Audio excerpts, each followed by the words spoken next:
Good morning. Welcome to today's New York City Council Fiscal Year 2026 Executive Budget Hearing for the Committee on Finance, joined with the Committee on Housing and Building, joined with the Committee on Public Housing. At this time, we would like you to silence all cell phone electronic devices and a friendly reminder to not approach the dais unless you are called. Chairs, we're ready to begin. Thank you, Sergeant. Okay, good morning and welcome to day 3 of our executive budget hearings for FY26. Today we're taking a hard look at the Department of Housing Preservation and Development. I'm Councilmember Justin Brannon. I chair the Committee on Finance. Proud to be joined by my good friend and colleague and partner in this work, Councilmember Pierina Sanchez, who chairs the Committee on Housing and Buildings. We've been joined this morning by Councilmembers Lewis, Moya, Abreu, Powers, Williams, and Carr. I also want to thank everyone who makes these hearings possible, the finance team back at Mission Control, and everyone here today, especially Jack Story and Dan Krupp, and our committee counsel, Brian Sarfo, senior advisor, John Yedden, and all the analysts and support staff who put in serious work behind the scenes. As a former staffer, I know that the staff does all the hard work. So we see you and we appreciate you. Welcome, Acting Commissioner Tagani and the entire HPD team. Let's be clear. We can all agree we're in a housing crisis. Families are being priced out. NYCHA is crumbling. New affordable housing isn't getting built fast enough. And now HPD's proposed FY26 budget is $1.6 billion, which is nearly $90 million less than what it was in the preliminary plan. That's a cut of almost 20% at the exact moment when we need to be doing more and not less. None of this screams housing crisis to me. This budget funds enforcement, rental subsidies, emergency work, and some long overdue cost of living increases for our human services workers, which we appreciate. All of that is important. But we're also looking at nearly 400 vacancies at HPD. And that's not just a staffing issue, it's a housing issue. If we don't have the people to get the work done, the housing crisis will only get worse.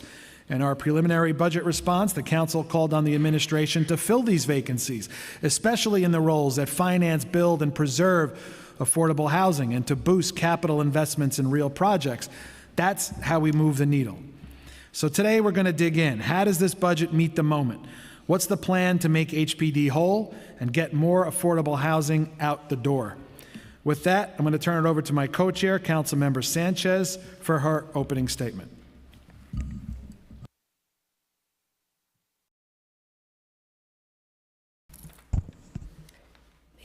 Thank you, Chair Brannon. Bear with me, this is my first time speaking in 4 days. Good morning, and welcome to this executive budget hearing on the Committee on Housing and Buildings. I'm Councilmember Pierina Sanchez, the chair of this committee. Thank you to Chair Brannon for your leadership through this marathon month of budget hearings. Today, the City Council will conduct oversight on an agency that is chiefly responsible for the creation and preservation of affordable housing in New York City, HPD. I'd like to acknowledge that we've been joined by... I do. Oh, he already did that. Okay. Council colleagues, members of the administration, and New Yorkers listening in. At our preliminary budget hearing in March, I spoke of an inflection point that our city is facing. A stark imbalance between landlords and tenants, fueled by rampant inequities. A federal administration that, as we speak, is dismantling housing support for those most in need. A land use regime that distributes housing unfairly, asking the same communities again and again to bear a disproportionate burden. And as a result of historic disinvestment and deferred maintenance, a deteriorating building stock that subjects our neighbors to living conditions that no one should have to endure. This is the inflection point, but how will we respond? Will we continue calling this a housing crisis without crisis-level investments to house our neighbors? Will this administration continue to take victory laps, claiming back-to-back years of shattering affordable housing records, all while refusing to implement expanded access to housing vouchers and failing to fulfill its City FEP's commitments from City of Yes? We are truly in the midst of a housing crisis. Why does it take 1 year to assign a project manager for a preservation deal, with nearly 14% of funded HPD staff positions remaining vacant, triple the average across all agencies? Why is just 1.3% of the mayor's budget devoted to our lead housing agency? I recognize the hard work of our public servants at HPD and call on the mayor to do more to resource you. In the council as housing chair, I have championed bold legislative steps that treat the housing crisis as such and have consistently advocated for transformative investments in HPD. But the council is only one part of this equation. Today, I'm calling on Mayor Adams, Budget Director Jiha, and the administration. We need your partnership. Work with us to make this the most pro-housing, pro-tenant, pro-affordability budget in New York City history. The moment demands it. So what exactly is an FY26 executive budget for HPD? One investment that is absolutely worth celebrating is nearly $50 million across 3 years in additional funding for supportive housing. This will support the transition of 5,800 supportive housing units from scattered to congregate settings, a change long requested by supportive housing providers who know the landscape best. I'm proud that we secured this funding during the City of Yes negotiations, and that the executive budget reflects the administration's commitment to begin implementation immediately. However, there are still several areas that the council has identified gaps in the mayor's mayor's executive budget proposal. First, in the council's FY26 preliminary budget response, we called on the administration to add $2.2 million in expense funding to enhance HPD's litigation team. Second, we called for a significant expansion of a reformed version of the third-party transfer program, seeking an additional $600 million in capital funds to ensure that once adopted, the program will have the proper resources to hold the worst landlords accountable for their neglect and to stabilize the city's most distressed properties. In both respects, the mayor's executive budget is lacking. In fact, they've failed to devote even a single dollar to either of these proposals. Third and last for now, the capital commitment plan has grown only marginally since the preliminary budget. The 10-year capital commitment plan grows by $325 million, but much of this is for PACT, which will flow to NYCHA, not HPD. As I said during prelim, within the constraints of our bonding power, we need to maximize the capital budget and invest more than ever to preservation programs. We've yet to see these materialize and hope to see additional investments at adoption. Let us remember that these are not simply numbers on a page. They are about delivering for New Yorkers, a city where they can afford to live, where they can afford to stay, and where they can put down roots and raise a family without fear of displacement. Today, we look forward to hearing first from HPD and then NYCHA. At around 2 p.m., we will begin public testimony for both agencies, during which time I will be participating virtually, because as you can hear, I think, can you hear? I hope you can hear. I'm a bit under the weather. A reminder for members of the public who would like to testify, please fill out a witness slip with the Sergeant at Arms so we can include you in the speaking list.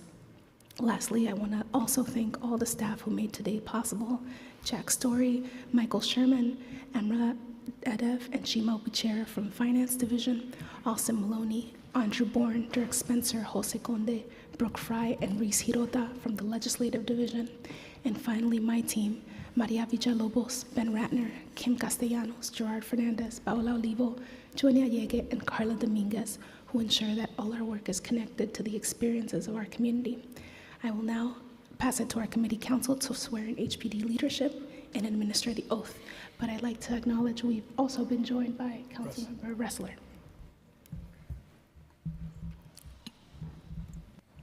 Thank you, Chair. As a reminder, for this year's executive budget hearings, we'll take public testimony on agency's executive budget today, the same day, after the agency witnesses have finished, so we won't be taking public testimony for several hours. If you wish to speak on either the NYCHA or the HPD budgets, please make sure you fill out a witness slip with the Sergeant at Arms. And now I'm going to turn over to our committee counsel to swear in our witnesses, and we can get started. Good morning. Do you affirm to tell the truth, the whole truth, and nothing but the truth before this committee, and to respond honestly to council member questions? Acting Commissioner Tagani? I do. Deputy Commissioner Caphart? I do. Deputy Commissioner Jaffe? And Deputy Commissioner Darga? You may begin. You can begin. Thank you. Good morning, Chair Brennan, Chair Sanchez, and members of the Committees on Finance and Housing and Buildings and Public Housing. My name is Ahmed Tigani, the Acting Commissioner of the New York City Department of Housing, Preservation, and Development, and I'm joined by my colleague and diehard Knicks fan, Gardier Caphart, our Deputy Commissioner of the Office of Finance and Administration. I appreciate the opportunity to come back and testify on behalf of HPD. Today, I want to discuss the state of housing in New York City.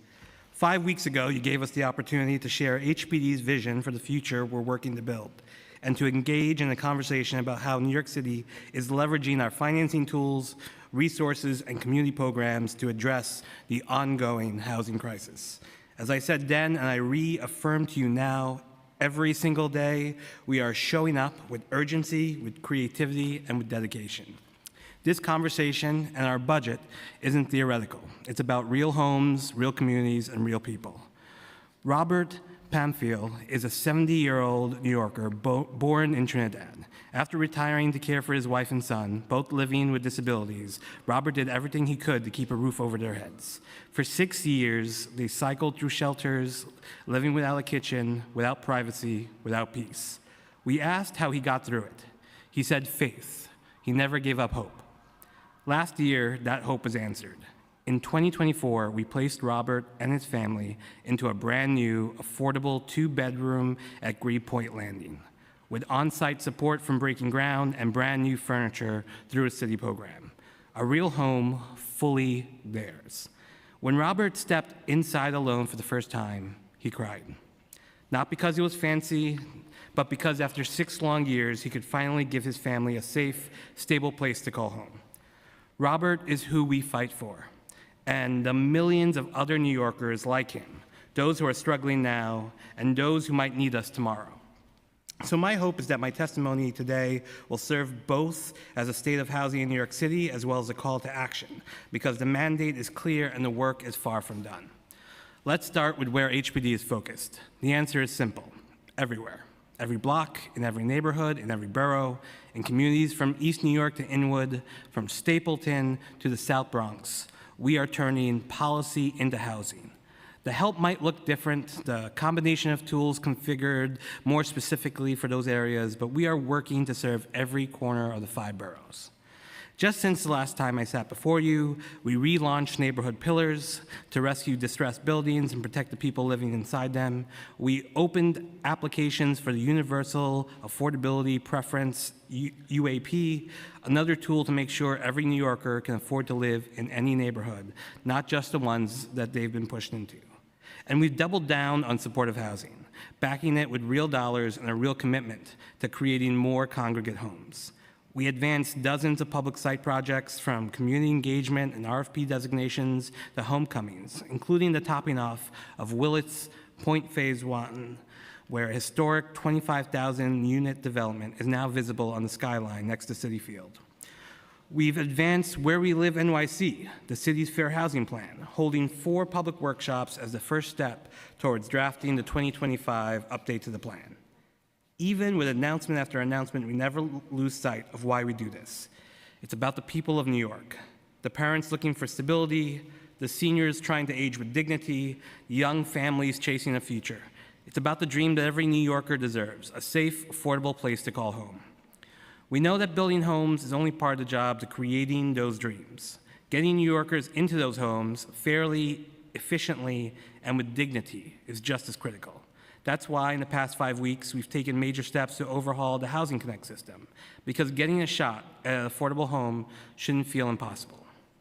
We cut through red tape, reforming our marketing handbook to reduce paperwork, eliminate notarization where not necessary, easy documentation for people on federal benefits, and make the process more accessible for New Yorkers with disabilities.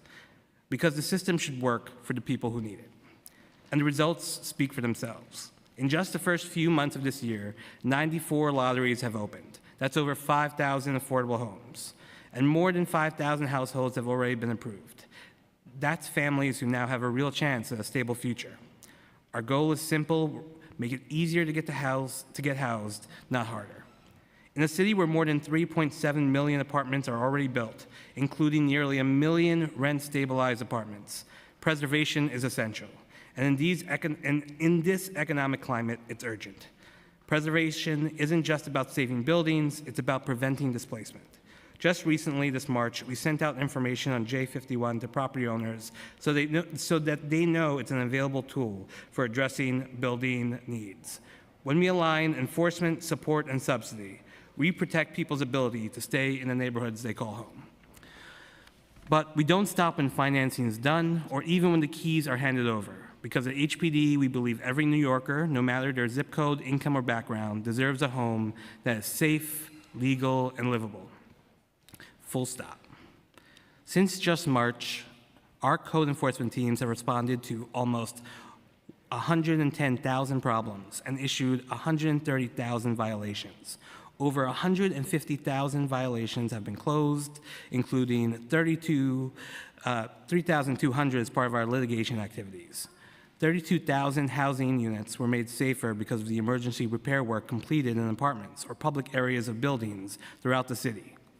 We've taken on buildings where tenants lived without heat, with lead paint exposure, or under harassment. And we've brought real results. Homes repaired, landlords held accountable, families protected. And we're not doing this alone. We're doing it the way New Yorkers get things done, together. Through HPD in your district, we're meeting people where they are with our mobile van, helping tenants get repairs, understand their rights, and find a pathway to ownership right there on the spot. We launched the Neighborhood Tech Help, in-person support offered right inside the communities we serve at affordable housing developments, libraries, and community centers. And with Stay Informed NYC, our public awareness campaign, we're making sure people know what help is out there, what they're entitled to, how to get it, and how to hold the system accountable when they need it most. Because information is power. What comes next isn't about us. It's not about me, it's not about you, it's not about any one leader or agency. It's about the very real people who are counting on us, just like Robert. Recently, 1 year after Robert moved into his apartment, he says it finally feels like home. And he's already excited to celebrate the holidays with his family in their own space, a safe, affordable apartment. What will Robert's life look like in a year? What can we do today so that every New Yorker has a shot at that type of safety and security in a year from now? Even in the face of HUD instability, capital market difficulties, and policy headwinds, we're staying focused on that question. How do we house our neighbors, preserve our communities, and expand access to opportunity for every New Yorker? Just like Robert, no matter what comes at us, we can't lose hope. Thank you for the opportunity to deliver this testimony, and we're happy to answer any questions. Thank you, Commissioner. I want to dive right into it. Okay. Am I correct? Federal funding makes up over half of HPD's projected FY26 budget in the executive plan? I believe it makes about 62%. So it's more than half. Oh, so Yeah, yes, it's 69. more than half, about 69% at this point. For How, FY20. how many? 69% of our budget. So 69% of HPD's budget comes from the federal government. Yes, sir. Yes, sir. And how does that break down between daily operations and the capital commitment? I can talk about that. So there are two pieces. So for the expense side of things, this is 9% of our expense budget. So we. I'm sorry, I couldn't hear. Sorry, the 69% is our expense budget. Okay. So 69% of HPD's expense budget is federal grants and federal subsidy, right? Correct. And so that adds up to about $850 million Okay. of our budget. And the biggest driver of that is Section 8, our for rental assistance, followed by community development block grants, which support our co-enforcement activity mostly, as well as other activities. So those are the primary drivers of our federal funding. And what about the capital commitment? So on the capital commitment side, we are primarily city capital. We only have a small portion that's federal, and it's our home investment partnership grant, and that's about $40 million a year. So how concerned are we about the impact to HPD's budget and the agency's overall mission, considering the chaos and daily fresh hell coming from Washington? I think right now, and we were actually, several of us were in DC yesterday talking to members of the House and Senate about these appropriations. We do feel like there's some strong bipartisan support on key programs that fund our work, particularly on rental assistance. We are talking and educating people about the work that Home does. I think many folks are not familiar with how we use Home to create senior housing or down payment assistance, which again in itself are bipartisan supported issues.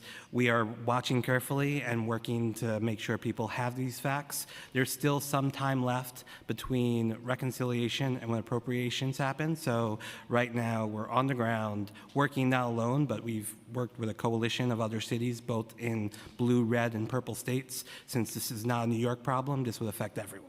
So I think we're in a place of where we think that there's space to push and get action done, and we're not yet in a place where we feel like there's no opportunity to win on this front.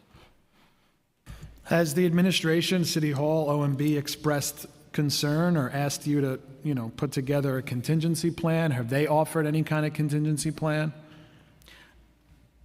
And do you feel that this executive budget as it stands right now protects your agency to prepare for any potential reduction?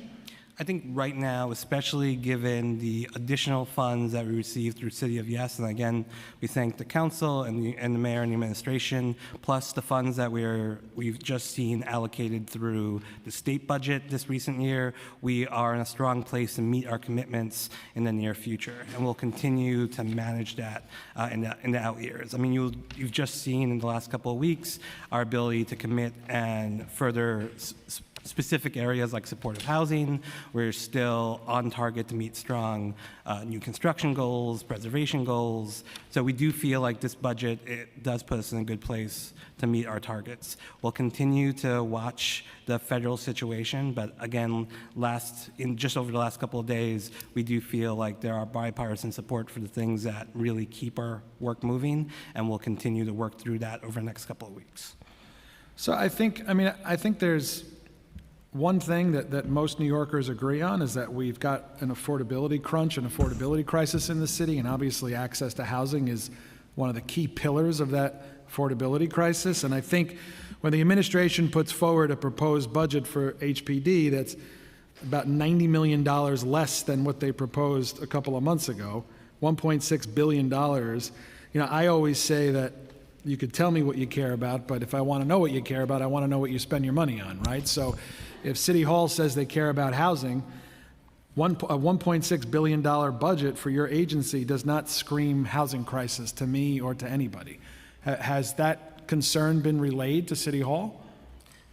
I'll just clarify, Council Member, Mr. Chair, for our budget, it's primarily driven by reduction in our asylum seeker budget. So we had a huge amount in the budget for that. But as you've seen, that population has been decreasing, and as a result, all the contracts are ending, and so we had to do a reforecast of the budget. And so the reduction you're seeing for FY26 on the expense side is primarily driven by that reduction.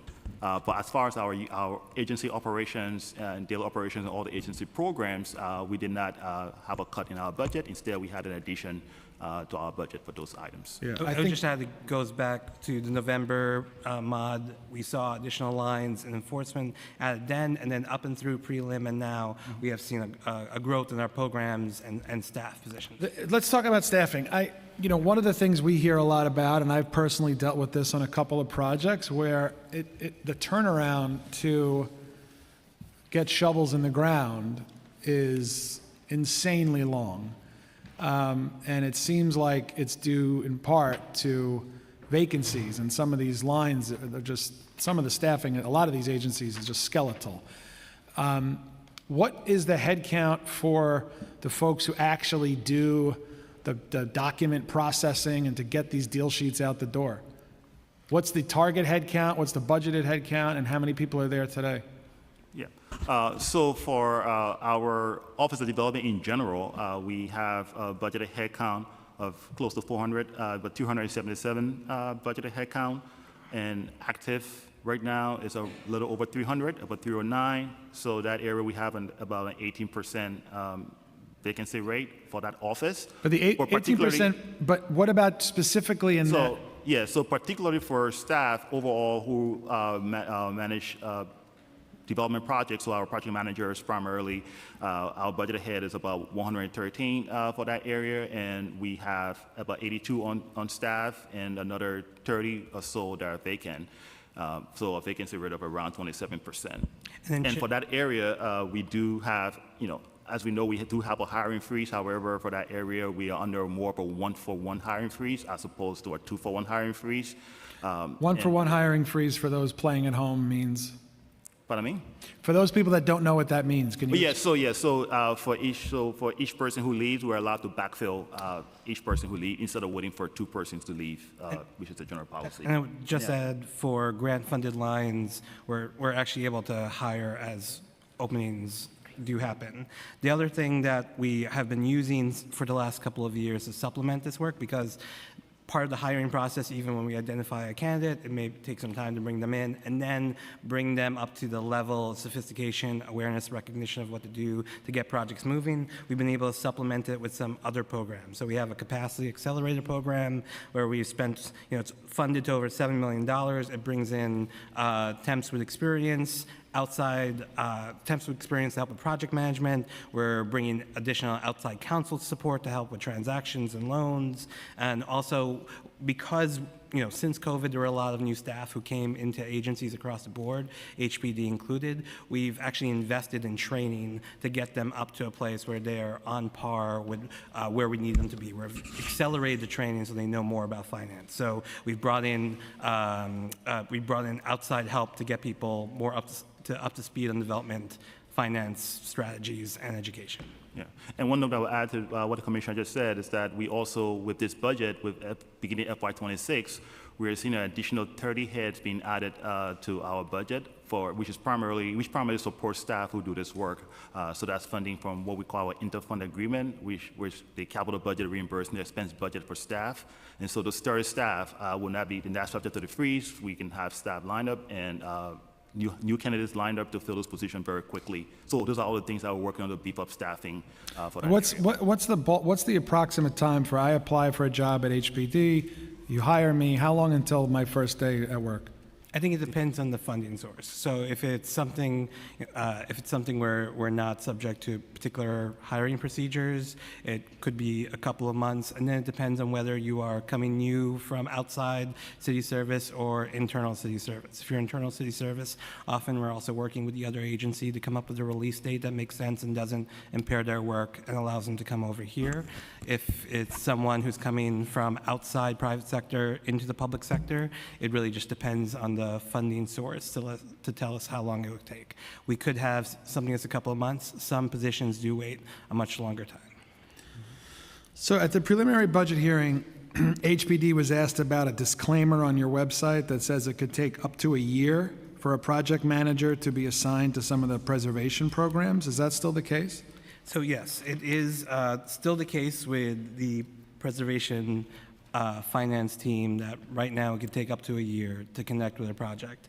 There are some things I do want to note that are newer to HPD and particularly focused on preservation to deal with the pipeline. So as part of City of Yes, we actually have 16 new preservation staff lines just on the project management side, with 5 additional lines just focused on the legal transaction side of moving those projects forward. We have temps through that temporary workers through the capacity work to also supplement the things that they're doing. So 18 of our 28 temporary workers are actually focused on our preservation pipeline to continue that work moving through. We also launched a new program to try to leverage, and again, I mentioned this in the testimony, but working with the OMB and other partners, we've tried to be as creative as we can to build in capacity. So we've heard from development partners, nonprofit, for-profit, that leveraging the broader real estate community could help us make this work very well. So we're actually working with 2 community development finance institutions, CPC and LISC, to help us pre-package loan applications, to work through those pieces and bring them in at a state of readiness to allow us to move them faster. It's called the Community Partnerships for Affordable Renovation. These are really focused on properties that are not very complicated. Those are the ones that we say that we're really still continuing to work through our core full-time staff. These are for properties that have affordability under 80% of AMI, because again, the entire preservation pipeline as we work through it, we're really targeting the most difficult and urgent cases, and is providing funding for moderate rehabilitation. So we have 9 projects in the pipeline with this pilot. If it works well, we'll continue to expand it, and it'll become another stream of work to supplement the new staff and the existing staff that we have. And then we've also reorganized our Office of Legal Affairs to make sure we have more dedicated people just on the preservation side, so that we can continue to build up that capacity. So overall, what are the main drivers of why it takes so long to get affordable housing built or preserved in the city right now? So I would say there's a couple of big pieces. One, the process of development continues to be one that has parts that starts with sort of if it's private land, the negotiation and acquisition of that private land between private partners, and then you have to decide whether or not you are going to work through a fully subsidized tract with the city or with the state, or you move through a mixed income project that is using state or local resources. Part of that decision is also whether or not your land, as currently constructed, the building envelope, meets the needs of what you're trying to do. You may need to go get a variance. You may need to, through the Board of Standards and Appeals, you may need to go get a full rezoning or a chair action, or you may decide you may need to get some other change to your land. Once you have and understand what your parcels are going to be, what development rights you're going to acquire, once you understand building envelope and the transaction deal as shaped, then it's about getting the financing. I would say that right now, the financing situation, the capital market situation is difficult. Lenders, there's a lot of uncertainty right now. There was a lot of uncertainty even just recently because the city was going through some very major changes. Just, a year ago, we didn't have a tax abatement that dealt with the high cost of land. Just 6 months ago, we were still negotiating building envelope changes through City of Yes. Through all of that work and up and through the end of last year, a lot of questions were answered for developers in the city of New York about where they had to get, what permissions they had as of right, what permissions they had to get through going through other discretionary actions. And then those who come to the city of New York to build affordable housing then starts the process of making sure that they're compliant with our term sheets, making sure that they're able to build with the kind of goals that we're trying to have them build. We're also working on new term sheets, right? So we had spent the last several years working with developers to understand how to get the term sheets in place that met the increased costs, triple-digit costs from construction, labor, insurance. So we were working through that information. Over the last, I'd say, year, we had over 15 meetings with 70 stakeholders just to get new term sheets right, which we have we've recently put out new term sheets for our ANCP program, for our preservation term sheets will go up this month. Open Door is coming out. So there's a long list of them, but that also gives certainty, predictability, and allows them to go get money from the private industry so that we could be a gap filler to make affordable housing happen. And we haven't even talked about the regulatory pieces of it. So the coordination between the Department of Buildings, DEP, HPD, for whether you're working with us on the subsidy side or using a tax abatement. And that's where Get Stuff Built was really important.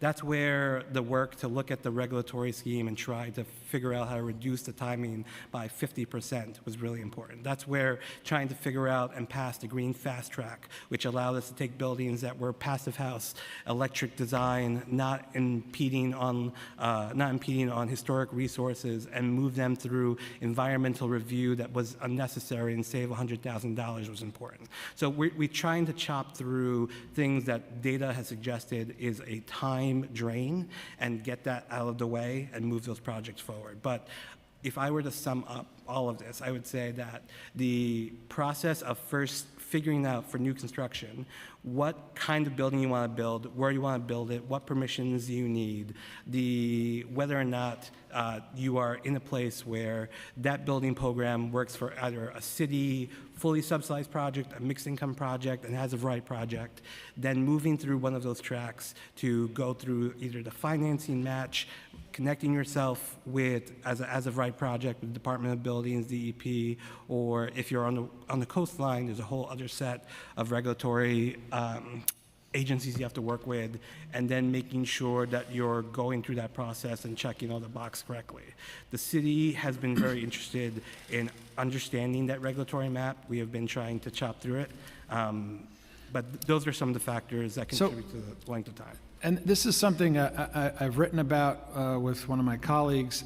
It definitely seems that right now it's easier and quicker for a developer to build a homeless shelter than to do affordable housing.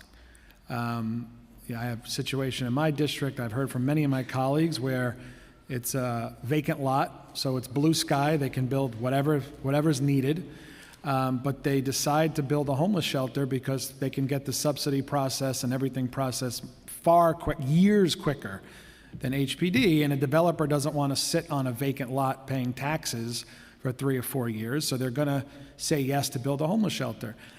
We need homeless shelters, but I don't think we're ever going to get out of our homelessness crisis if we're not building more housing. So when you have a vacant lot, I'd much rather see affordable or supportive housing, any kind of housing built, rather than just continuing to build homeless shelters.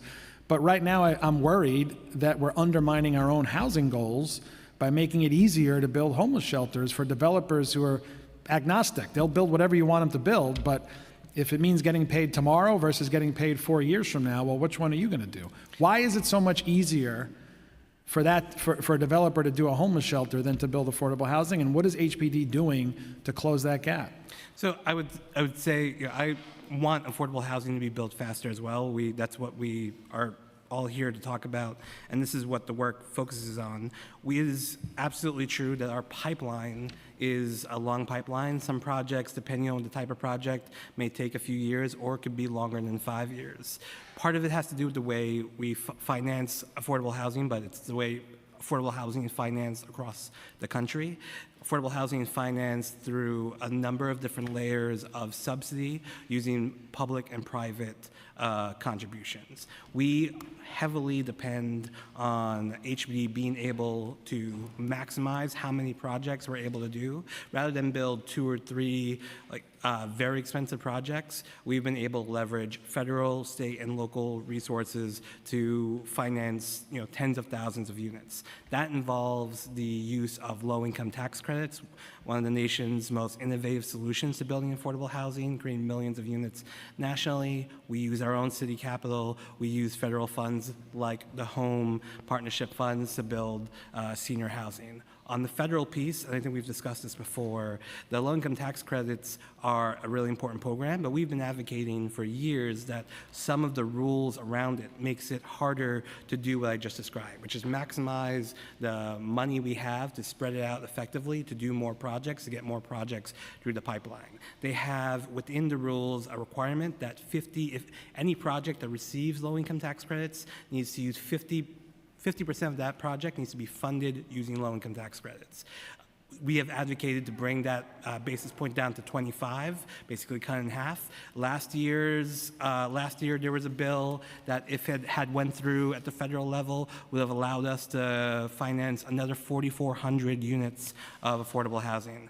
I will say, just 24 hours ago, in the House Ways and Means markup in the reconciliation, they included a budget item that says that they are going to move forward, not only with they want to propose moving forward, not only with reducing the 50 to 25, but also increasing the 9% tax credit, which is a even more advantageous tax credit that we use for expensive deals, by increasing that by 12%. So by making the efficiencies at the federal level, it actually lets us use our capital more efficiently to fund more projects and move more projects through the pipeline. So we're going to follow that. There's at least 100 sponsors. It is a strong bipartisan bill, and we had good conversations in DC about what we can do to support that to move forward. And then on the local level, I think a lot of things that make it difficult is how many different steps people have to go through and how much it costs to go through those steps to get the permission that they need for affordable housing. And we're looking through that and trying to figure out how to move through it. And as you point out, staffing continues to be a piece of it, but we're working to make investments, train up the staff that we have, put them in a position to work through projects. Is there something the council can do to help speed up these timelines? I think the council's support through City of Yes was very helpful.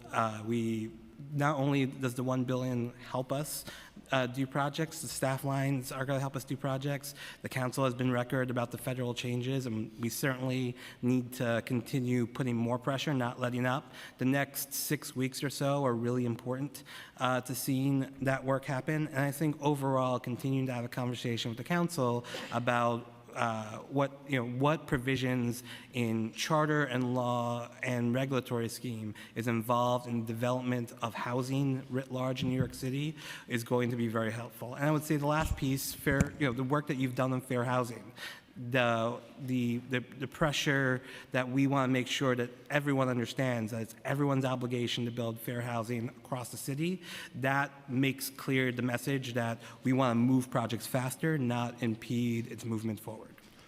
Why do you think the cost of rental housing has increased so much higher than inflation in the city over the past 50 years? I mean, I can just offer a couple of thoughts on this. Again, the costs have accelerated dramatically since just COVID. We have seen interest rates go up and not come down, and I think those who follow, and I'm not an expert in this, are not hearing about rate cuts anytime soon. We have seen that the actual management and operation of housing internally, OpEx costs have gone up. There are a number of costs that contribute to making it more difficult to not only build the housing and get it up, but then also operating the housing, and borrowing has gone up in cost as well. So all of those have contributed, plus land costs are where they are and they continue to go up. What do you believe is HPD's role in decreasing the excessive costs of rental housing in the city? I think it's a couple of things. I think one is making sure that we're contributing to creating housing on multiple work streams. So we've talked about the 100% affordable housing. We've also talked about housing for particular communities, vulnerable communities, ensuring that we're developing affordable housing in multiple income streams. If you look at our fiscal year 24 numbers, 96% of our housing was for households at 80% AMI and lower. That's for a family of three, 2 adults and a child, 110,000 a year. 69% when you look at 50% AMI and lower. That's in the 70s for a family of three. That's new construction of 100% subsidy on private, and then on public sites, just continuing to move forward and get those projects advanced just through ULURP, through the entitlement, and then work on how to finance them after the fact. I think part of it also is that we can't just build housing on public sites alone. We need to also look at the ways that we could advance mixed income housing in the city of New York. Sir, you've been a champion for conversion of non-residential buildings. So we have a number of really great projects in commercial buildings now becoming residential, moving through 25 Water. That's going to be hundreds of affordable in a project that isn't using city subsidy, but we are having a tax abatement that's requiring affordable housing as part of it. 395 Flatbush, 1,200 units, that 300 of which will be affordable housing, the largest amount of affordable housing that district will see in 10 years. 100 Gold, our own flagship building, expected to maybe be up to 2,000 units, 500 units of affordable housing without subsidy, the largest amount of affordable housing that neighborhood has seen by 10 times in the last 10 years. So fully subsidized, looking on private and public lots, advancing public lots, getting them through entitlement to make sure that we get those costs out of the way and focus on how to finance it, moving on every track to get mixed income housing so that we're using non-subsidy solutions to make that happen, the conversion of underutilized non-residential buildings to get those units. And then on the rental assistance side and the housing navigation side, when we have rental assistance, working with owners, giving them confidence that this is a program that we can commit with them, and looking for opportunities to place people in homes, I think is really important. And lastly, we're a client like other developers in the regulatory environment that constructs housing. We talk regularly with our colleagues at DOB, DEP, et cetera, in what we could do together, both as a regulator on the tax abatement side and a user of the permitting process, to work together. So we were really excited to be part of Get Stuff Done. We really think a lot of the innovations there, whether we are directly leading it or contributing as a partner to it, will help advance housing in New York City. Okay, last question from me. IBO released a report last year that found, in practice, developers rarely consider a density bonus alone as sufficient financial benefit to proceed with a project. Does HPD agree with IBO's assessment?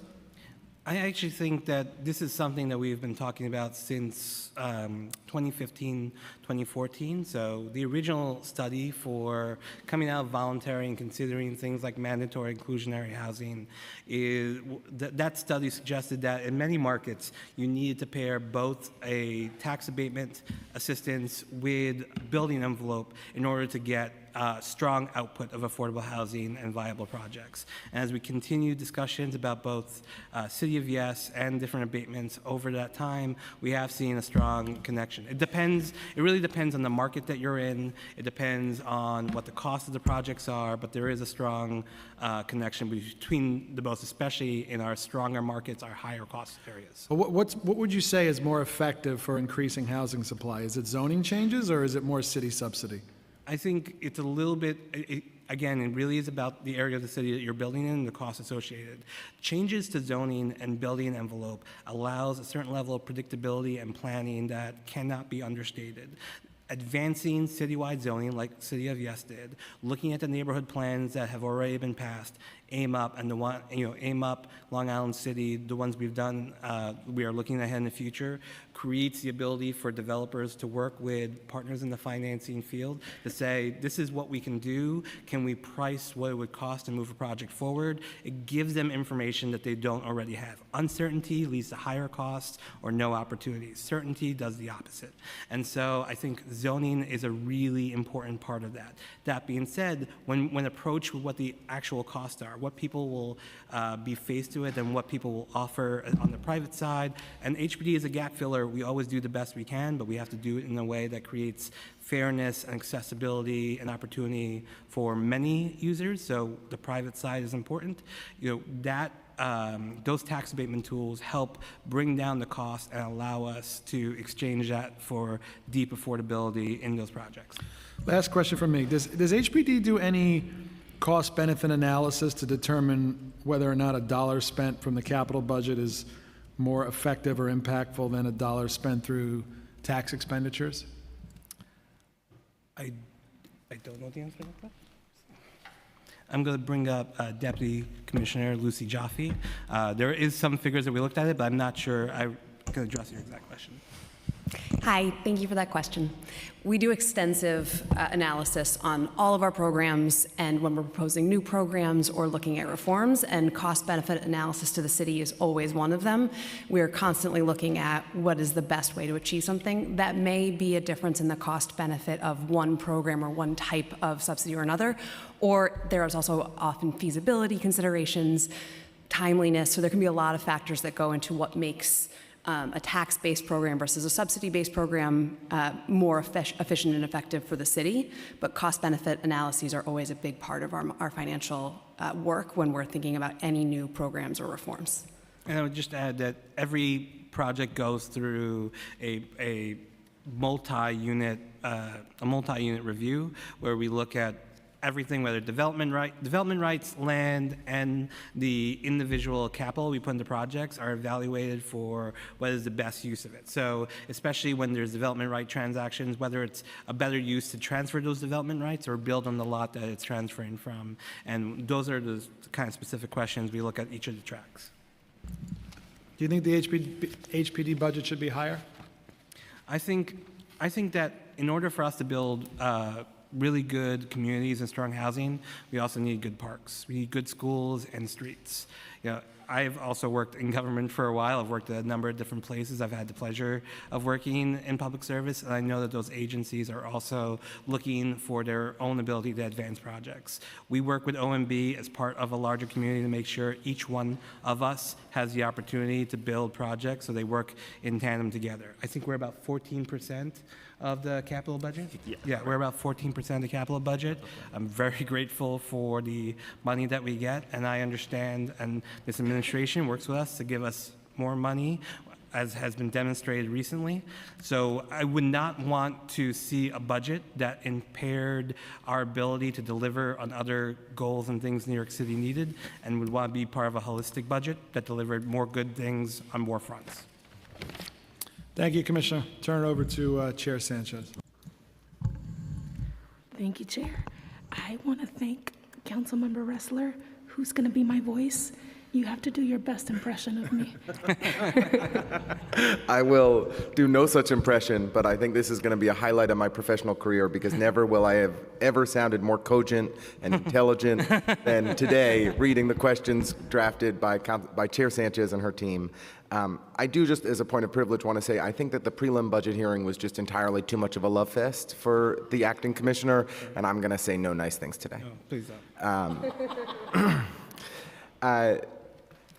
So again, channeling the chair. I don't want you to think that these are my smart questions. I would not. Good. The executive financial plan included $46.6 million for fiscal year 27 through fiscal year 29 for additional funding for the 1515 supportive housing plan. Does the funding added for supportive housing in the exec budget amount to $137 million over 5 years? Is in addition to 137. It's in addition to Yes, the 137? The 137 million is for So the it gets us capital to plan, and this 187 is the expense budget. Oh, that's the expense side. Got it. And then could you just clarify, I was a little confused by the mayor's announcement from a couple weeks ago. How many scatter site units have been completed? So 1515 plan, 15,000 units by 2030. Mayor Adams announced that we're speeding it up and going faster. We're going to create those 15,000 units by 2028. But it's been a little bit confusing what the tracking has been all along. So can you just give us the data? How many scatter site units have we created to date? How many congregate units have we created to date? And then this change in plan will create an additional 6,000 congregate units. Is that correct? So it's about a little over, like around 5,900. I think it was 1,300 scatter. HPD isn't a point on the scattered site program, so I don't have the latest numbers. I think talking to the Department of Don't give us the latest, but what's just any update at all, because it's been hard to get. So originally, the plan was 7,500 scattered site, 7,500 congregate. Less than 20% of the scattered site commitment has been awarded. Okay. So for those tracking at home, that's at less than 1,500 units. Approximately. Yeah. Okay. And the reallocation leaves a few hundred units essentially for scattered site production, but reallocates the vast majority of that commitment to the scattered. And when will program. so we'll no longer complete the 15 by 15 plan in 2028 as the mayor had previously committed? What's the new deadline for now all 15,000 units being completed? So the congregate commitment will extend beyond the 2028 commitment. Do you have a deadline for when we'll be done with these 15,000 units? I think part of it is that we're evaluating, because we do straight ground up construction of new supportive housing, but we also have worked with our other programs like Ella or Mix and Match to combine. Can you get back to us with a timeline? We can try. It's really about what's in our pipeline and how fast we. I understand, but the mayor went out on a limb and said, we're going to get this timeline done faster. We're going to complete these 15,000 units by 2028, and then change the plan dramatically. I mean, because we weren't on pace to do it. We'd only done 20% of the scatter site. So the whole thing just seems, it's not all in HPD's bucket. The things that I'm criticizing are the things outside of HPD's bucket. I'm sorry. We'll work on getting that. I'm tangenting. I'm here to channel the chair. I apologize. With Intro 1063, the Housing Rescue Resident Protection Act, sponsored by our great chair, the council is considering a transformative set of reforms that would focus on the worst buildings and most negligent landlord. Because HPD's enforcement programs have not been sufficient to address the worst of the worst, it is critical that we pass this legislation for residents living in dangerous conditions. However, it is essential that this legislative reform be paired with sufficient budgetary resources. The executive budget does not include additional funding specifically for reform third-party transfer program. Is that right? How can we work together to ensure additional resources are included in the adopted budget, assuming you agree that they're necessary? And at the preliminary hearing, HPD testified that you would get back to the chair on the approximate staffing costs to date, or even better, per round, to administer TPT, understanding that this is a multi-agency effort. Do you have those staffing cost estimates for the chair today? So I think as mentioned at the last hearing, part of the reason why we are not yet sure what the costs are is we're in conversation with your office, with your team, and with you about what the program should look like. The program involves not just HPD, it involves the Department of Finance, the Law Department, DEP, all of which would have to include additional staff, resources, technology, investments in order to make this happen. We had talked about some of the costs that were incurred during the last round and what that looked like for both ourselves, for those partners, Neighborhood Restore, and then also costs like maintaining the buildings in the interim before transfer happens. We start there, but before we can move forward, we need to know what kind of program we're working on with you, which we're committed to advancing and making happen. And then additionally, we have talked to you about technical assistance for owners, replicating the type of investments we've made for 1 to 4 family, but looking at that for multifamily buildings. We just recently, I think, had really productive conversations about how to use some existing funds to advance the Owner Resource Center. And that will be a key part of not only the city side of the investment, but working with CBOs on the outside to help those owners. So I really think that that's a budget that will need to come out of those conversations. And even if we pass legislation in the near future, we would be, most of the implementation could happen using next year budget funds. And in the short term, especially after talking to many of the council members, and there's in things that we have presented ourselves with OMB, there are more near future needs we need to fund, but we do think that in the next budget, from a timing perspective, those funds being there would still make us able to implement the program we designed with you and pass into legislation. So just to be clear, you're not anticipating or planning for additional funds in the adopted budget to ensure effective management of TPT? You think that their existing resources will be adequate for the legislation that's ultimately passed? I think we have to talk about both the legislation, the program, what the parameters and contours of the program is before we can put a budget together. Otherwise, it will be underfunded or we're not sure what we're funding for. Okay. I mean, I just think the chair has taken a real leadership role on this. It's been such a thorny issue for such a period of time. To pass this bill without the necessary resources to operate the program would be a recipe for, would be a challenging dynamic for all of us. I'm just trying to channel. So I hope that we're working through that at the same time. Anything you want to add? Yes. And just to be clear, you have no new info on the costs incurred from the previous rounds today that you can share with us? So I'm happy to go through round 10. I don't have going back to the inception of the program, but if there are particular components, we can certainly talk that through. The biggest costs to date have been around staffing to administer the program. That's HPD, Department of Finance, DEP, and the City Law Department. There's also been support for Neighborhood Restore. We expect that from the inception of the program, it's been about $79 million that's gone to support Neighborhood Restore. And then city capital has been the other major expense. We expect going forward approximately $250,000 per unit. It's clearly gone up over time as renovation costs have increased. I just want to add on one thing that the acting commissioner mentioned, which is that if we were to pass legislation this year, the first round would not commence until mid next year because it would be after the lien sale. And so we would expect that the first round of costs for the program would likely be staffing costs and then some of the early engagement and technical assistance with property owners, which would not really occur until mid 2026. So we have a little bit of time to still work through some of the budget. Mid-calendar year 26, so like potentially FY27. So mid-calendar year 2026, we would expect probably to start incurring the first costs. And then the the support for neighborhood restore and the capital needs, we would not expect to incur until the actual transfers or foreclosures happen, which would be a couple years later, at least 2 years, if not 3 years later. So those costs we would expect to be out-year costs. And I think one of the biggest unknowns that we still need to work through, or that could shift depending on where the final eligibility criteria land, is what we expect the redemption rate to be going forward. Historically, it's been 80%, and so we do expect, if the criteria are refined and we're focused on more troubled buildings, that redemption rate could drop. And so that's one of the uncertainties that I think we still need to work through. Great. Thank you, Deputy Commissioner. And $79 million for neighborhood restore, what does that cover? And could you just speak to what staffing support that includes?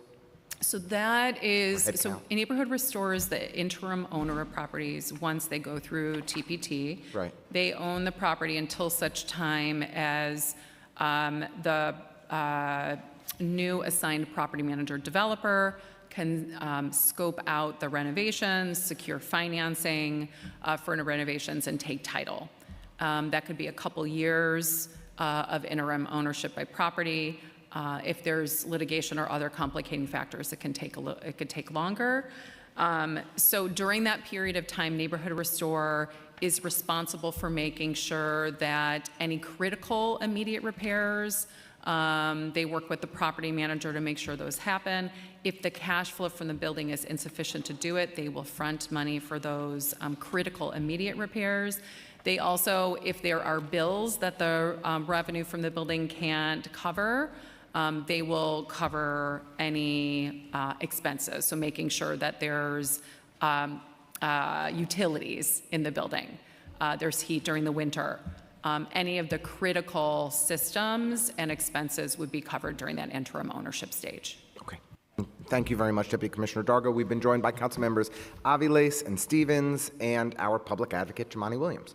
A couple more questions, and then and Gail Brewer, sorry, and Salam. I'm sorry, I'm not looking at a list. I'm just looking at who's in front of me. I apologize to the council members from Manhattan. We are pleased to see that the state's enacted budget, and by we, the chair is pleased to see that the state's enacted budget delivers on the commitment of $1 billion in capital funding for housing in New York City that we fought and negotiated for. Half of the state's committed funds are for subsidies for new construction of affordable housing. How will these funds be allocated across your new construction programs? And according to the budget legislation, quote, funding will be pursuant to a plan approved by the state budget director. Have you had any initial conversations with Blake or Ruth Ann or Commissioner Wisnauskas? And what will that plan look like? So we have not had, I have talked to HCR and Roseanne, Commissioner Wisnauskas, and I've talked to the governor's office and the administration, certainly in communication. We are still waiting. The budget just passed. We're still waiting to understand what the process will be for working through both the proposals and the advancement of approvals. I would say that the state and the city has a pretty long history in working pretty collaboratively on this, whether it's the Affordable Homeownership Opportunity Program, where we work together on homeownership dollars, our supportive housing projects, where we're continuing to work together on that work. On the new construction side, they're pretty established ways, especially with the Office of with HCR in being able to advance these dollars. Too early to say any specific programs? Nothing was outlined specific, and that's good in the state legislation. So we'll be working with them and hopefully using the same strategies that have worked well in the past to continue to bring those dollars into New York City. Would you be amenable to communicating with the chair and the committee on the potential programs that are going to be prioritized for this funding? I think, yeah, we would be happy to provide updates. I think part of it also is to look at how, there's always been a conversation about how our units of appropriation are set up. We're going to be looking sort of at the big picture, right? Look at how things are framed out and we're able to fund, and the flexibility we have on the local level, match that up with our ability to be and move with new construction funds at the state level and work together to figure out the best way to maximize those dollars with the federal resources I mentioned earlier. Okay, we'll do one more topic on behalf of the chair, then a statement from the public advocate, and then member questions.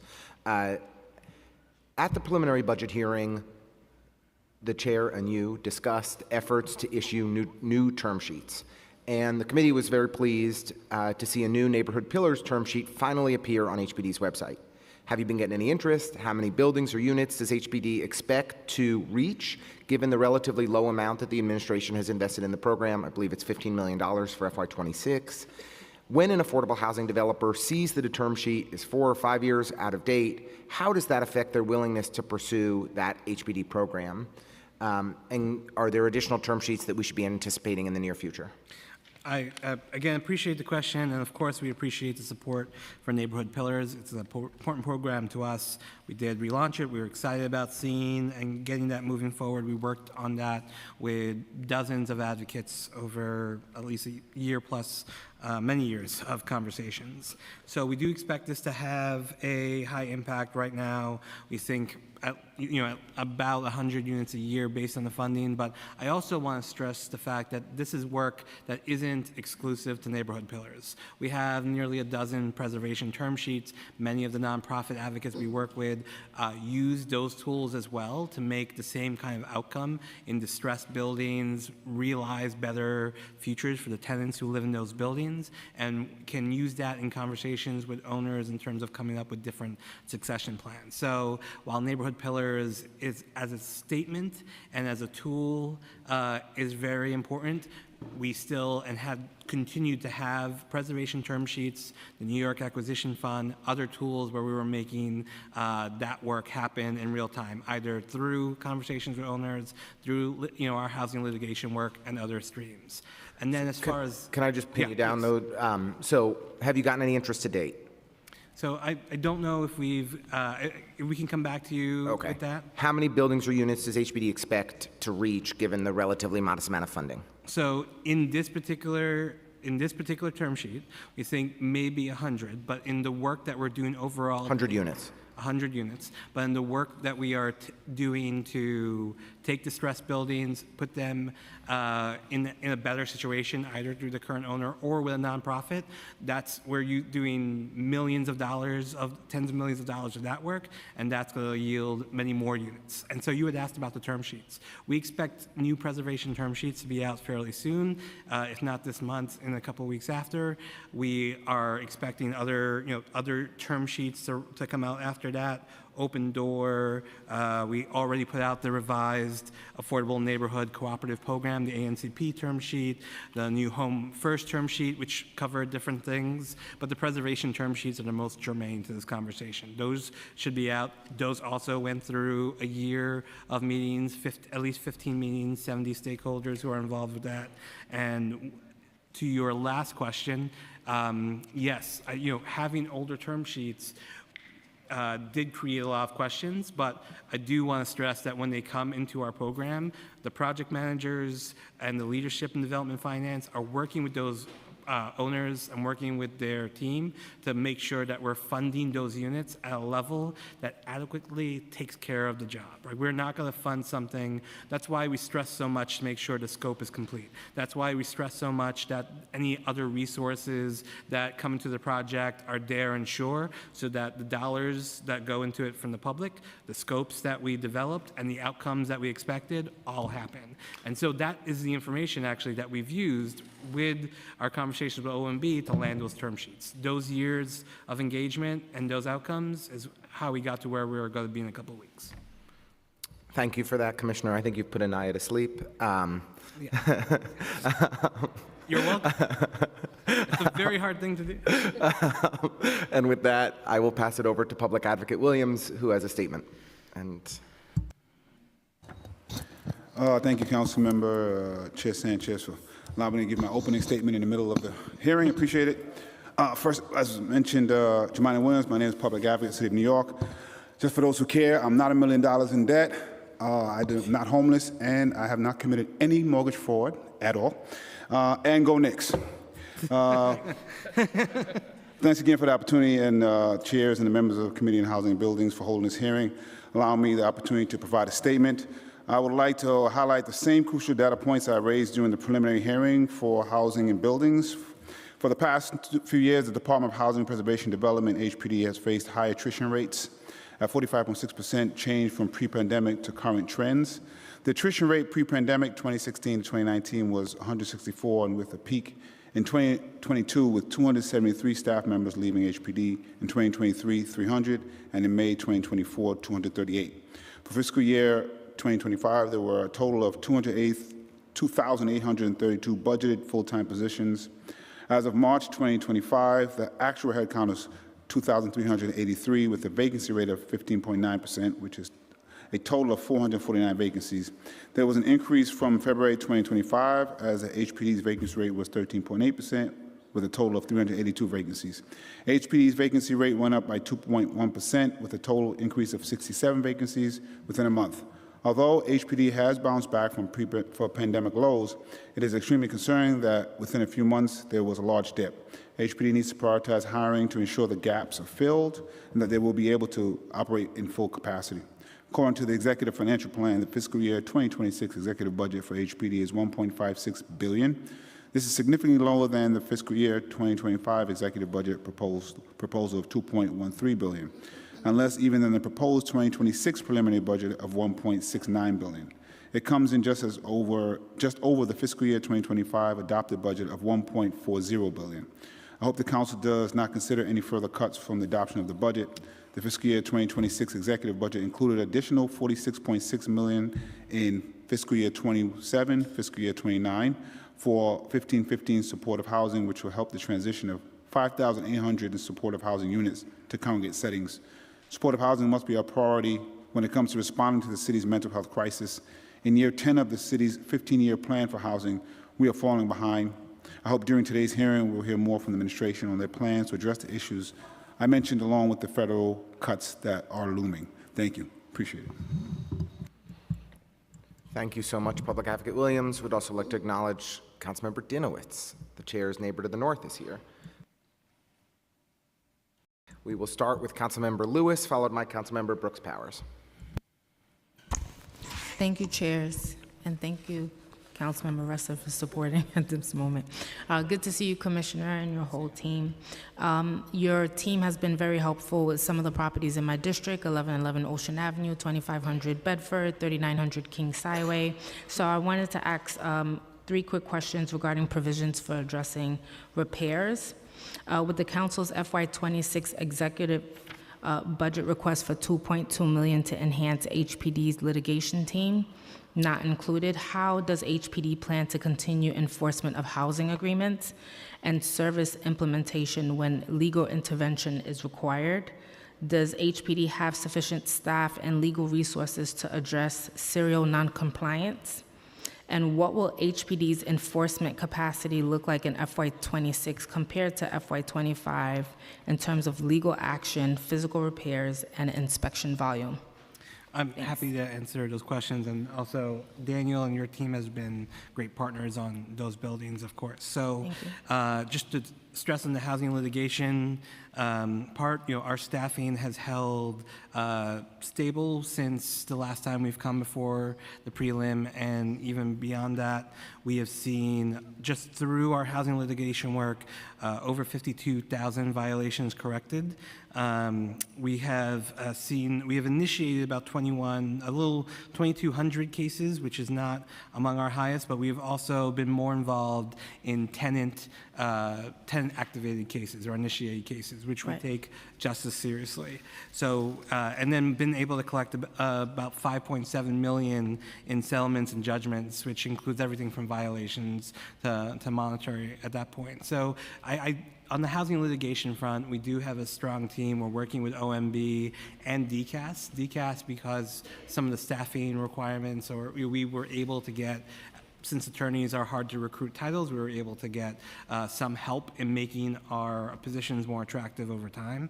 We have been holding outreach to sort of law schools who have alumni networks, because we're looking for experienced attorneys to come into the fold and continuing that push. But I do think that we're working very aggressively on that front. Additionally, it's not the only resource we have around protecting tenants. We have our anti-harassment unit, and so in fiscal year 25 through March 31, we have seen an increase, a 21% increase in our proactive building visits when compared to fiscal year 24. It's 720 proactive building visits, 22 buildings with initiated litigation, and we've collected about $978,400 in civil penalties.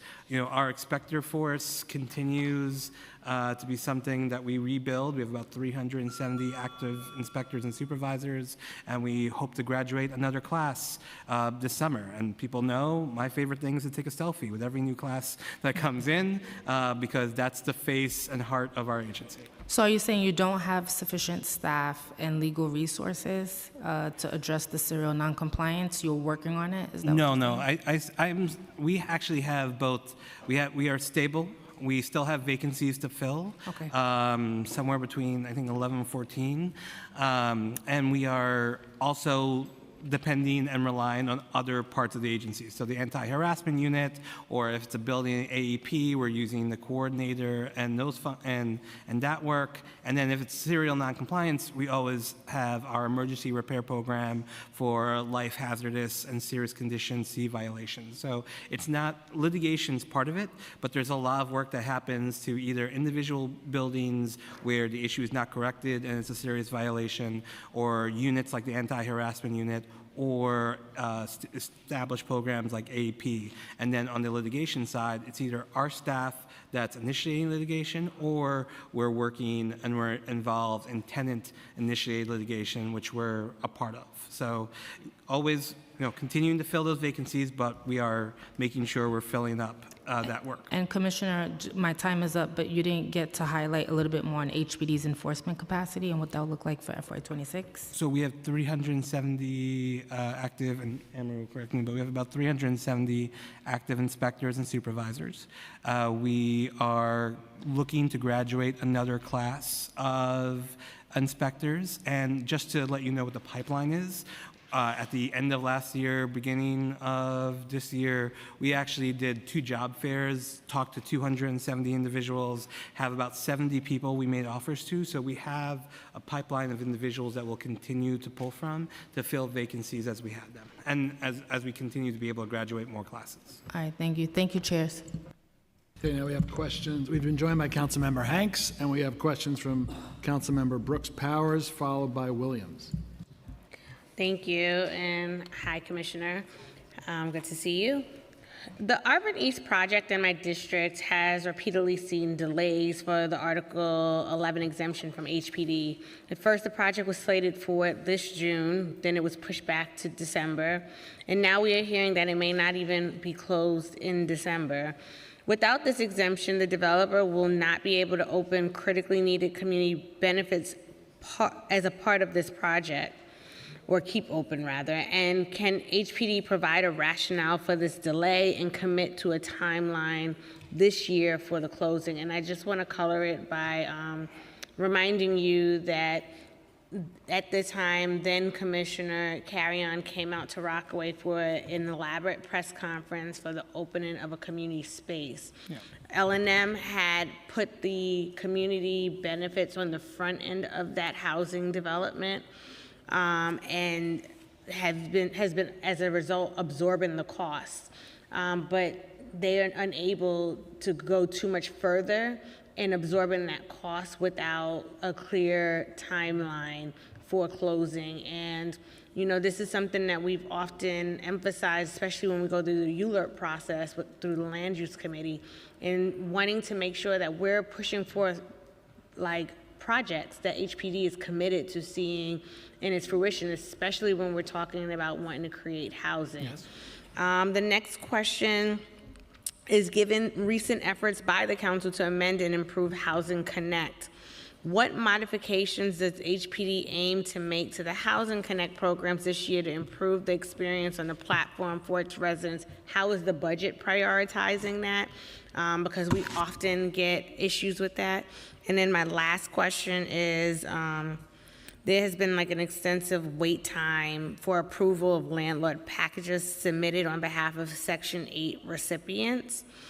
And I wanted to know if HPD has funded additional staff maybe to be able to support this, and how HPD plans to further educate landlords in terms of that process, because what's happening is packages are being kicked back for errors or omissions, which have also not been clarified to landlords what those actual errors may be. And it elongates the process and takes even longer for people who are unhoused or housing insecure to get into their new home. Would you mind if I went backwards instead of, okay, great. However you want to. So on the Section 8 rent increase, so a owner is able to apply for a rent increase on a Section 8 for increase under the payment standard if there is a voucher holder in that apartment. They're able to do it at either lease renewal or if it's a project-based voucher contract at the anniversary of that contract. When we moved forward with, or there's two parts of it. There was a staffing piece of it where, like other parts of HPD, what is now the Office of Housing Access and Stability, saw a high vacancy rate in what is basically our rent increase specialists within the Department of Tenant Owner Resources. That had been rebuilt up, so we were able to bring new staff in. And I'll talk a little bit about what the supplemental piece of it, but they go through that process. They go through those individuals when they work through that process. The increases were affected by a couple things. There were a number of years where people did not submit increases and continued just to get the same payment. Some of that changed when the state law was amended for Section 610, which actually was a program city supported. We wanted to see if we can get more dollars for operating costs that continue to increase inside buildings under the payment standard and the available federal rent costs that we had. Rent money that we had, that would not affect how much a tenant would pay. So the tenant would be held harmless. We would use the federal funds to increase how much money went to the owners. That resulted, both the uptick in sort of property managers and building owners starting to do things that they weren't doing during COVID, like requesting increases, and the availability of this new program led to a huge spike in increases at the time that we were still not fully funded. At the end of 2023, where we started to see funding return to the agency and our ability to staff up more regularly, we were able to not only partially rebuild the team, but we also put our own funds to hire temporary staff. Now we're up to 10, it was 8 at that point, but now 10 staff members to help deal with the spike. At that point in time, we had a 2-year backlog in rent increases because the spike came so tremendous. And then when Section 610 became more recognized or known by the community, more people who had not come to us for years started to come in with a lot of rent increases. I'm very proud to say, and a huge thank you goes to the team, everyone from the front end to the leadership in housing access and stability. We went from 2 years to 6 years, 6 months. 2 years to 6 years is bad. 2 years to a 6-month backlog. That being said, we have had a little difficulty coming over the 6-month piece because we have seen even higher spikes than we expected. So for every time that we try to get more resources and anticipate how to beat the curve, there may be a spike that comes up. It happened in the fall of last year, actually happened again in the spring of this year. So we're actually talking internally now to see how we can control that curve moving forward.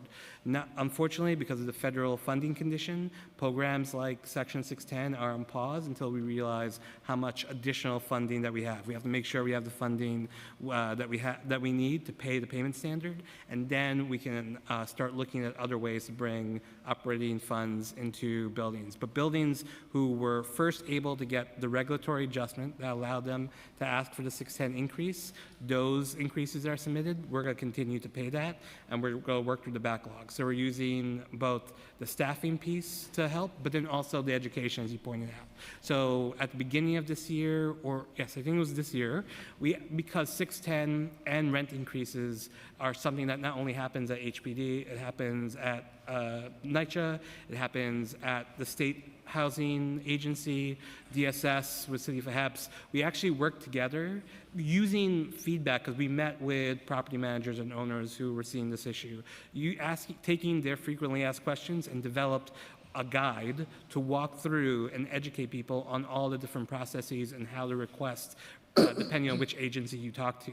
Additionally, we put together PDF presentations, and to your point about the rent increase, there was some confusion about whether or not you still have to go through rent reasonableness or whether you can get the max of the payment standard regardless of rent reasonableness. Those are questions that are dealt with in the primer that we created and the education we've done since. And there will always, I think there's, as people continue to come who have maybe not known it or turnover and new staff on the outside that work with us, we'll continue to prioritize that education. I can get into Arvern next. Yep, but before you get to Arvern, since you're going backwards, don't forget about Housing Connect. Yes, oh sorry, Housing Connect. So 2 parts of Housing Connect. So one, on the main initial lottery piece, that scope is still being worked out. I think we talked with Councilmember Dinowitz and the chair about providing information on the scope and what our our estimate timeline is, so we can also share that with you. But some of the things that we're seeing, for instance, is tenant information and communication between them and the marketing agent. We're seeing a lot of things that we want to do differently on the marketing agent side in their ability to batch and organize data. We're seeing that there are new tools that the marketing agent community is using, which interacted poorly with the system that we had set up, and creating slowdowns or stoppages of the Housing Connect system. So making sure what we built can react well and keep up with technology that the industry is using and doesn't negatively affect our work. Some of our problems also had to do with the way the technology is hosted. So right now, the Housing Connect is hosted on hardware servers.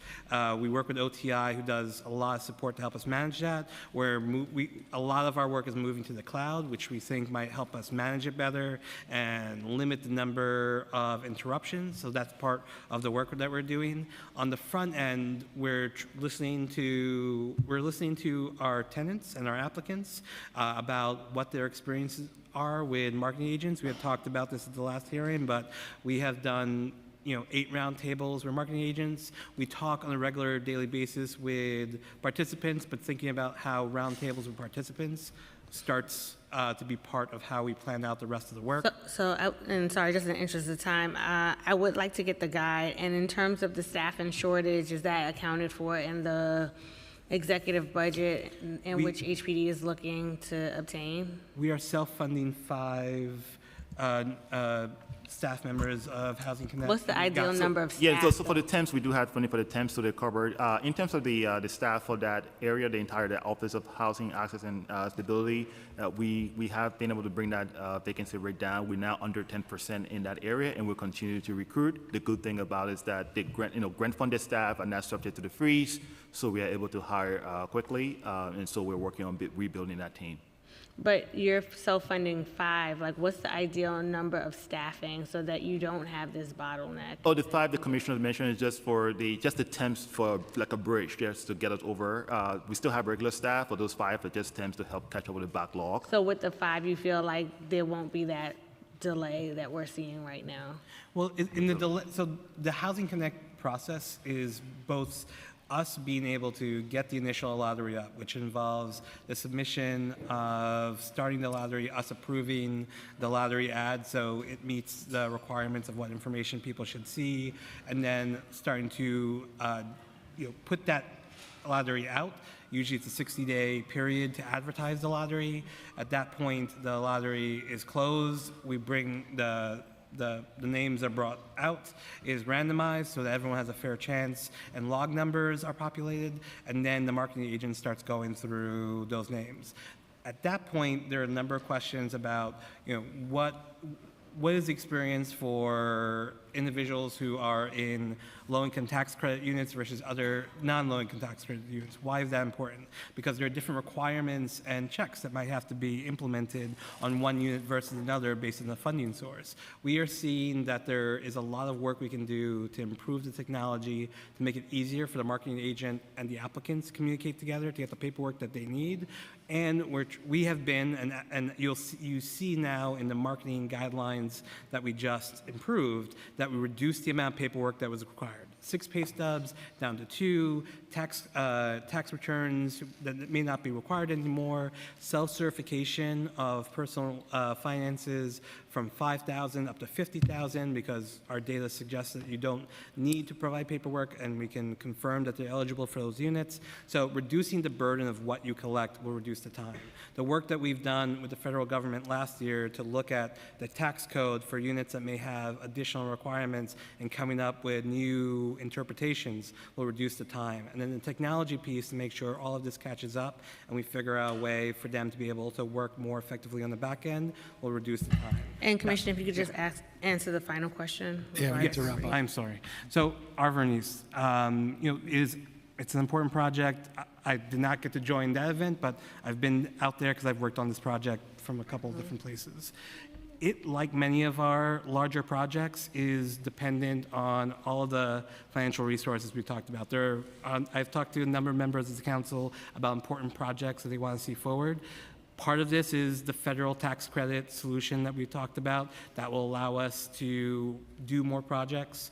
Our capital budget is definitely in a better place, but again, without all of our tools in the place that we need, it limits how many projects we can move forward, and we do have a lot of projects in the pipeline. We're talking to the project team of Arvern East, trying to get creative. We said we would revisit the conversation over the summer, and we're happy to keep you updated about how fast we can move on that. Well, we need to, and I'm sorry, Chair, we need to get this done this year, especially if HPD is saying that there's a shortage of housing, we need housing. This project has been in the pipeline from before I was elected, over 4 years ago. Yes.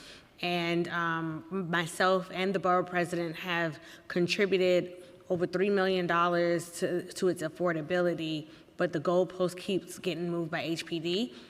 With a lack of real transparency there.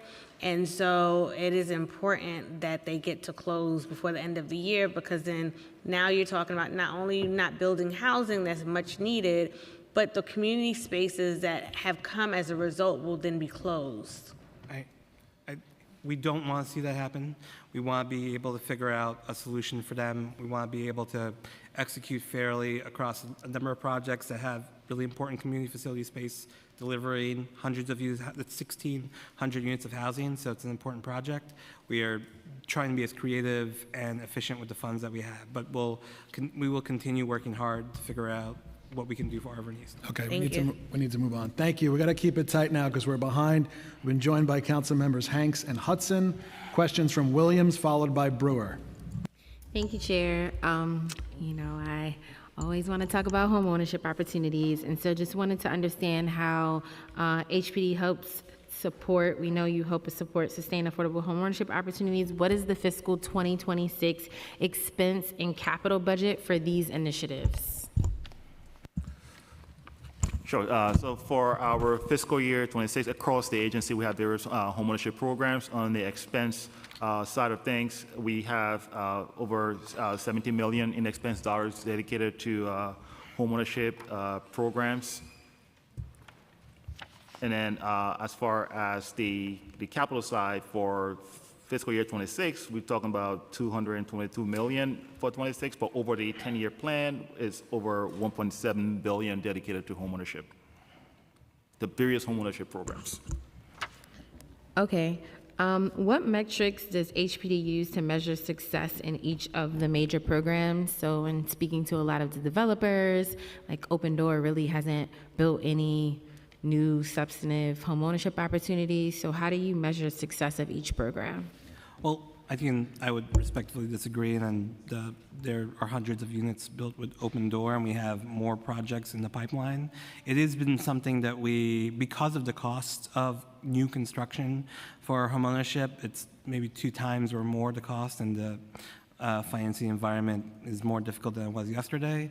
It's something that we've primarily used on public sites because it allows us to control for one major cost, which is the acquisition price. The way we measure success is we have multiple ways that we try to approach the homeownership work. The first thing is just to retain and stabilize, the tens of thousands of homeownership units we have in the city right now. So a lot of our preservation dollars goes to support multifamily co-ops and 1 to 4 family homeowners. On the multifamily side, the preservation term sheets, J51 will also be a huge resource for that, and we're seeing a lot of interest from co-ops on the J51 bill, J51R program. We are also, again, Mitchell-Lama is a big piece of this, so 2/3 of our homeownership stock is Mitchell-Lama, so both the funding that we put in our Mitchell-Lama buildings, plus now there's some additional funding from the state, will be a big part of how we see that work move forward. So that's thousands of units, and part of what we look at when we're looking at what our preservation goals are. On the homeownership side, the Home Fix program and relaunching that program, expanding the number of services we work with, that's a big part of how we define success on our 1 to 4 family work, plus a number of other resiliency programs that we've been able to benefit from using federal funds at different points over the last couple of years. Increasing access has been very huge, so down payment assistance going from $40,000 a household to $100,000 a household, both the city and the state, and then being able to double that funds, again, support from the city council through City of Yes from 41 to $82 million that will double the number of families that we help, and then creating new opportunities, which is both a mix of Open Door, but we really want to move forward with the remaining 60 or so buildings in the ANCP program. We just put out a new term sheet, which we think respond to a lot of the issues we heard, and would really appreciate the support of the council members in those districts to get ANCP Can I just forward. ask one more question? Sorry, and I'm trying to respect the chair's wishes. So 2 quick questions. What is the total amount of homeowners who have been assisted by the Home First Loan Program in fiscal 2024 and year to date in fiscal 2025? And then lastly, does HPD have any plans to develop new term sheets or programs for home ownership, something that can really be scaled up? Programs like Home First are great, but they are really small and such a tiny percentage of new construction. So I think in that breakdown, I have to come back to you in the numbers, but to your question about the term sheets, the new Open Door term sheet is now going to be out, which I think will meet some of the issues or questions that we've gotten in the past. The new ANCP term sheet is out, which again not only creates homeownership for the tenants who have been doing the sweat equity, but vacant units become open units to the community. We have continued to look at tenant to ownership conversions as something in our work, especially given the number of buildings looking for different options because of financial or physical distress. And the last thing I would say is 485X did include option D, which was something that was very important to everyone that was part of those negotiations. And we believe we've heard some good interest. The numbers for that is something we'll publish soon, and we're continuing to see how we can use option D as a way to leverage more homeownership opportunity with less subsidy. Okay, questions from Councilmember Brewer, followed by Dinowitz. Thank you very much. Congratulations, Commissioner Tajani. I was at a tenant meeting with NYCHA earlier, but I did listen. So you have more money as a result of the asylums. Is it $50 million in 26?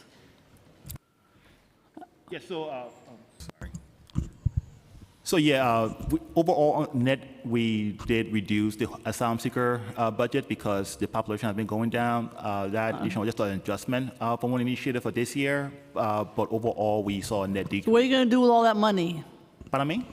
What are you going to do with all that money? Oh, Councilmember, good question. So, yes, it's a very good question. So the program, the asylum seeker initiative managed citywide. So whatever savings are recognized in areas are moved around the program. So while we may see savings on the HPD side, it's possible, with OMB manages how it's reallocated across the program citywide. So you didn't get all that money? So, HPD did not get all that money? So as far as asylum seeker funding, any savings does not go to HPD. I know, it goes back to OMB. Programs. So, all right, so you don't have any of that money yet? So we still do have asylum seeker money in our budget for the remaining programs that we have, but as far as any reallocations, they go to other agencies. We saw new funding come from general, not specifically from that. Okay. So you didn't get it. You don't know if you're getting any of it yet. That's what I'm trying to understand. Yeah, so we have funding from other sources.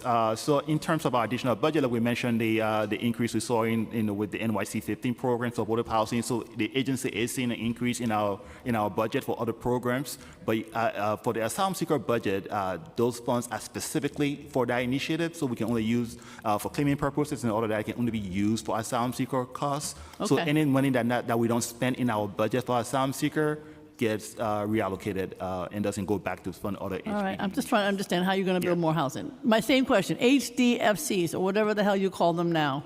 I asked about that in the preliminary budget. Are we any further along? That's home ownership. Where are we with HDFCs? Because what I guess I'm looking at between the HDFCs, the SROs, there's money left on the table, so to speak. These buildings exist, they just need to be converted. Go ahead. Yep, so there are two parts of this. We're thinking through the cost of conversion still continues to be something that is an item we're working on. We have new preservation programs. Our focus really is on ANCP. It's one of the ways that we use the affordable homeownership opportunity funds on the state level that helps supplement our work on the ground in New York City. That said, there was additional homeownership funds provided in the state legislature, the state budget that just passed. So our assistant commissioners in homeownership opportunities are looking at ways we could do tenant to owner conversion. The strongest, I think the possibility of doing more with option D with 485X is something we're looking at, but it's not going to work in every geography, so we're going to have to figure out a plan that has different tools for different geographies. And they would, for new construction 100% subsidized, they would be HDFCs. Right, I sort of understand what you said. Not completely, but you don't have any more units that have been converted, or you don't have a number as to what you're going to convert in the next 2.6. We don't have a number to what we're going to convert in the next two. All right, and how about SROs? Do you have a number for SROs in terms of conversion? Obviously, the Windermere being one. Do you have others that you're trying to convert to be a permanent affordable housing? We do have a number of developers who are coming to us about either converting SROs, Class B buildings into Class A. And as you know, we're also looking at expanding the use of shared housing, which is something we've talked about, City of Yes, and the numbers demonstrate. Yeah, I'm not sure that goes to poor people, but go ahead. The numbers demonstrate we still need to also build for more singles and two-person households. So we are working on legislation now to come back to the council to develop that idea further. So it's going both ways. SROs that are looking to convert into Class A apartments, we're working on those conversions in the pipeline. We're also looking at expanding the use of shared housing, since there's also been a demonstrated demand for up-to-date, newly constructed, high-quality shared living environment. Okay, but do you have any number for the number of SRO units that are available for conversion that you're working to convert? Do you have a number for that? I don't have a number for you right now, but we can come back to you with that data. Okay, and then just finally, I don't know if it's you or somebody, or if it's DSS, but there are a lot of vacancies in supportive housing. Is that your issue or some other agency? It seems to me it should be the administrations. There's a lot of vacancies in supportive housing. It's something that we work on with DSS. I would probably defer to them on the referral process, but as we build units or there are projects that have a regulatory agreement with us, they're under Housing Connect requirements, we get involved to make sure that lease up is happening. But you and DSS meet, I assume, on a regular basis. Does anybody have a list of the agencies and nonprofits that have vacancies? Yes, and yes, so I could go back to DSS and work on putting that data for you. We're brought in when it's projects under. Can you get us that list of the vacancies in the nonprofits? We'll go back to talk to DSS. Can you get us a list of those agencies that have vacancies? I will go back to DSS and talk about this question. Thank you. There's hundreds of them, FYI. Thank you. Okay, 2 minutes each, 2 minutes each for Dinowitz, Hanks, followed by Salam.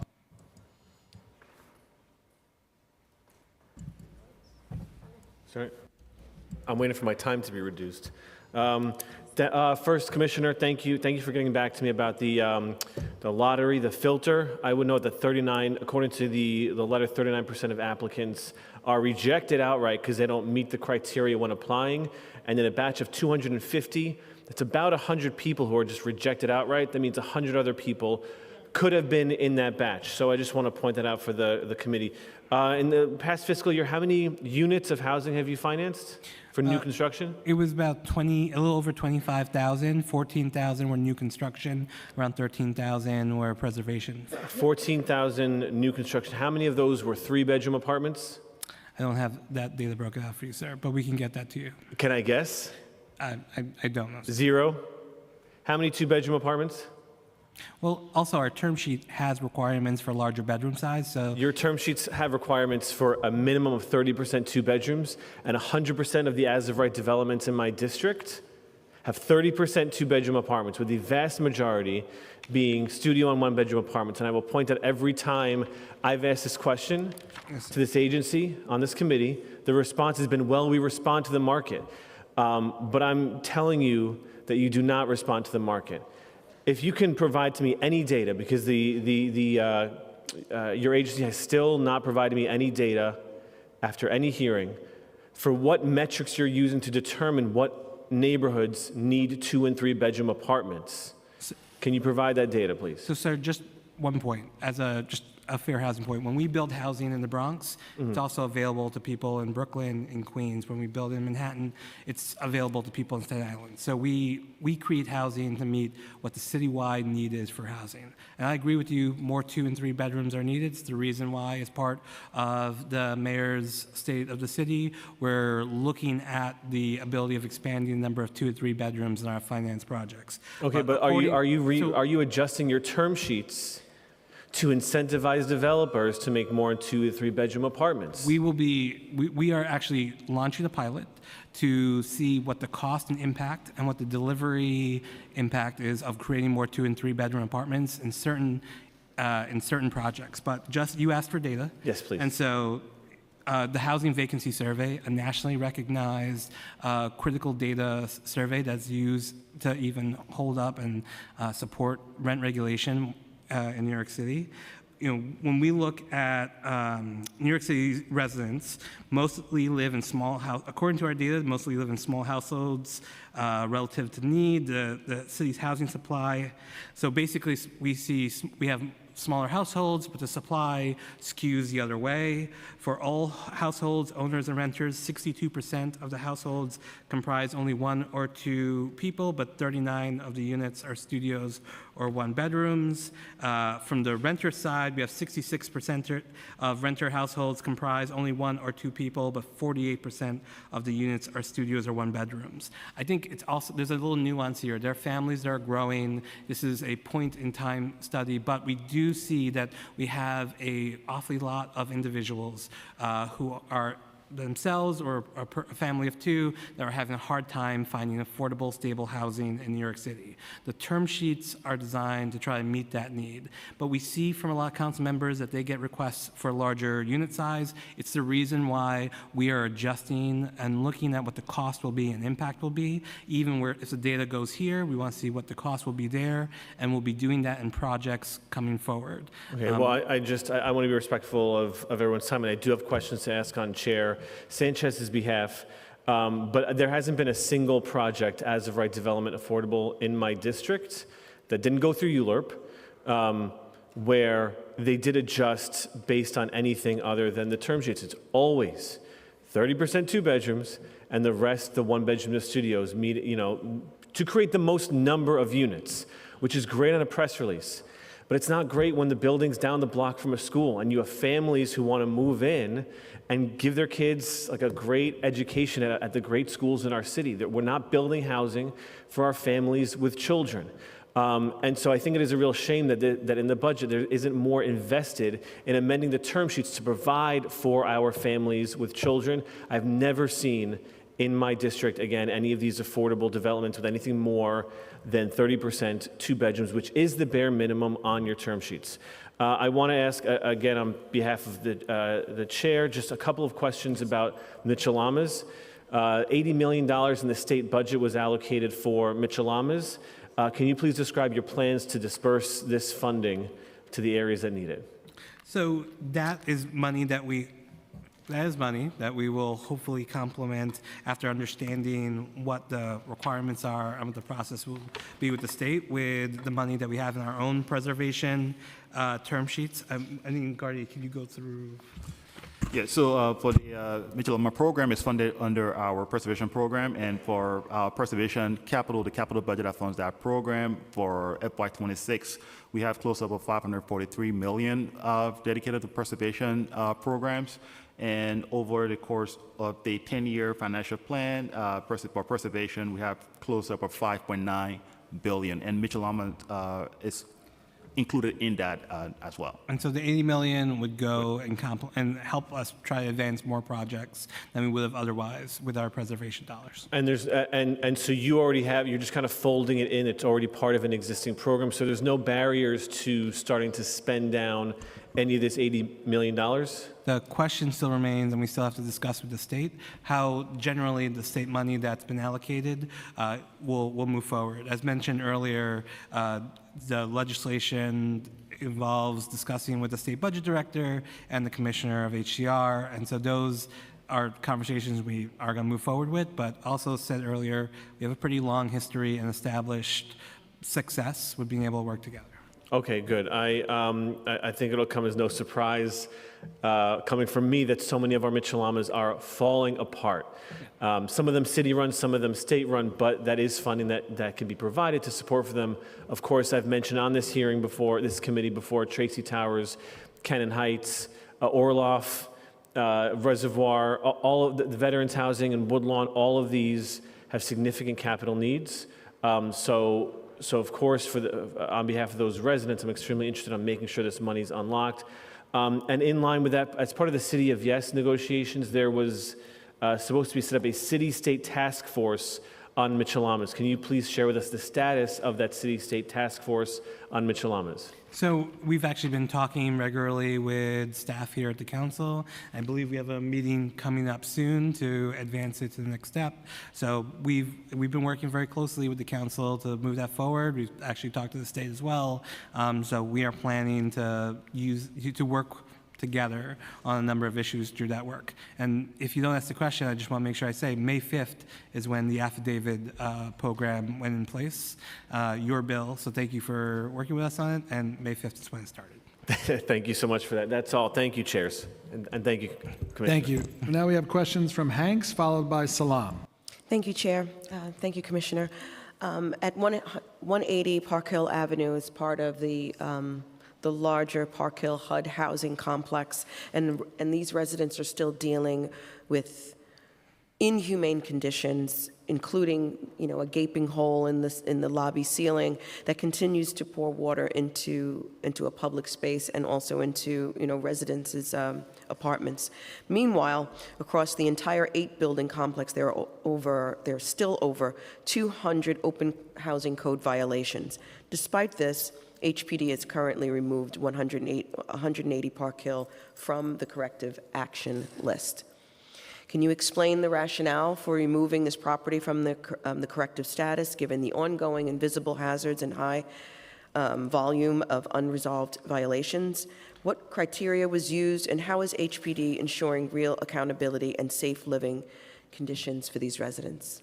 So, Council Member, first I'm going to invite Deputy Commissioner Santiago to help me answer any questions on the enforcement side. I will say that they have filed for A&P re-inspections, which is the first step, and we can continue to keep you up to date. But they will not, if they have filed for re-inspections and the issues have been corrected, then that's something that that we'll move forward with. If they haven't, those buildings continue to stay in the process. Additionally, my understanding is that there has been, or there's moving toward a change of ownership at the building, which will allow us, we believe, to work with a team where we have preservation dollars to work on making those repairs and do something more than just the ERP work.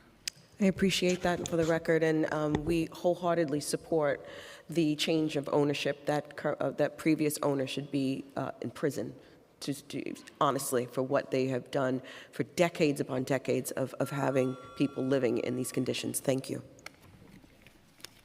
Thank you. Now we have questions from Councilmember Salam, followed by Aviles. Thank you, Chair, and good afternoon. I'm going to try to be quick. Got 3 questions, one on preserving home ownership, black home ownership. The third-party transfer program was flagged for concerns about displacing black homeowners in Central Harlem. While the City Council has asked for capital to expand the program thoughtfully, the executive budget allocated $0 to this. How will HPD reform TPT to ensure it supports intergenerational wealth and housing preservation in communities like Harlem rather than undermining them? Councilmember, thank you for the question. Again, this TPT legislation and moving forward with a reformed version of it is a priority for HPD. It was, this mayor recognized that the original program did not meet the kind of constructive, comprehensive approach that's necessary to go after bad buildings while not harming others. And so I'll just invite Deputy Commissioner Darga to talk through our approach moving forward. Good afternoon. Yes, we've been really happy to work with City Council to reform the program. There are a couple changes that we've been contemplating that I just want to highlight, particularly when it comes to HDFCs that have struggled. We do have support, I just want to say today, through our preservation programs for HDFC cooperatives that are interested in seeking financial assistance from the city. So for folks that are struggling, TPT is not the only option. I just want to say that first and foremost. We have loan programs, we have tax exemptions. They can apply for an Article 11, which we would submit to City Council. In addition to that, a couple of things that came out of the working group that we had a couple years ago. First, giving HDFC co-ops the opportunity to re-petition to become a cooperative again if they are subject to an IMREM action, and have that structured in such a way that there are clear timelines and milestones. But it also gives an opportunity. A lot of the co-ops that we've seen that are struggling have a really low percentage of homeowners left. And so it actually gives their neighbors who are renters today an opportunity to become part of the co-op going forward, which would increase the amount of home ownership that we're able to provide. We also have been really interested in working with City Council to create, as the acting commissioner said earlier, a version of the homeowner help desk for multifamily properties. The homeowner help desk provides support for 1 to 4 family homeowners.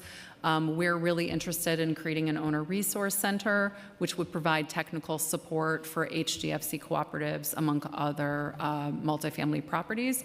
And we've been talking with some of your colleagues in City Council about allocating the first $500,000 to that program to kick it off next year. So we are looking forward to developing more guidelines for the program, and we'll be happy to circle back. And Councilmember, to your question about timing, the Deputy Commissioner had spoke about this earlier, but basically because we are working now through the contours of the program and that this program would not be really in effect till after the next tax lien sale, there's enough time between now and the next fiscal year to do the work we need to get the program established now, and then we would look to the next fiscal year budget to establish the budget, since we need to know what we're doing to make sure we fund it appropriately and correctly. Thanks, and I'll come back for a second round with my next question. Yes, sir. Okay, now we have a question from Councilmember Aviles. Thank you. Thank you, chairs. Good to see you, Commissioner. The thing I talk about often is housing for seniors. I'd like to understand, of the 25,000 units that you financed, how much of those units, specifically in new construction, are earmarked for senior housing? So I need to break down from a new construction specifically, but in fiscal year 24, we had about a little over 2,900 units just dedicated to older adult housing. I will also note, again, due to legislation, our own policy and legislation we worked on with Councilmember Hudson, for projects above 40 units where we have universal design. The goal is that for older New Yorkers, it should not be that only a senior-focused housing is an appropriate place for them to get stable homes. So throughout our construction, the 14,000 units of new construction, that should be something that is accessible for older New Yorkers. It's in fact why we put a lot of time and effort into working with DFTA and working with adult care, adult senior centers to get education about Housing Connect and get people through the process. The Neighborhood Tech Help Program is an example of where we're trying to meet people where they are. We see that a lot of older New Yorkers are using public library to get information about city resources. So we're using our navigators there to connect them with Housing Connect.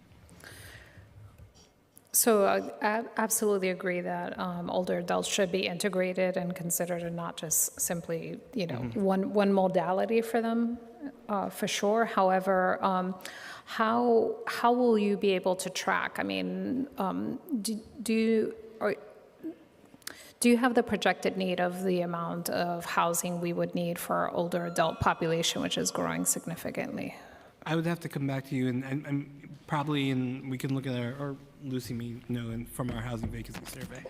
Hi, Councilmember. As you know, this is something that we look at a lot and care about. We both look at it from who is applying and who is moving into our housing whenever possible, and we continue to improve the systems by which we understand not just the primary person moving into a household, but all of the household members who move into it. We know actually from the New York City Housing and Vacancy Survey that not surprisingly, probably to anyone here, our population of older adults and their living circumstances is quite diverse. So many actually do live in intergenerational households. We want to be able to accommodate that as well, and we're thinking about how we better incorporate that into some of our programs. And we also look at that, as I mentioned, overall trends through the New York City Housing and Vacancy Survey, which is in particular pretty unique because we can look longitudinally and really see how we're evolving over time. So this is a big focus for us, and we continue to study, understand, and partner with other agencies to best meet the needs of older adults who, as the Commissioner was saying, we're seeing have a really wide range of preferences, and we want to be able to meet that need. Great. I'd love to hear an update of the pilot that you all discussed, but also just point of comment in terms of, I've said this to you many, many times, the older adult community that comes into our office, who we spend a lot of time filling out Housing Connect, are often immediately eliminated and don't qualify for anything, don't have 15, 20 years to wait on a queue. So I guess I would just continue, I would encourage like some serious urgency in this matter. It doesn't feel like it's moving as quickly as it needs to, and I just, yeah, I think I'll leave it at that. I would just say, since unlike a waiting list approach, this is a lottery. There are people who sometimes find an apartment in a couple of months. Sometimes it does take longer. It's really also a function of supply. And again, agree with the council that we need to be building more housing, but it's housing on the subsidized side, the mixed income side. So to get more successful, faster outcomes for those individuals, we just need to be more. We need to push more supply and more housing and subsidized housing through multiple avenues. Okay, we're going to go back to Councilmember Salam for his final question. Thank you, and I'll try to be quick on these two. One is code enforcement and repairs in Harlem, and the other is dealing with legal services and tenant harassment in Harlem. So with code enforcement, the preservation, code enforcement, and emergency repair budgeting seeing mixed funding trends, can HPD break down how much is being specifically allocated for code enforcement in Northern Manhattan, specifically Harlem? How are you prioritizing enforcement and repairs in buildings where landlords neglect conditions that disproportionately harm our constituents? And for legal services, the council called for $2.2 million to expand HPD's litigation team to protect tenants from harassment and illegal evictions. Yet the executive plan does not include this legislation. What is HPD's plan to expand legal services and protections for Harlem's tenants who are facing rising harassment amid gentrification? So, Councilmember, we don't have those numbers broken down specifically for Harlem. We can give you our overall numbers for code enforcement. Again, our approach is a citywide approach, and it's designed that way so that if Harlem sees an uptick in complaints, the funding goes in that way.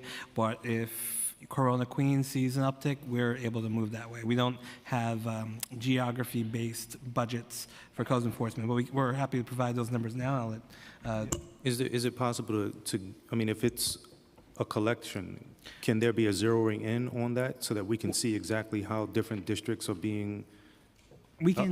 What we can do, I think, rather than the budget side, we can look at violations, response rates, work that we're doing in any community districts, or however geographically you'd like to define it. That is the work that's being funded, and then you'll see a demonstration of what we're doing to respond to constituent complaints and what the outcomes are. Okay, well, we can follow up with that with you, sir. And the last on the piece litigation about, side, so there are probably two ways to talk about this. From the housing litigation side, we have talked about the fact that we have held steady in that staffing team. We continue to look to fill vacant roles, but we've increased the number, compared to this time last year, the number of violations corrected through litigation, over 52,000.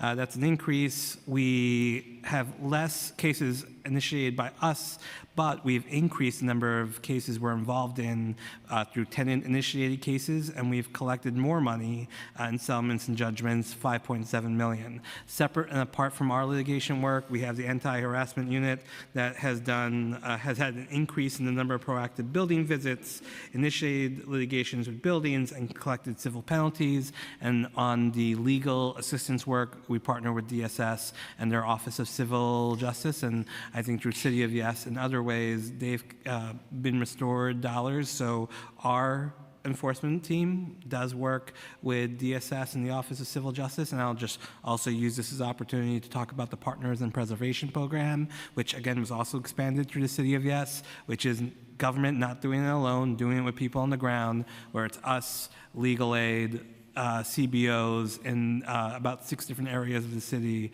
able to work with tenants, identify issues, help organize tenant associations, really try to build out that capacity that gets us to things like better enforcement or litigation to get changes.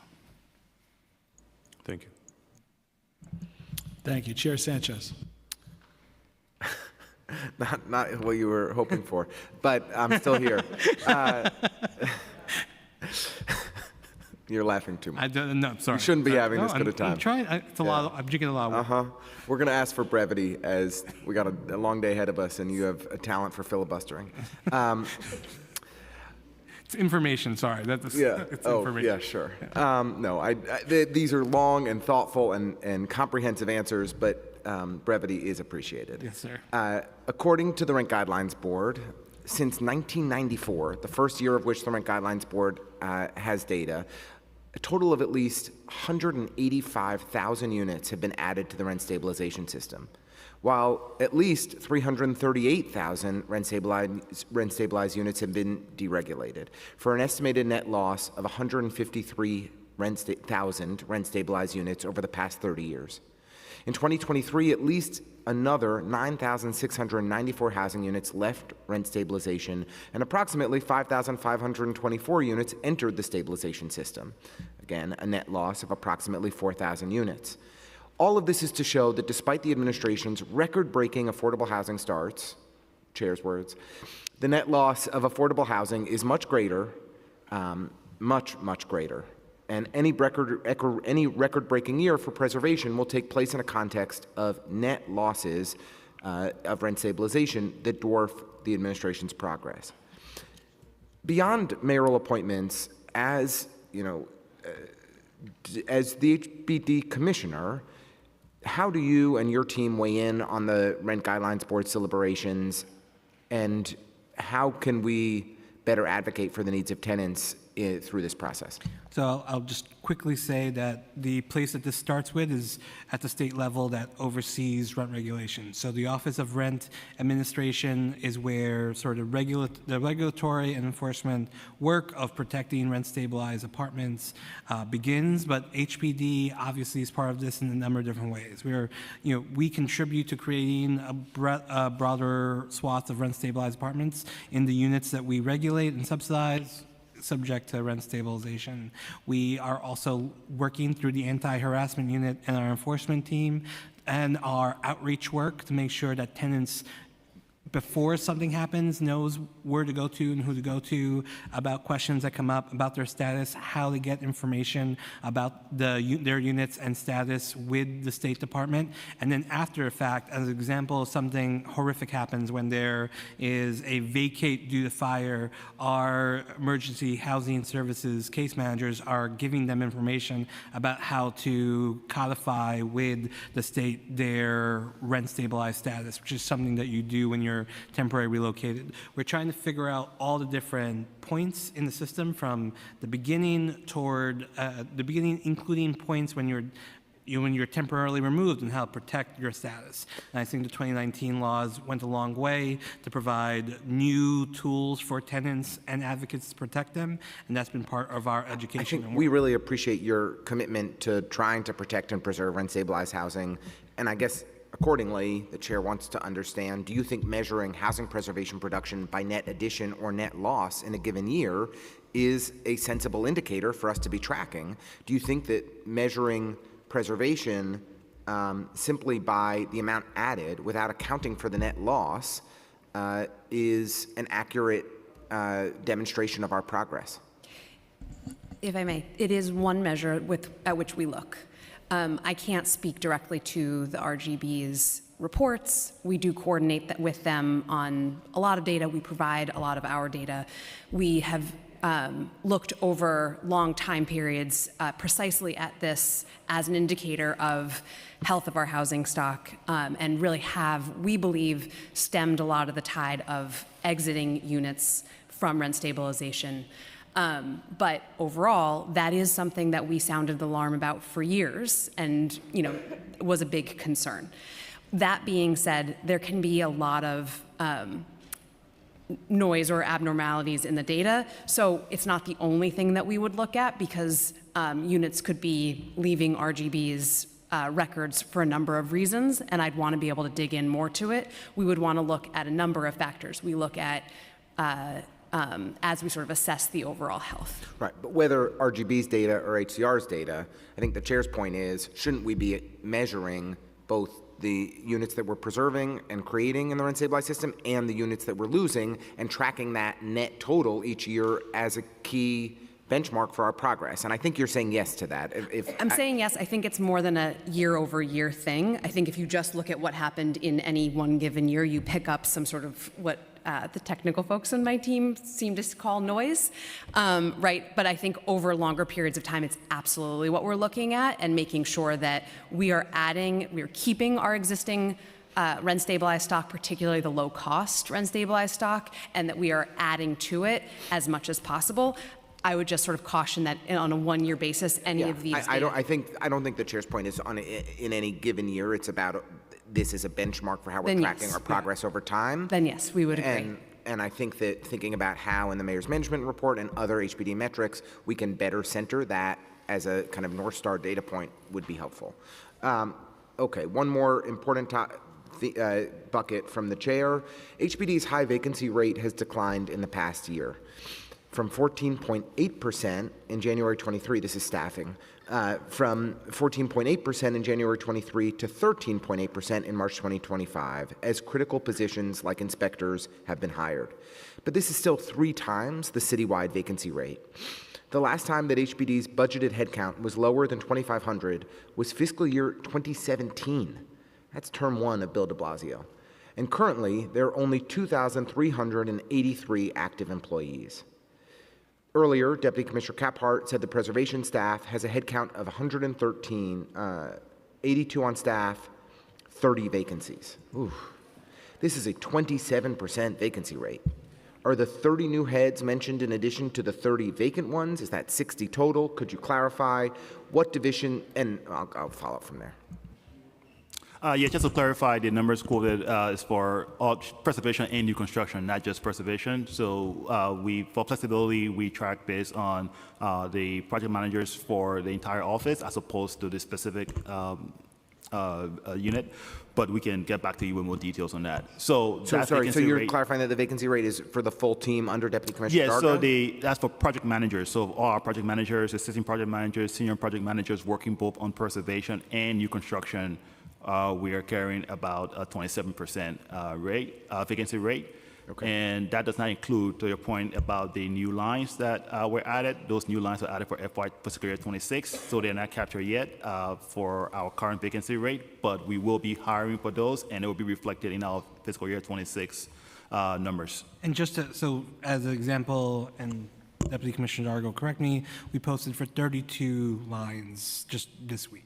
So we're in a place where we're actively hiring. Once we're given the green light, we're moving forward. And I had mentioned earlier that we are also supplementing that work. So as we hire people, we're trying not to lose step on projects and move it forward. Yeah. The chair was a key driver in the City of Yes process, pushing for additional HPD headcount. That was a major priority of hers. It's not usually the sexiest topic of kind of headcount at city agencies when we're talking about investments that we need to make in our communities, but it's because she and we all understand that if HPD doesn't have the headcount, we're not going to get the affordable housing projects and the preservation projects that we all need to see in our communities. Yeah. So we continue to be very concerned about. And those postings, council member, those postings that the commissioner mentioned, those are primarily our City of Yes positions that we're ramping up hiring for. So we have a bunch of them posted now, and we're actively recruiting. We have made some offers of candidates that there are a few that are already at OMB, so we are definitely moving on those. And Commissioner, can you just highlight, are there any divisions that you would say are most urgently in need of additional headcount? I think right now what we are trying to do is continue to recruit for the position, the vacant position we have. So we're continuing to recruit talented members of our asset management team, talented members for our neighborhood planning team, our development team, enforcement, across the board. If you go to Jobs.nyc, you'll see that we're trying to push the envelope on all of that front. I had mentioned before that we have spent the last couple of years building, as of right, new construction tools. A lot of that work, the UAP work of getting the paperwork online, 467M conversion. So we want the as of right tools to move, but specifically on preservation, we really do plan on making a big push and a priority this year. So we continue to think about ways that we put more money and work into that, both staffing up and making sure that our programs are working well there. I think that one of the benefits of me channeling the chair today is that you didn't get to hear any of the questions that I had planned. Yeah. So I will call you separately to bother you about all of those. Very fortunate. This is great. Thank you to both of the chairs. I just want to thank Councilmember Ressler for being my voice. Thank you, Councilmember Chair Brennan, for bearing with me. Okay, Commissioner, your team, thank you very much. Appreciate it. We look forward to working with you to deliver a good budget. Thank you, sir. Thank you. All right, we will take a little break, and then we're going to start and hear from NYCHA. Thank you. Yeah.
Please find your seat. Shh, keep it on. We're about to resume. Everyone, please find your seat. Thank you.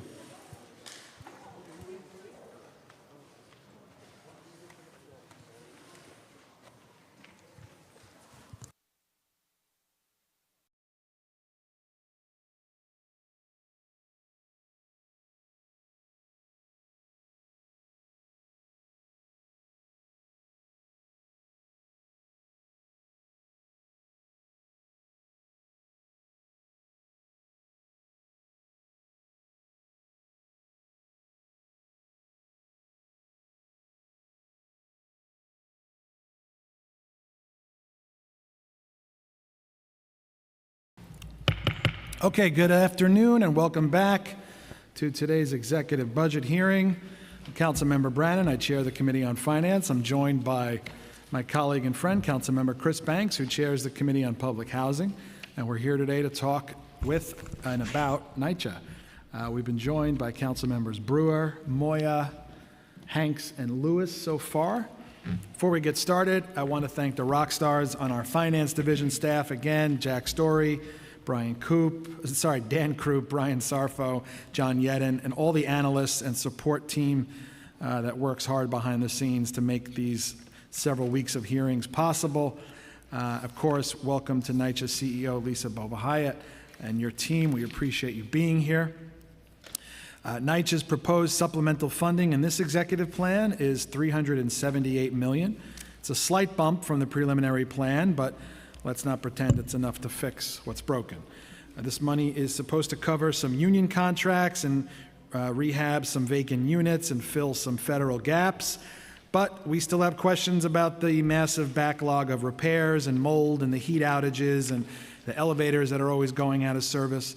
Our public housing stock is one of the most important tools we have in this housing crisis, but year after year, I worry that collectively we fail to treat it this way. In our preliminary response, the Council called for $2 billion more in capital over 4 years to stabilize and improve NYCHA. We also called for faster unit turnover, real maintenance, and making sure staff can actually meet the scale of the problem. This afternoon, we'll be asking some tough questions about capital needs, staffing attrition, rent arrears, and disaster recovery, because we believe that every NYCHA apartment left vacant, every leak that goes unrepaired, and is another missed opportunity to give New Yorkers a decent place to live. With that, I'm going to turn it over to my co-chair, Councilmember Banks, for his opening remarks. Thank you, Chair Branning, and thank you to Lisa and to your staff for coming today. NYCHA has operated the largest public housing program in the nation for over 75 years, providing affordable housing to over 530,000 low to middle income New York City residents through both Section 8 and Section 9 public housing and Section 8 voucher program. While NYCHA continues to be a precious and critical resource in an increasingly unaffordable city, longstanding disinvestment and federal underfunding of public housing, coupled with organizational mismanagement, has resulted in the deterioration of public housing. For years, tenants have reported health and safety issues in their homes, ranging from lack of heat, unresolved mold issues, pest infestations, lead-based paint hazards, elevator outages, and leaky roofs, just to name some of the long-standing issues. NYCHA's total capital needs exceeds $80 billion. And it is in the midst of this context that the city and NYCHA are facing threats to public housing from the federal government that could upend the housing stability for millions of New Yorkers who either live in public housing or rely on housing vouchers for housing. Today, I look forward to hearing from NYCHA about how the city's executive budget addresses or does not address these challenges and how we can all work together to protect the housing stability for millions of New Yorkers. I will now turn it over back to Chair Brennan and the committee council to go over some of the procedural items and swear in the representatives from NYCHA. Thank you, Chair Banks. Just again, as a reminder for this year's executive budget joint hearings, we're going to take public testimony on an agency's executive budget that day, meaning today. after the agency witnesses have finished, instead of holding one day for all public testimony. So if you wish to speak on the NYCHA executive budget today, please make sure you fill out a witness slip with the Sergeant at Arms. Public testimony will begin as soon as we've completed with NYCHA. So I'm now going to turn it over to the committee counsel to swear in the witnesses for their testimony, and we can get started. Good afternoon. Do you affirm to tell the truth, the whole truth, and nothing but the truth before this committee, and to respond honestly to council member questions? Chief Executive Officer Bova Hyatt, Officer Trimble, Officer Lescott Martinez, I do.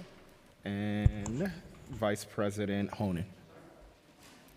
VP, sorry. Oh. Mavani. Yes. Thank you. I do. Thank you. Begin. Thank you. Chairs Chris Banks and Justin Brannon, members of the Committee on Public Housing and Finance, other distinguished members of the City Council, NYCHA residents, community advocates, and members of the public, good afternoon. I'm Lisa Bova Hyatt, NYCHA's Chief Executive Officer. I am pleased to be joined by Chief Operating Officer Eva Trimble, Executive Vice President of Finance and Chief Financial Officer Anika Lescott Martinez, Chief Asset and Capital Management Officer Sean Mavani, and other members of NYCHA's team. NYCHA's adopted budget was approved by its Board of Directors in December. Thank you for this opportunity to provide updates on NYCHA's fiscal outlook for calendar and NYCHA fiscal year 2025, as well as our efforts to transform our organization and improve residents' quality of life. As always, we remain entirely committed to improving the quality of life for NYCHA residents by making the best use of the limited funding that's available, while also pursuing innovative housing preservation programs that are radically transforming residents' homes. We're making considerable progress in how we serve residents despite the significant challenges of managing a portfolio of rapidly aging buildings suffering from nearly $80 billion of capital need. However, the recently released President's top-line budget presents serious obstacles to these efforts. Under the proposal, HUD would see a nearly $33 billion cut, with $26.7 billion coming from a combination of the public housing and housing voucher programs. These cuts would come with new regulations, such as a 2-year time limit on rental assistance for able-bodied adults and a shift from formula-based funding to block granting states, with the expectation that local governments would share the cost in funding rental assistance. NYCHA is monitoring this evolving situation closely, and our financial planning and budget will adapt to the specific figures for each program once they are released. Beyond our close attention to the unfolding developments in DC, not much has changed since we last discussed our budget with the Council in March. The figures in our adopted budget that we shared remain the same. However, the state budget recently appropriated $225 million to NYCHA. We will engage with state stakeholders to program these funds in the coming months. And we were allocated $378 million in expense funds and $2.1 billion in capital funds, including funding for our PACT and trust programs from the city for city fiscal year 2026 through the executive plan. We are incredibly grateful for this support, which will help stabilize the authority's finances and enable us to deliver vital repairs for residents. While we're bringing top-to-bottom building and apartment renovations to residents through groundbreaking initiatives like PACT, the Trust, and comprehensive modernization, NYCHA's finances remain precarious. Rent payments constitute 1/3 of NYCHA's operating budget. revenue essential for maintaining our developments and providing residents with the quality of life they deserve. And residents are still struggling to pay COVID-era rental arrears. We are collecting an average of 85% of the current monthly rent charged across our Section 9 portfolio, which is a positive development. However, past due rent continues to be an obstacle. Rent arrears total $441 million across 64,000 households, nearly half of all NYCHA's Section 9 households. Our top priority is to keep residents housed, and we continue to inform residents about how they can get assistance with rental payments, including payment plans and rent reductions when household income decreases. We are also helping residents benefit from vital rental assistance programs. We applied $161 million in state ERAP funding to residents' rent arrears, and the CRA and home art programs will cover up to $185 million of pandemic-era rent arrears. Of course, it must be stressed that there is no additional funding for these programs on the horizon. NYCHA and New York City have weathered DC's political storms before, and the present tempest won't be an exception. NYCHA is an indispensable part of our city and the largest provider of deeply affordable housing. We appreciate the support of our partners, including members of the council, as we strive to ensure that NYCHA remains a vital resource for New Yorkers for generations to come, no matter the challenges. Thank you, and we're happy to answer any questions you may have. Thank you very much. Appreciate the brevity so we can get right into it. I want to talk, obviously, first and foremost about federal funding. NYCHA receives significant funding from federal sources for both its operating and capital budgets. Federal operating subsidy and Section 8 subsidies make up approximately 67% of NYCHA's operating expense budget, and the federal funds constitute 55% of NYCHA's 5-year capital plan. In short, NYCHA depends on federal funding. So how concerned is NYCHA with what we're seeing in Washington and the outlines of the so-called skinny budget? Thank you so much for that question. I'm going to first turn it over to our Chief Financial Officer, Anika Lescott-Martinez. Thank you so much, Councilmember. On May 2nd, President Trump released his skinny budget, which does not have the impact of law, but is certainly the first step in the yearly final appropriations process. Congress will ultimately write their own budget bills, but the proposal acts as a guiding document of the administration's priorities. From what we've seen so far, they are proposing to create a state block grant that would include public housing, Section 8, project-based rental assistance, housing for the elderly, housing for persons with disabilities together into a lump sum with expected cost sharing and regulations across those programs. The concerning portion of this, in addition to the block grant itself, is that it would be a significant cut in funding. So we are projecting so far that it could be between 43 and 45% cut to those programs, and that would be certainly difficult. We continue to pay close attention to what is happening in Washington, and we will continue to, keep you and all of our representatives updated as we learn more. Can you talk a little more about NYCHA's contingency plans to mitigate the impact of federal funding cuts? Sure. So as you've mentioned, federal funding is a large portion of our budget. We are currently doing contingency planning across all of our programs. We are keeping a close eye on what is happening in Washington. We can't really speak in hypotheticals as to what we would do, given that we don't have a sense of what will ultimately happen at Congress, but we are certainly planning. I mean, and given the mass scale of federal funding for NYCHA, I think a response will likely be needed on both city and state levels. How have those conversations been going? They've actually been going really well. We are a public housing authority that is very much supported by both the city and the state. We are fortunate in that regard because the majority of other public housing authorities do not receive assistance from their cities, their counties, their states.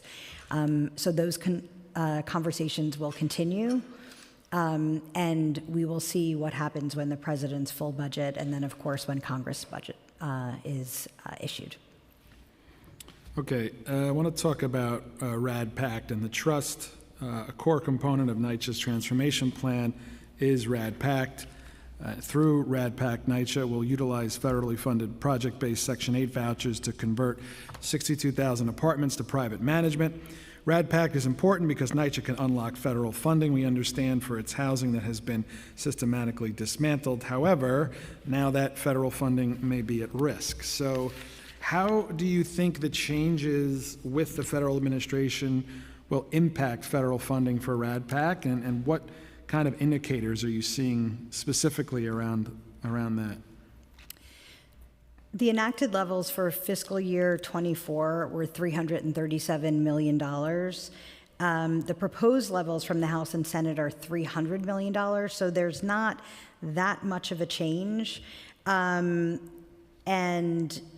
right now it's a little challenging to determine what's going to happen because in the president's skinny budget, they lumped everything together. So we're not sure exactly what part of the budget or the budget cuts would affect Section 9 or Section 8, but we will continue to monitor it closely.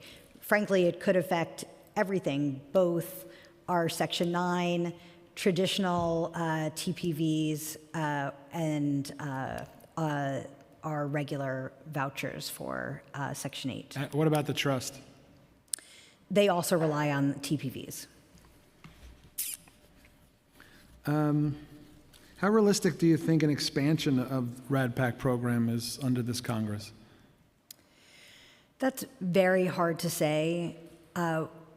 It seems like this administration is not interested in traditional public housing. It also, based on the budget, seems like they're not interested in any type of affordable housing. So at this moment, it's really a crisis, not only in New York, but across the country, to really make sure that affordable, consistent housing is available for our most vulnerable residents. And have you been speaking with the New York congressional delegation? We've been speaking with everyone who will listen to us. And I think right now we're in that odd time between getting a more detailed idea of what the president's skinny budget looks like. And once we see the fuller plan, obviously those conversations will increase. Okay. At the council's hearing the other day regarding the New York City Department for the Aging's their financial plan, I asked the commissioner about DFTA's contracting for older adult centers and NYCHA facilities. As you know, DFTA contracts with OAC providers and NYCHA facilities do not include funding for rent costs, yet they do provide for rent costs for providers in non-NYCHA facilities. When I asked the DFTA commissioner why this was, she stated that as part of an agreement between NYCHA and the city would provide NYCHA with the community services that are part of the funding requirements for public housing, and in return, NYCHA would not charge rent for these properties. Are you aware of that agreement? I do not know anything about that agreement. Okay. So would you be open to working with the council to provide nominal leases to these organizations so they can access city capital funds? We are always happy to work with the council. And I think leases, as a general proposition, are a really good thing. Okay, so something local for me, then I'm going to turn it over to the chair. I represent Coney Island. We have a good amount of public housing out there. Can you give us an idea of how many of the Hurricane Sandy projects are still ongoing? Sure. Thank you for that question. I'm going to turn it over to Sean Mavani. Sure. Thank you, Councilmember, for the question. Of the original 35 sites where we had Sandy projects, 30 of them are complete. There are 5 projects that continue. 4 of the 5 projects are completing this quarter or next quarter. Where are those 5 projects? The 5 projects that we have with ongoing work, they're all at mainly 90% or above, except one. They're at Hamel Houses, at Baruch Houses. There is a set of Coney Island sites, so Dwyer, Surfside, and Coney Island Site 8, which are managed as one project. That's at 97% construction now. Red Hook East and West in Brooklyn, and at Cary Gardens. And Cary Gardens is a site where we have some ongoing challenges with the vendor. We're developing a plan to bring on another vendor to complete some of the work, and that will likely extend into 2026. Okay, so I know we met on site at Cary Gardens last summer, and that was the story then. So we haven't moved anywhere forward since then? We've had progress with the existing vendor. We have had, we've been, based on what you saw there and our ongoing efforts, they have pushed through a good portion of the work. We've determined that there's certain types of scopes that they have not initiated that would make more sense and be more expedient and more cost effective for us to bring on a new vendor. So we're trying to wind down the work with the current vendor, get that completed, and then get another vendor on to complete the remaining. So, and what's the overall ETA to button up all of these Hurricane Sandy projects? So as I mentioned, 4 of the 5 projects will be completed by Q3 of this year.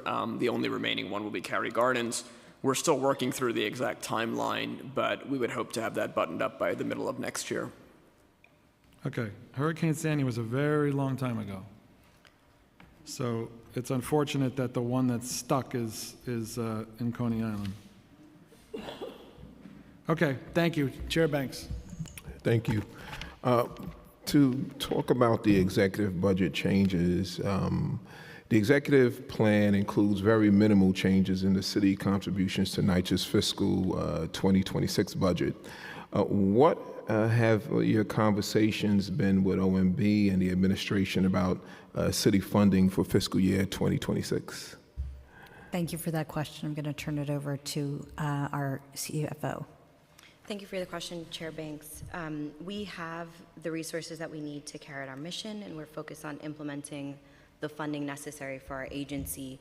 We are in constant communication with OMB and City Hall about our needs. In this plan, across the city FY26 executive plan, we have $1.6 billion in capital, $617 million in expense, and additionally, the city's been generous enough to forgive $105 million of payments for a grand total of $2.3 billion. As Lisa mentioned in her opening remarks, that is virtually unheard of across the country. Right. There's no other public housing authority that receives the funding that we do from the city. So to your question, we remain in constant communication. Okay. What new needs are you requesting from the city to be included in the adopted plan? So we are working through various specific proposals. Most frequently, we're working on the City of Yes plan to work on allocating that funding. So that's our top priority. And that's the $1 billion. So It's part of it, yes. part of it, right? And a portion of that $1 billion, I believe the majority of it is dedicated to RAD packs. Am I correct? So there is $754 million in PACT funding in the HPD budget, Right. and that does support our PACT conversions. Moving on to the federal capital and operating funding, the Comptroller's Office has projected that if the proposed federal budget were passed, that HPD and NYCHA would stand to lose close to $2 billion.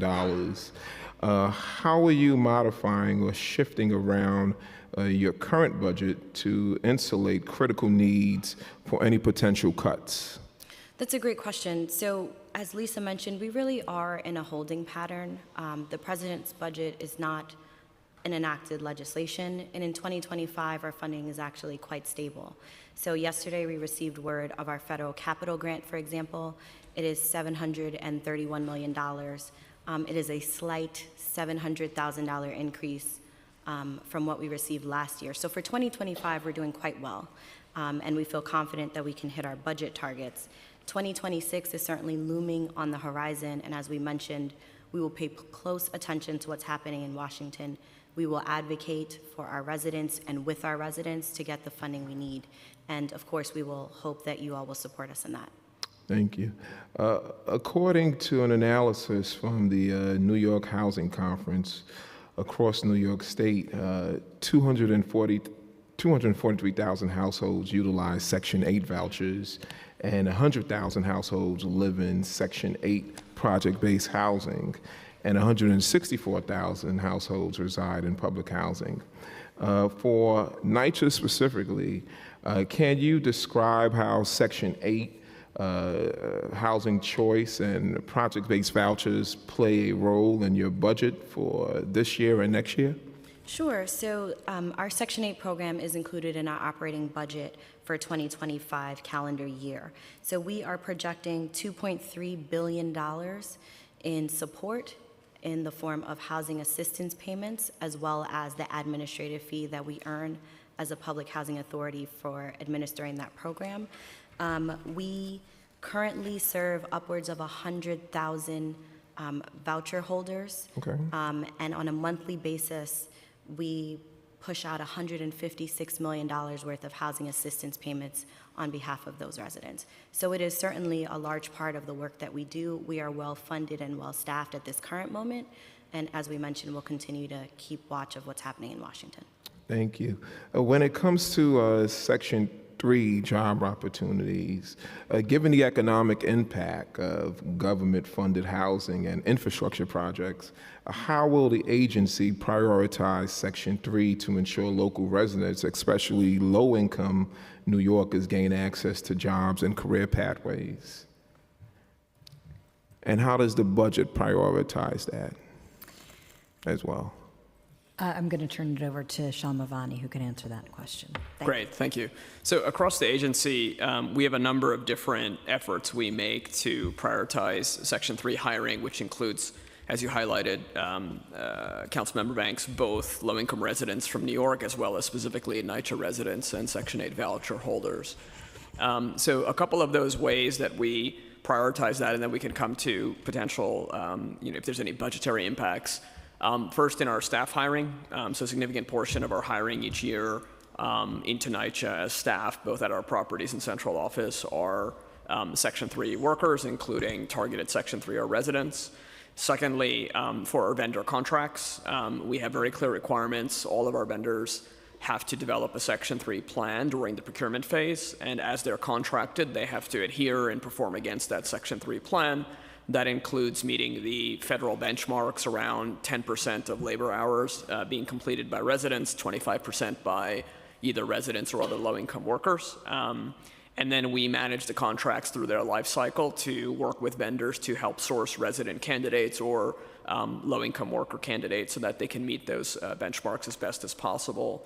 In addition to that, we run a number of our own workforce development programs. So we have something called the NYCHA Resident Training Academy that trains residents for a range of different types of roles or entry opportunities. This can include construction work of the type that I oversee, but it also includes a range of other areas, including NYCHA staff opportunities or other types of vendor contract opportunities that may come up. And we run those programs and then support residents around placement into unions and trade opportunities or into non-trade opportunities. And so the efforts we make at, obviously hiring and focusing on Section 3 priorities as well as vendor contracting are not, in my mind, directly impacted by budgetary issues in the sense of we would continue to make those efforts with the contracts we put out, with the positions we hire for, and our workforce development programs may or may not be impacted. Obviously, if we are, as an agency, funded less and expending less, then we have less direct opportunities to link residents or other low-income workers too. Okay. And as far as engagement with the TAs, what role do the tenant associations play with living out the Section 3 and then also 2? Separate question, but I'm going to give this to you as well. As far as the RAD PAC converted developments, when it comes to Section 3, how do you provide oversight over that and have them comply to hiring local residents? Sure, I can talk to both points. So On the Section 9 side and the other type of vendor contracts we have, for example, the capital projects that I oversee, throughout that a typical capital project, Section 3 may be a discussion topic. We engage with residents from the point of planning and scoping throughout the architecture, engineering, design phase, throughout procurement, and then when we get to construction. Now, those opportunities are typically coming in the construction phase. So at the beginning of the construction phase, before anything physical starts, so several months before, we bring the vendor on site. We have what we call a pre-construction kickoff. Resident leader is there, other resident board members can be there. One of the main topics of discussion is what are the specific job opportunities on this contract? How will we match and field candidates who are from that property or from other properties who may be qualified to take up those job opportunities so that the vendor can plan on filling those roles through Section 3 hiring, right? You have percentages showing how many residents have been hired from those particular developments that have been converted? Or per development that has been converted? Sure. So let me come to the RAD pack in a moment. What I was speaking about was on the Section 9 side, and we do track and manage the data around that so we know per contract and per project what kind of Section 3 performance we're seeing from a vendor. On the RAD pack side, Section 3 is required for the renovation work, so the major construction that happens after conversion. Our real estate development team does collect and monitor that data. In fact, that's published on our website every quarter. And so the actual performance of each project and how they're doing against their Section 3 targets is available there. In a similar way, as I mentioned, they're working closely with the resident leadership of each site around how to field candidates in particular from the properties that are converting as that project, and to ensure that they have job opportunities available, whether those are trade opportunities or non-trade type of roles involved in the renovation project. And does the Section 3 also include local vendors as well? Hiring of local vendors? Yes, so Section 3 covers any type of vendor contracting that's happening, yeah. Let me move on to the state budget for NYCHA. In the state budget, it appears that the state's $1 billion contribution to the City of Yes City of Yes for All and City for All includes $200 million for capital projects and other improvements as NYCHA developments. How do you anticipate this funding impacting your capital budget in the coming fiscal year? Thank you for the question, Councilmember. We are really thankful for the support of our state representatives and for City Council for the advocacy. We were awarded $225 million in the recently announced state budget plan. As you mentioned, $200 million of that is for capital projects and other improvements.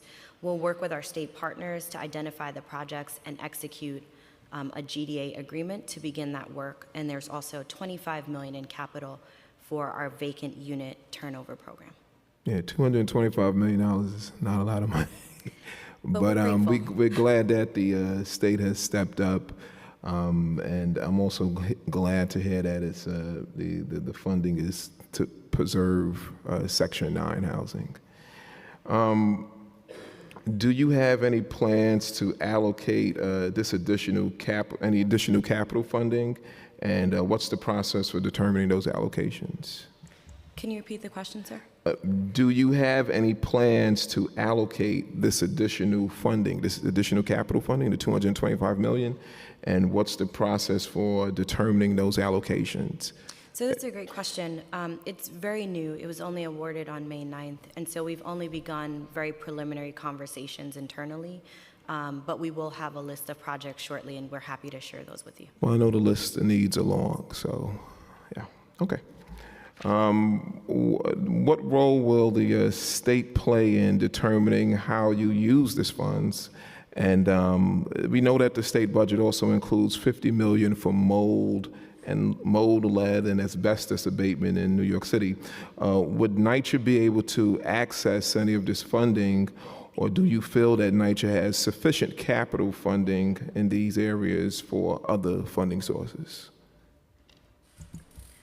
So the funding that you mentioned is statewide. We do anticipate that NYCHA will be able to access some of that funding. We can't speak to the exact amount, and I'll turn it over to my colleague Sean Mavani, who can speak to the GDA process that we go through with the state to identify projects. Yeah, so just to be clear, I think your question relates to the additional $200 million that came out in the state budget, separate from City of Yes. So the way that process works, as we've had these allocations annually for a few years now, we would prioritize internally the best use of those funds from our perspective, and then we'll engage with electeds on the state side who have allocated that funding to understand how that aligns with their views on our priorities. And then we develop a list of projects. So typically, earlier allocations after the HUD agreement, we focused on heating and elevators as part of the agreement. More recently, we focused the GDAs again on heating, but also some of the brickwork and facade work we need to do at our properties that's typically not city capital eligible. And similarly, we'll identify what we think are the one or two major priority areas, work with the electeds to align on that and what that plan looks like, how residents would benefit. And then once that's kind of agreed, that goes to the State Department of Budget. It's formalized with them. They then transfer a package over to DASNY, the dormitory authority that administers the grant. And then we work with DASNY to execute an actual grant disbursement agreement or a GDA. That process usually takes about 2 years. In the last few years, we've tried hard to expedite that with state partners. For example, last year we were able to, 2 years ago, we were able to get it done in 9 months and have over $485 million available. The allocation last April, we're still working through to try to get that executed, but we similarly try to get the money available to NYCHA within 9 to 12 months so that we can move forward with the projects. When it comes to vacant units, the Executive Capital Commitment Plan increases funding for vacant unit readiness by $39 million to bring the total city capital contribution. This state budget also includes $25 million for rehabilitating and returning vacant units to occupancy. This appropriation will be pursuant to a plan approved by the State Director of Budget. Can you give us a preview of what this plan will entail, and have these conversations already started? And are you concerned that the state approval will hamper the spread at which you can use these funds, these new funds for? Thank you, Council Member. We, again, are very grateful for the funding and support of our vacant unit readiness program from both the state and the city.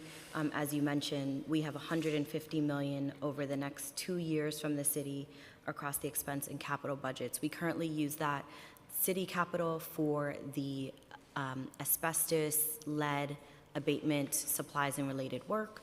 And on the expense side, we use it for staffing and additional supplies and vendor contracts. And it varies, project to project. We, as Sean mentioned, when it comes to state funding, we work closely with all of our state partners to get the funding executed. It is certainly new for the state to provide funding like this, so it'll be the first time that we are receiving funding for vacant units from the state. But I think given, our great track record with the city, we will probably have a similar plan, and we can speak to specifics once we get into it. Can you talk a little bit about how you think these additional funds will impact the number of vacant apartments, and will this funding reduce the total number allowed to you to turn over to apartments quicker than what's currently being done? Thank you for that question. I'm going to turn it over to Eva Trimble, our Chief Operating Officer. Thank you, Council Member. As we've stated, we still have some work to do with our state partners to finalize an agreement for how those funds will be used. But yes, we are very grateful and excited to have additional resources to supplement our vacant unit work. We are expecting that this will help us turn over additional units, but I can't say exactly how many just yet, as we need to work with the state to determine how those funds are being applied to our existing program. However, as I've stated before, it's very hard for us to make a deep indent into the total number of vacant units available, as about 60% of our vacant units go to transfers. So for every time we move someone, another apartment becomes vacant. Our current number of vacant units available is about 5,900, and we've been pretty steady around that number now for a little while, despite the fact that we've turned over 52% more apartments in the past year and have increased our production significantly, and we're going to continue to use all the resources we can to continue to improve that number. Thank you for that information. Capital projects and the monitor agreement. The monitor agreement binds NYCHA to strict performance metrics that concerns lead, paint, mold, pests, waste, elevators, heat, and inspections. Is there a single place where the public can view progress against these metrics? Thank you, Council Member. We've been working closely with our partners, both the Monitor and federal partners, HUD and Southern District, on all of the areas of the agreement that you just mentioned. The Monitor does publish a quarterly report that where they publish their opinion of our progress on all of these areas and includes much of the metrics around that. But I'm happy to report that in almost all of the 6 pillars, we have shown tremendous improvement in all of those areas. We continue to see reduction in outages for elevators and reduction in outage response time. And in addition, for heat, we've done the same. We are surpassing our goal of the agreement. For example, for heat, which requires restoration within 12 hours, we're averaging around 7 for this heat season. And so we continue to have performance and productivity improvements in all of those areas. Okay. NYCHA has shared that it's relying on external vendors as well as in-house capacity to meet the key pillar compliance areas such as mold, heating, and elevators. What's the split between the contracted and in-house spending on the pillar area? Thank you for the question, Council Member. So across all of the pillar areas in our budget, we have around $35 million for vendor work. And in terms of staffing, it is certainly more than that. In terms of staffing across the pillar areas,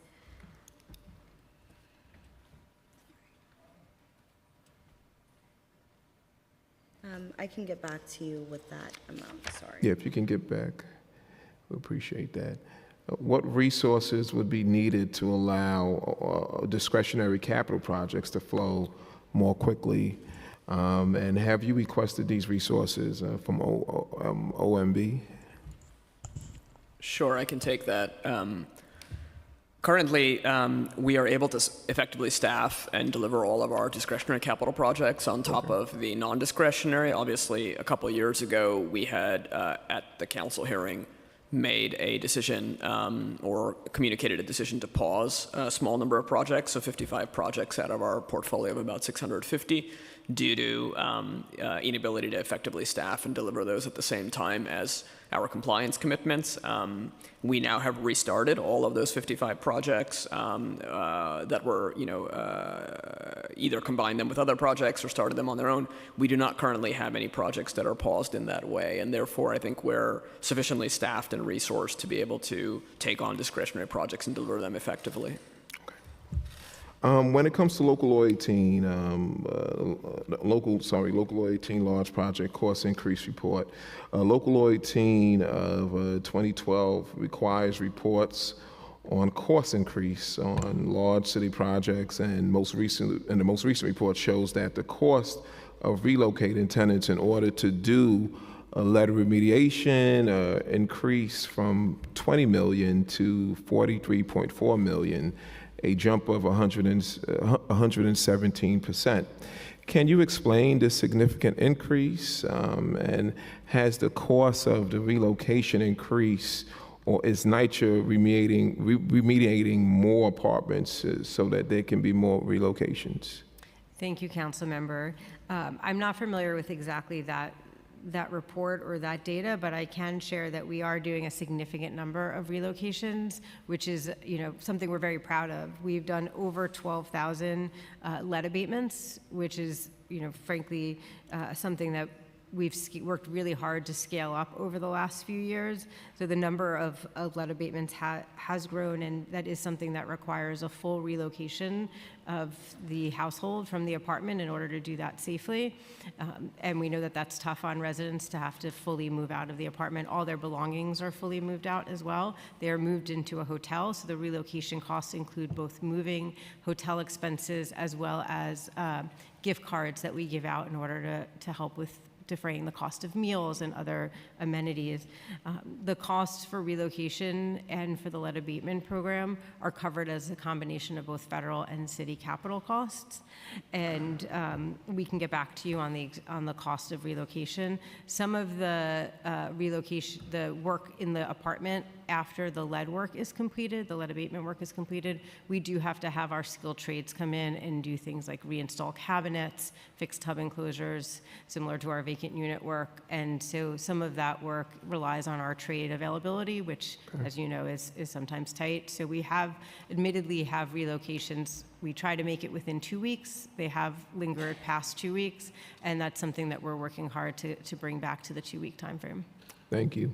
When it comes to RADPAC, does NYCHA have any initiatives to maintain the cohesion of the authority, even as it splits into two or three different funding models across many different private property management agencies?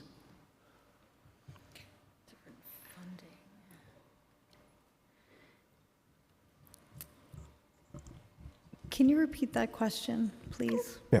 Does NYCHA have any initiatives to maintain the cohesion of the authority, even as it splits into 2 or 3 different funding models across many different private property management agencies?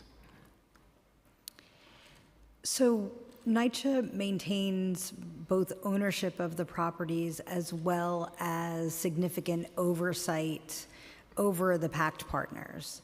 So I think our oversight, whether it's the trust or PACT or NYCHA, we will always maintain oversight over those different programs, comprehensive modernization as well. Does NYCHA have any initiatives? Well, let me switch this again. How will you make sure that the different funding models that NYCHA manage, RAD/RADPAC, and the trusts are not competing against each other for resources? So because they both have a common goal, there's no competition between the trust and PACT. The goal is to move our residents into apartments that are clear from environmental contaminants, that are updated, that are modern. So we've never seen the trust and PACT as competing, but only helping NYCHA and its residents move to more sustainable, more modern public housing, affordable housing. Well, how many are anticipated to be part of PAC by the end of 2025 and 2026? Well, we have currently moved 25,000 apartments through the PACT program. Our goal that we've stated for several years has been 64,000 apartments by 2028, and that is the goal that we're working towards. Okay. And when it comes to capital projects now, given that NYCHA's capital need is over $78 billion, how is it its 5-year capital plan is only $7.8 billion? How are projects prioritized by the authority? That's a great question. I'm going to turn it over to Sean Mavani. Sure. So the vast majority of our capital projects relate again to the HUD pillar compliance areas that you cited earlier. So the largest portions of our budgets are going to heating investments, elevator investments, waste management investments, comprehensive modernization that is also focused on lead-based paint, leaks and mold, and those type of areas. we obviously have other programs like our city-funded roofing program, a lot of safety and security work, and then we have, other infrastructural work like, for example, plumbing risers, and then we have the discretionary projects from city council funding and state funding. Within the compliance areas, as we allocate funding, we look at a number of different data sources around the conditions of each site, the physical conditions, but also how much repairs we're doing, how many work tickets residents are putting in, the type of repairs, et cetera, to understand where we're making a large operating cost investment that would be better served by a capital renovation. And so for any given area, we will prioritize, for example, within heating, we'll look at heating systems performance along with our operational colleagues who manage the heating systems, look at the physical assets, work order tickets, staff feedback. We also collect resident leaders' priorities at each site and try to consider that in the prioritization process. And then we'll come up with a kind of priority queue. And then as much as the funding we have allows us to go down to a certain number on that priority queue, we will fund those projects. That's typically the process. Do you have an estimate of how much of that is going to be covered by PAC? Yeah, when we released the 2023 P&A, we released along with that a forecast of how those $78 billion, as you cited, would be addressed through the 62,000 units that Lisa mentioned is our public goal for PACT. And at the time, we modeled out that between future PAC conversions up to that 62,000 number, plus the trust conversions up to the 25,000 unit cap in the trust legislation, that would address about half of the need. So that would take us from $78 billion to closer to $40 billion. Okay. And that is what we're progressing towards. What types of emergency maintenance requests were rejected? Are we still talking about capital projects or, Yes. or more broadly? No, capital projects. Okay. So I can start, and if we want to talk about actual emergency maintenance or repair request, I can pass it to Eva. The way we address, when emergencies happen, there's, as you would imagine, a variety of emergencies from fires in apartments that then affect the broader building through finding a structural issue somewhere that needs to be addressed in the course of excavation or working in a foundation, to brickwork or things like that. So for any type of emergency, we quickly assess and triage whether it requires capital projects type of skills. So specifically, does it require architectural skills, engineering skills, filings with DOB? If it meets one of these criteria, we have a capital emergencies team who will get involved, who will then immediately stabilize the situation if that requires some initial construction work or shoring or something else. And then we'll work with architects and engineers we have on call or from our own team to develop out a permanent repair solution or renovation. We'll then work as an executive group to fund that renovation. Right. We meet every month to look at emergency funding needs, and then we will implement that repair. Now, if we have urgent situations that don't rise to an emergency but require a repair in the next year or the next 2 years, we will log that and we will make sure we're monitoring and coming back to that to plan that in as a capital project that would be required in the future. And so those are the emergency situations that would graduate to requiring capital type of skills or a larger funding amount that would be more like a capital investment. There are obviously a lot of day-to-day emergencies that can be quite tricky and challenging that don't meet those criteria, and those are dealt with through our property management, our skilled trades, and other functions that Eva oversees. All right. And this is my last question, and I'll come back and turn it over to the chair and let my colleagues speak. What is the status of the $1.1 billion in comprehensive modernization projects budgeted over the 5-year capital plan, and what are the upcoming milestones? Great, thank you for that question. So the $1.1 billion is split across 4 projects. The largest project is at St. Nicholas Houses. That is about half of the funding. That project is now in the construction phase, so it's a design-build project. The relocations of tenants from the first 2 buildings has started, which is the first phase of a multi-building project, and the initial construction activity is starting later this month around demolition and abatement and activities like that. The second project, Toad Hill, in Staten Island, is a little bit smaller, about $200 million. That project has already fully relocated 2 buildings successfully and very quickly with a lot of resident engagement and support. Construction is heavily ongoing at those 2 buildings, and already we're planning for the next 2 buildings. Once that construction completes, the next set of residents will temporarily relocate, and the residents from the first 2 buildings will be able to move back into brand new apartments in a fully renovated building. The other 2 projects are funded through the Gowanus rezoning, so work at Gowanus and Wyckoff. We recently NTP'd, which basically means we executed the contract with the design build firm and moved to design build activities. We are currently working through the kind of typical design process with a 30 or 60% design. They're already starting to engage. They have been engaging with residents for a while. NYCHA engaged for 2 years, but now that the vendor is on board, they're engaging closely, talking about relocation type of practices and processes, resident concerns, et cetera. So we expect those projects to move forward very, very effectively, just like the first 2, based on what we've learned through the program. But given the success we've had so far in terms of resident engagement, the procurement process, and bringing on a very strong vendor. All right. Thank you. Okay, we've been joined by Council Members Bottcher, Sanchez, and Salam, and now we'll have questions from Brewer, followed by Bottcher. Thank you very much. First, I want to thank Brian Honan for everything. I just want to be clear. NYCHA has been replacing steam radiators with electric heat pumps. My understanding is the results are very good, fewer heat complaints and energy savings. How many did you install in 2.5 so far? And is there additional money in 2.6 to install more? The reason I ask is that my understanding is it cuts energy costs by half. Can you update me on that? Sure, I can provide you an update on our what's called our Clean Heat for All program.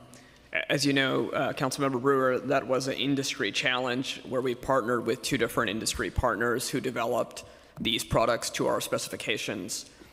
We installed about 125 of them for a demonstration pilot. We wanted the manufacturers to prove that the products work. As you highlighted, resident feedback is very positive. Energy efficiency is good from the pilot. We did have them make some modifications to the products, which one of the vendors has completed, and we have a new product we've signed off. We are now working on a larger building scale-up at Woodside Houses with that product. The second vendor had some issues with the product. We wanted to see it operate further, in particular in the spring and summertime in the pilot units, and we believe that's successful as well. We will then be scaling up that product to a full building as well. And we have a plan. You know, the way the challenge works is that if the products are successful, as we feel they are now, we've committed to purchase 10,000 of them and scale those up at about 3,000 apartments across the city. And so we have a number of developments that we've agreed to roll them out at. And as we move the scale-up process forward in 2025, 26, 27, 28, we will be kind of implementing them at those developments. And you are saving money, from what I understand. So yes, there are different funding sources for those projects. We are still pursuing funding for from FEMA for the Ida storm that happened a few years ago. That funding, because largely heating systems were damaged, amongst other things, would help us support installation of the heat pumps, both from a recovery perspective, but also from a climate change mitigation perspective. So we are working through that process. We think that that's closer to the finish line, and we're hoping to secure that funding in 2025 fully. We have secured funding for several of the sites to move forward, and we're trying to secure the remaining. And then obviously beyond that, the program funding is coming from our state and federal resources. Okay. On vacant units, you talked earlier, 60% are for transfers. You have 5,900 total. And then obviously so you've turned over 52%. My question is, do you know, in terms of these vacancies, how many are for large families, how many are for seniors?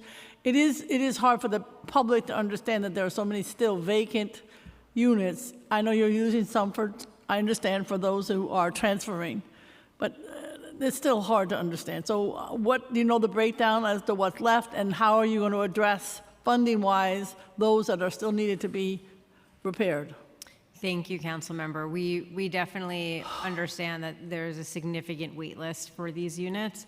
Unfortunately, the units themselves are not assigned to a household. So we work to complete the turnover work and the construction work in the apartment first before we make any selection of a prospective tenant for the apartment. So there's no way to say who the apartment is assigned to until that assignment actually happens. Okay, so given all these numbers that I just gave you and that you gave to us, how many vacancies are available that could be repaired in 26? There's right now we have approximately 5,900 vacant units available that represent our pipeline of apartments to turn over.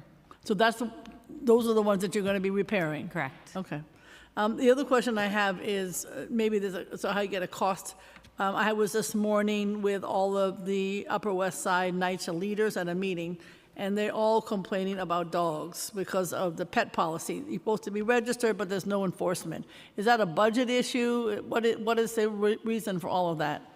Well, I wouldn't say that there's no enforcement. A lot of that enforcement happens behind the scenes, and it's not something that's shared with other residents. Something like the dog policy is enforced through individual lease actions, and it's up to the resident to notify property management of their dog in order to register it. If we find out about the dog, we will reach out to the resident and call them into the office to register it. If they fail to comply, then we have to proceed with lease enforcement, which includes going through termination of tenancy and then eventually an eviction proceeding. And these are things that can take a very long time and are often, fairly unseen by the neighbors. And we understand that it represents a quality of life issue for the neighbors. And so they often think that we're not doing anything about it, but honestly, it takes a long time for us to move through that process. Okay, and the same thing with squatters in these vacant apartments. I have so many complaints about squatters in vacant apartments. Again, is that like a time issue? Is that staffing issue? Is that a budget issue? It's really a time and process issue, depending on, right, squatters is a broad term. There's squatters, there's licensees, there's other types of unauthorized occupants. We work closely with the NYPD and their reclamation unit. We've done over 300 reclamations of apartments, which has been a really great cooperative partnership with the NYPD. So it's really important that as soon as we know about a possible squatter in an apartment, we can move as quickly as possible. 133 West 93rd Street. I'll get you the apartment. There's somebody there. And then just finally, the mayor promised a van for PSA 6 so that the individuals who want to go to the meetings can get there. He promised it at a West Side town hall, and they don't have the van, just so you know. So I'll bring it to his attention, but they want their van. So, thank you. Thank you. Okay, questions from Councilmember Botcher, followed by Salam. Good afternoon. How are you? Great, thanks. Is the Trump administration proposing cuts to Section 9? Yes. The budget that they propose creates a block grant for Section 8, Section 9, and various smaller housing programs, and the funding that they applied to that block grant is around a 43 to 45% cut. Could you explain to the public the concept of a block grant, and why does a block grant amount to a cut? Sure. So the way that the programs are funded now are through formulas. So HUD takes into account on the Section 8 side how many vouchers we have leased. They make projections as to how many vouchers we may lease up, and they give us funding accordingly. It is also prorated potentially by what is actually available from Congress. On the Section 9 side, there's an operating formula that takes into account our expenses, things like utilities, various program expenses, TPA funds, et cetera, and we are giving an eligibility number. Again, depending on what Congress does, that number is then prorated. So we're essentially funded for every unit of public housing, and similarly for every unit of Section 8, subject to the funding available. In a block grant, that may not matter. So they say, New York State, you have X billions of dollars for all of these programs, you figure it out. And consequently, you consider the regulations, right? There could be different requirements than there are now on tenants, on materials, et cetera. And so it is really concerning if we don't have funding per unit, per family, even though it is underfunded currently, it is still miles better than what they are proposing now. And the amount of the block grant that the Trump administration is proposing for New York, it would be considerably less than what we currently require. That is correct, council member. It would be 43 to 45% less. And so in dollar terms, it is a $26.7 billion cut across those programs. And that is significant. And you may or may not be able to answer this, but what does NYCHA believe the likelihood of these cuts is of getting through Congress? We have no idea. But I just want to put a fine point on what our CFO said and make sure that people understand there are really two things that are happening here. One is a substantial cut to Section 8 and Section 9 funding across the board.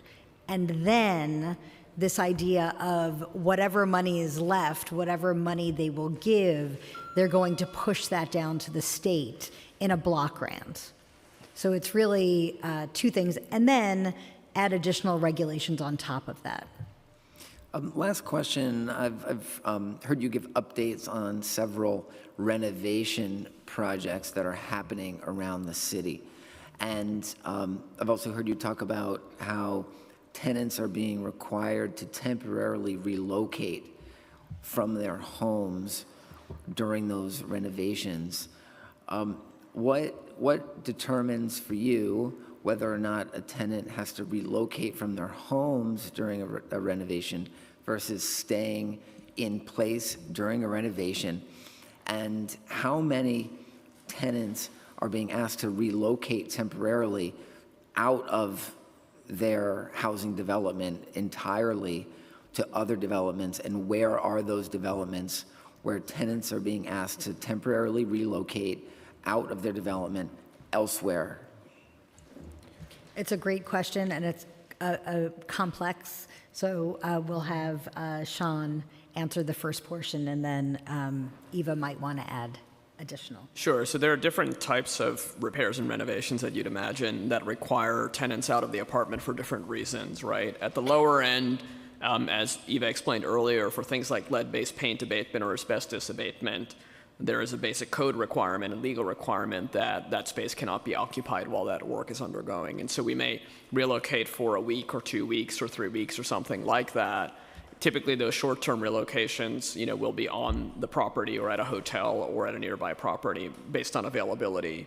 But for the major renovations that I spoke about, the relocation can extend to 3 months, 4 months, up to 6 months, even up to 9 months. And that's because we're doing so much work in the apartment beyond just the hazardous materials abatement that it wouldn't be viable for residents to continue to live in the apartment during that work and be safe, both from, in terms of environmental health and safety, but simply because there's so much construction work happening around them where we're taking down walls and putting up new walls, completely redoing kitchens and bathrooms and other things like that. So there's a very extensive process for those major renovations to engage with residents for several years before we get to any work, to understand and survey each apartment. What are the challenges that family may face around relocation? What is their unique circumstance? What are their needs? And to make sure those are addressed through the relocation process. And obviously, in particular, if there isn't sufficient vacancies at that property that they need to be temporarily relocated at an adjacent property, then those challenges can be greater. And we work very closely through our capital work, for example, where the renovation is part of that, to solve for whatever concerns and issues they have through that process, and so that the temporary relocation doesn't have a overly adverse impact, or minimize any adverse impact on their family in terms of getting to school or things like that. So I think that answers most parts of your question. I'm not sure if I got the last one. Are there tenants who are being moved off campus during renovations? Yeah, that is common, and part of that tension is the tension we have about renting out vacant units as quickly as possible.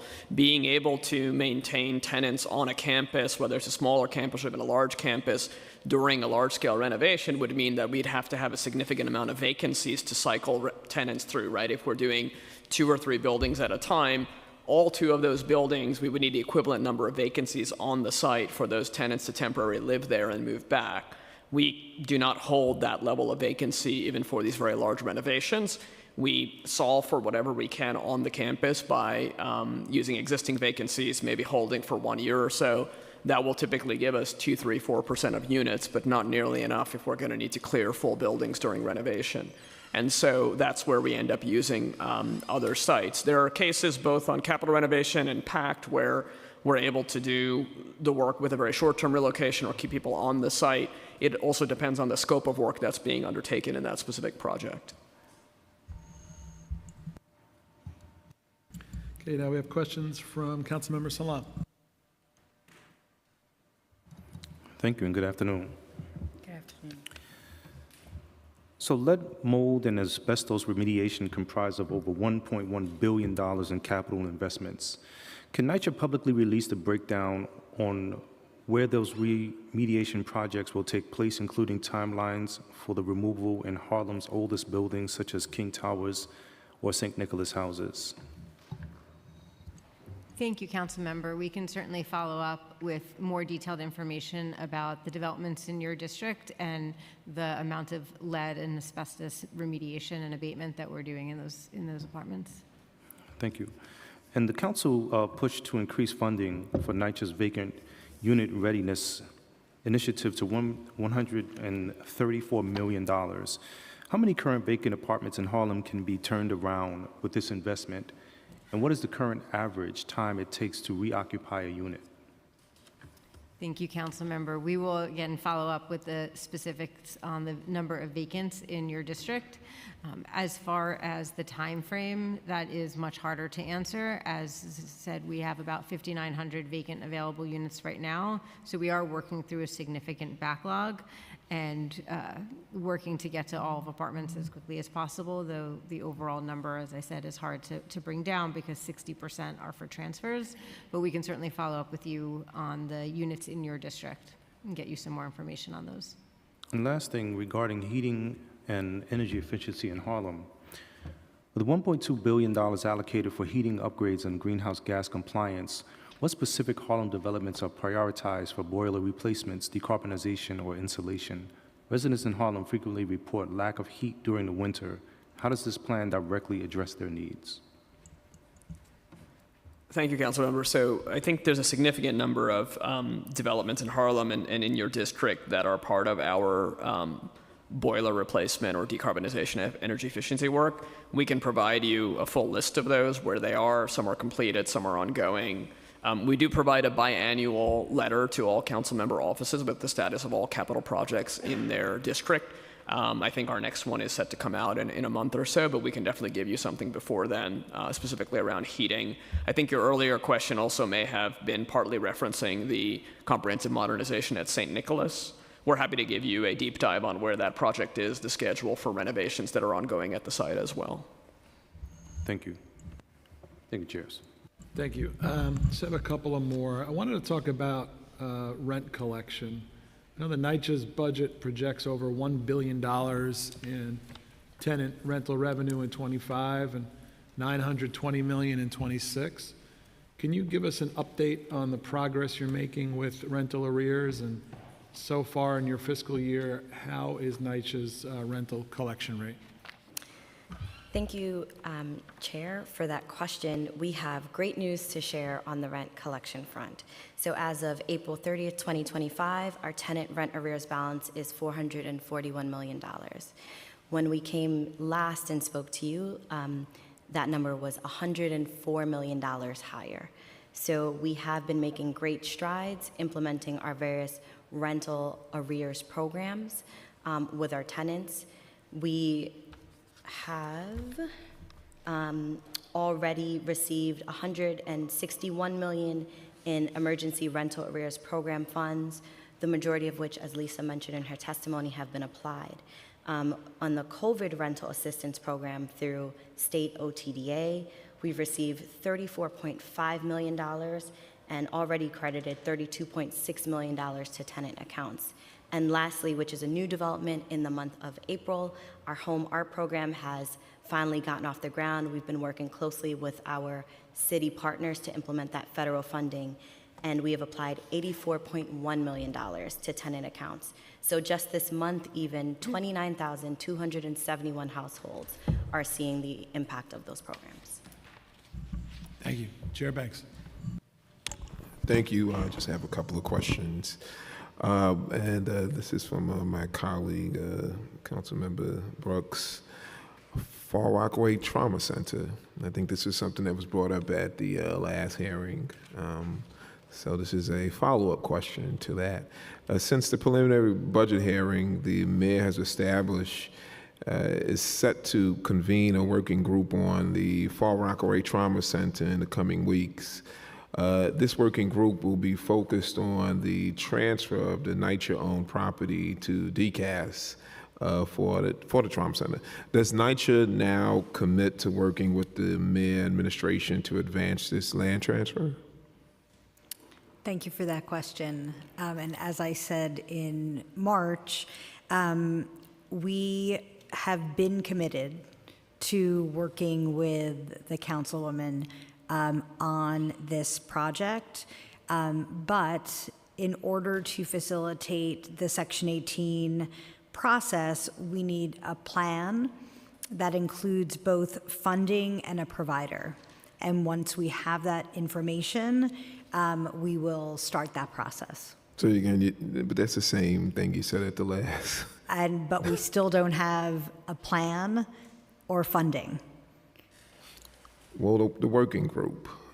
If the working group comes up with a plan and funding, we are happy to start the process. But NYCHA is a part of that working group, am I correct? Brian, are we a part of that working group? We are not part of that working group. Okay. All right. We're, of course, always happy to be part of any working group. And we understand how important this trauma center is. But we also have certain federal requirements that we must meet in order for us to start that process. When it comes to the vacancy rate, under the proposed executive budget, how much funding has NYCHA allocated to spend to speed up the turnover times for vacant units in Council District 31? In terms of your specific district, we will have to get back to you with any buildings that are included in the vacant unit readiness program. I think that's a question too that probably every council district that has NYCHA development, hopefully you can get that information to us. And when it comes to repairs and maintenance, the backlog that exists under the proposed executive budget, how much funding has NYCHA allocated to address the backlog of maintenance requests, lead abatement, and mold remediation in Council District 31? Similarly, we certainly have the full amount that we allocate to the lead, healthy homes, mold, and asbestos programs. How much? But as to your district, we would have to get back to you on that specific amount. And also, too, I think, again, the same thing can be applied as far as all those council districts that do have, because the backlog is throughout the entire city. So, but obviously, for purposes of each council district, I would definitely love to get that information as well. Sure. For the 42nd council district. Happy to. Thank you.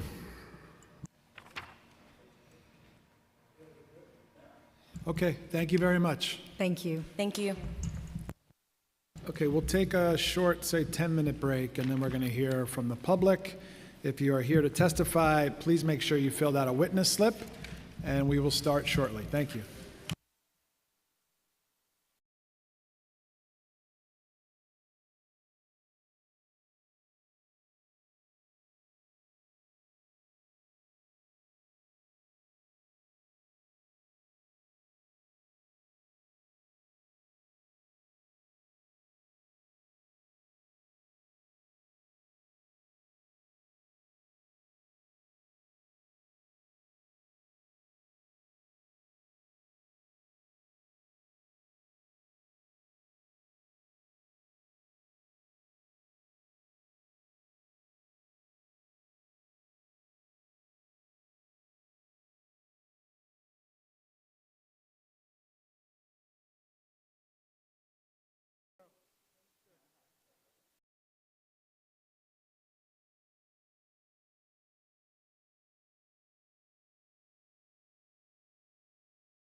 Okay. We're now going to open up the hearing for public testimony. I want to remind the public that this is a government proceeding. Decorum shall be observed at all times. As such, members of the public shall remain silent at all times unless you're testifying, of course. The witness table is reserved for people who wish to testify. No video recording or photography is allowed from the witness table. Furthermore, members of the public may not present audio or video recordings as testimony, but they may submit transcripts of such recordings to the Sergeant at Arms for inclusion in the official hearing record. Again, if you wish to speak today and you're here, just make sure you fill out an appearance card so we know who you are, and then wait to be recognized. Once you're recognized, you'll have 2 minutes to speak on today's hearing topics, which is either the NYCHA budget or the HPD FY26 budget. If you have a written statement or any additional written testimony, which we always welcome and that you want to submit for the record, please just provide a copy of that testimony to the Sergeant at Arms and they'll bring it up here. You may also email written testimony to testimony@council.nyc.gov, and you can do that within 72 hours of this hearing. But audio and video recordings are not accepted, only written testimony. Okay, first panel is going to be Todd Baker, Tricia Lindor, Daniela Sabagal, Hannah Anuche, and Manuel Martinez.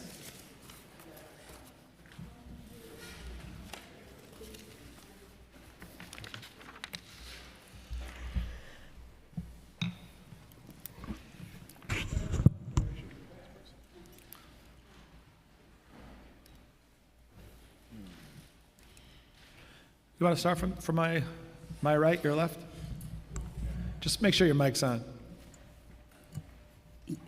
Is it on? Can you hear me? Yes, good. Go ahead. Awesome. Thank you. Hi, good afternoon. My name is Tricia Lindor, and I'm the director of the Preserving Affordable Housing Program at Brooklyn Legal Services, Corporation A. Thank you for the opportunity to testify here today. So the Preserving Affordable Housing Program, Brooklyn program, is a program at Brooklyn Legal Services Corporation A, which is a nonprofit legal service provider. As a right-to-counsel legal services provider, Brooklyn A provides vital services to New Yorkers facing eviction, harassment, and violations of their rights. We are seeking discretionary funding for our Preserving Affordable Housing Program and work through several applications for FY26. The details are being submitted in written testimony, which will be emailed to you hereafter. Brooklyn A, also known as BKA, also known as Brooklyn Legal Services Corporation A, joins our fellow right-to-counsel providers in calling for reforms to the program in order to better provide services to New Yorkers. A report released by the City Comptroller this month noted that right-to-counsel representation has declined from FY21 to FY24, going from 71% to 42%. Evictions, meanwhile, have returned to pre-pandemic levels, in that the number of active eviction cases in the city rose 440% between 2020 and 2024. Now, the need in housing court is growing, but we also know that when a New Yorker has an attorney, they usually win. That same report notes that in FY24, 89% of New Yorkers who received full legal representation in an eviction proceeding were able to remain housed. The Right to Counsel program must be more adequately funded and also expanded in order to meet the needs of New Yorkers. Brooklyn A recommends that the Right to Counsel funding be increased, both so providers can hire and retain additional attorneys, and so they can receive proper compensation per case. Right now, the average case rate the city covers is a little more than half of the approximate $7,500 per case needed. Additionally, the city needs to immediately expedite contract delivery so providers are not stuck or left waiting for reimbursement payments for awarded contracts. These delays cause severe cash flow strain, instability, and ultimately threaten attorney recruitment and retention for providers. Keeping people in their homes is one of the most important tools the city has to manage our ongoing housing affordability crisis. I hope you will recognize the integral role of civil legal service providers in New York City and continue to grow the Right to Counsel program. Thank you for your time and this opportunity to speak with you today. Thank you for your testimony. You're welcome. Good afternoon, and thank you to the committee co-chairs and the members of both committees for the opportunity to testify today on the executive budget. My name is Daniela Sabagal. I'm a housing and benefits staff attorney at Make the Road, New York. Make the Road is a membership-based community organization that strives to be a second home for its members. Working primarily with the Latina immigrant community, but open to all, Make the Road integrates community organizing, education, policy work, and legal services to create a one-stop shop for its members to uplift and empower them, while also combating abuse and exploitation that often occurs within these populations. Within the Housing and Benefits legal team, we represent tenants who are in the process of being evicted and groups of tenants or individuals who want to sue their landlord to obtain much-needed repairs in their apartment, which often includes harassment by the landlord. We also represent tenants in agency proceedings who are pursuing overcharged claims, adjustments to their legal rent, or who are disputing the regulatory status of their apartments. Our team collaborates with the organizing team at Make the Road to create Know Your Rights materials that we present to various committees throughout Make the Road across the state. And our clients or members, many of who are low income, experience a lot of the same common issues.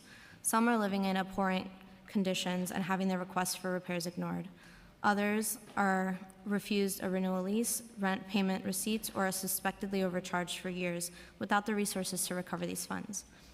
The most common issue facing our clients is eviction. Whether a household of 1 or 5 or more, many Latina immigrants are vulnerable to falling behind on rent. Some have lost their job, have had their hours reduced, or have faced an expensive emergency that caused them to be unable to pay rent, resulting in eviction proceedings in the New York City Housing Court. While the occasional few are able to scrape the funds together, most end up seeking emergency grants from the city, or in worst-case scenarios, losing their homes. HPD provides very important services to our clients. By making complaints through 311 and having violations placed in their apartments, we're able to help our clients advocate for sometimes desperately needed repairs in and out of the courts. Outside of housing court, HPD violations can help put pressure on landlords to make repairs they have neglected.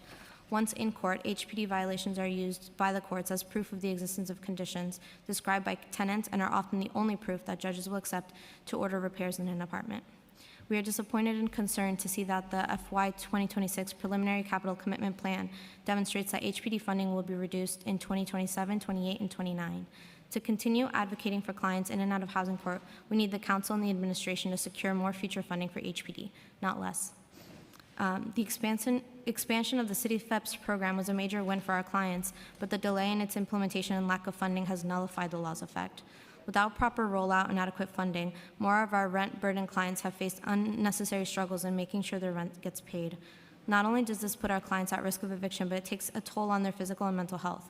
Also at risk are those who received emergency housing vouchers during the COVID-19 pandemic, which are slated to end soon. In order to prevent this greater toll on our clients, we need the council and administration to allocate an additional $215 million for the program. Thank you for the opportunity to testify. If you have any questions, please reach out. Thank you very much. Go ahead. Good afternoon, and thank you for this opportunity to testify. My name is Manuel Martinez. I'm the elected resident leader of South Jamaica Houses and the chair of the Queens South District. Let me be clear. NYCHA's budget crisis isn't just about dollars, it's about decisions made at the top, because NYCHA's financial problems are the result of a leadership failure, a compliance failure, and a failure to tell the truth.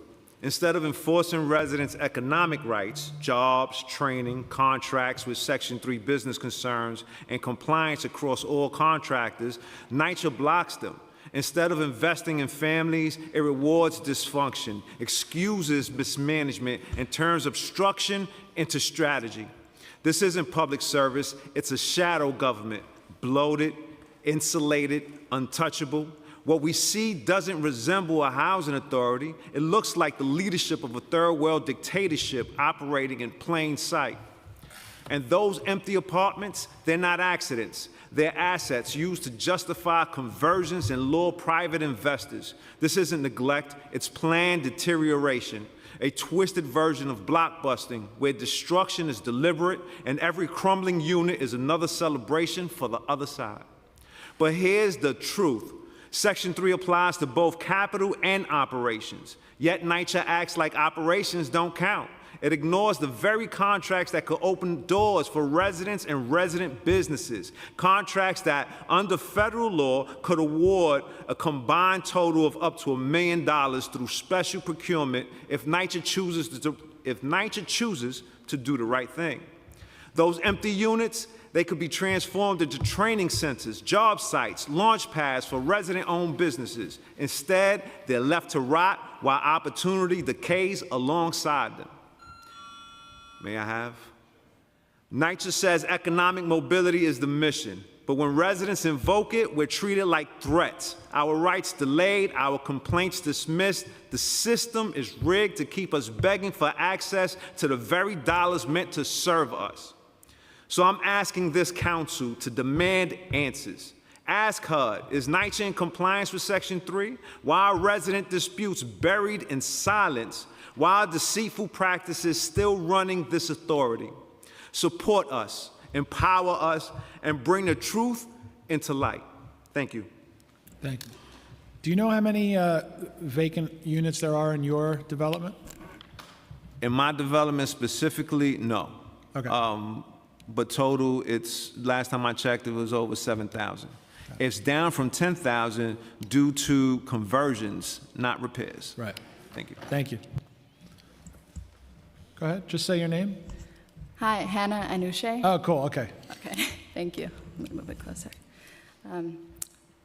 Good afternoon, council members. My name is Hannah Anouche, and I'm the campaigns director for the East New York Community Land Trust. Myself, along with many community leaders, were able to found the East New York Community Land Trust in 2020 at the height of the COVID pandemic to combat displacement. In just 5 years, we've built out a powerful, member-led vanguard organization with a disciplined democratic structure. Not only that, but we've helped thousands of residents get off the tax lien sale and connected them with resources to address complicated title issues. We've organized residents in the Jewel Street, otherwise known as the Hole, an area extremely flood-prone without connection to city sewer, and we launched a neighborhood resilient planning effort along with Councilmember Banks, HPD, DEP, and DOT. And we made history as the first CLT in New York City to acquire a multifamily building from a private landlord that was not maintaining the building. Now we're in the process of stabilizing the building, working with HPD to prepare for the rehab, which will include moving from number 2 oil to electric. But most importantly, after the rehab, all of the tenants of the building will become co-op shareholders and will gain collective control of the management of their building with the permanent support of our community land trust. And we did all that with only $98,000 a year from the city council, and a staff of 1, myself for a long time, and now thankfully 2. So imagine what we could do if the funding was tripled. We've built a strong model that works. We've helped many tenants. We can help so many more tenants take collective control of their buildings, support so many more low-income homeowners, and develop a framework for real resilient community-led planning and development for the most vulnerable flood-prone communities. But we need more funding. We ask you to double the CLT initiative funding to the tune of at least $3 million. Thank you so much for your time. Thank you. Good afternoon. My name is Todd Baker. I'm a project manager at the Northwest Bronx Community and Clergy Coalition. Thank you to members of the committee for this opportunity. We have been building power in our community for 50 years, but 5 years ago, in order to advance our goal of promoting community ownership and local decision-making, we incorporated the Bronx Community Land Trust. Since that time, we've organized to secure control over vacant and abandoned sites that we are now actively developing into permanently affordable and cooperatively owned housing. And we have also worked hand in hand with tenants in buildings experiencing severe physical and financial distress. And while our organization has historically organized tenants to build collective power and to demand accountability from their landlords and from city agencies, our community land trust work now goes even further. We are empowering tenants to become owners of their buildings and residents to become the architects and developers of their own neighborhoods. And the financial support of the CLT initiative has been essential in allowing us to expand that work, to cultivate the deep leadership and the relationship building, and to offer the necessary technical assistance which prepares tenants to become cooperative owners. Today, I want to ask the City Council to ensure enhanced funding of $3 million for the Community Land Trust Initiative in the fiscal year 26 budget, as Speaker Adams committed to last year in the City for All funding package. To illustrate the impact of this funding, I'll speak briefly about our work in just one building, one that the committee chair, Councilmember Sanchez, is very familiar with, and that's 2201, 2205 Davidson Avenue. After over a decade of severe mismanagement, it was the collaborative impact of the tenants, of her office, of legal aid, and of years of consistent organizing that resulted in the property being taken from its private landlord and in a pathway being opened for the residents to become owners. But now it is the organizing work supported by the Community Land Trust Initiative that will help make stable and affordable homeownership a reality. We are constantly building the leadership and collective decision-making capacity of the building's tenant associations so that upon conversion, there will be a seamless transition to cooperative ownership. And it is the CLT that is prepared to support this HDFC for generations to come, ensuring that it remains affordable, that resident governance remains democratic and transparent, and that residents are always connected with the necessary partners to thrive. Our Community Land Trust and the more than 20 others across New York City come across these opportunities on a weekly basis, but we don't have the capacity to address all of them. And with the operating support of an expanded Community Land Trust initiative, with the capital offered through programs like Neighborhood Pillars and Open Door, our groups can better meet the strong demand throughout New York City for community-driven development, for home ownership, and for the deep, lasting affordability that our people need and deserve. Thank you for this opportunity to testify. Thank you very much. Thank you all very much. Thank you. Okay, our next panel. We have Edna Wells Hardy, Pamela Herrera, Isaiah Thompson, Carla Hollingsworth, and Will Spisak.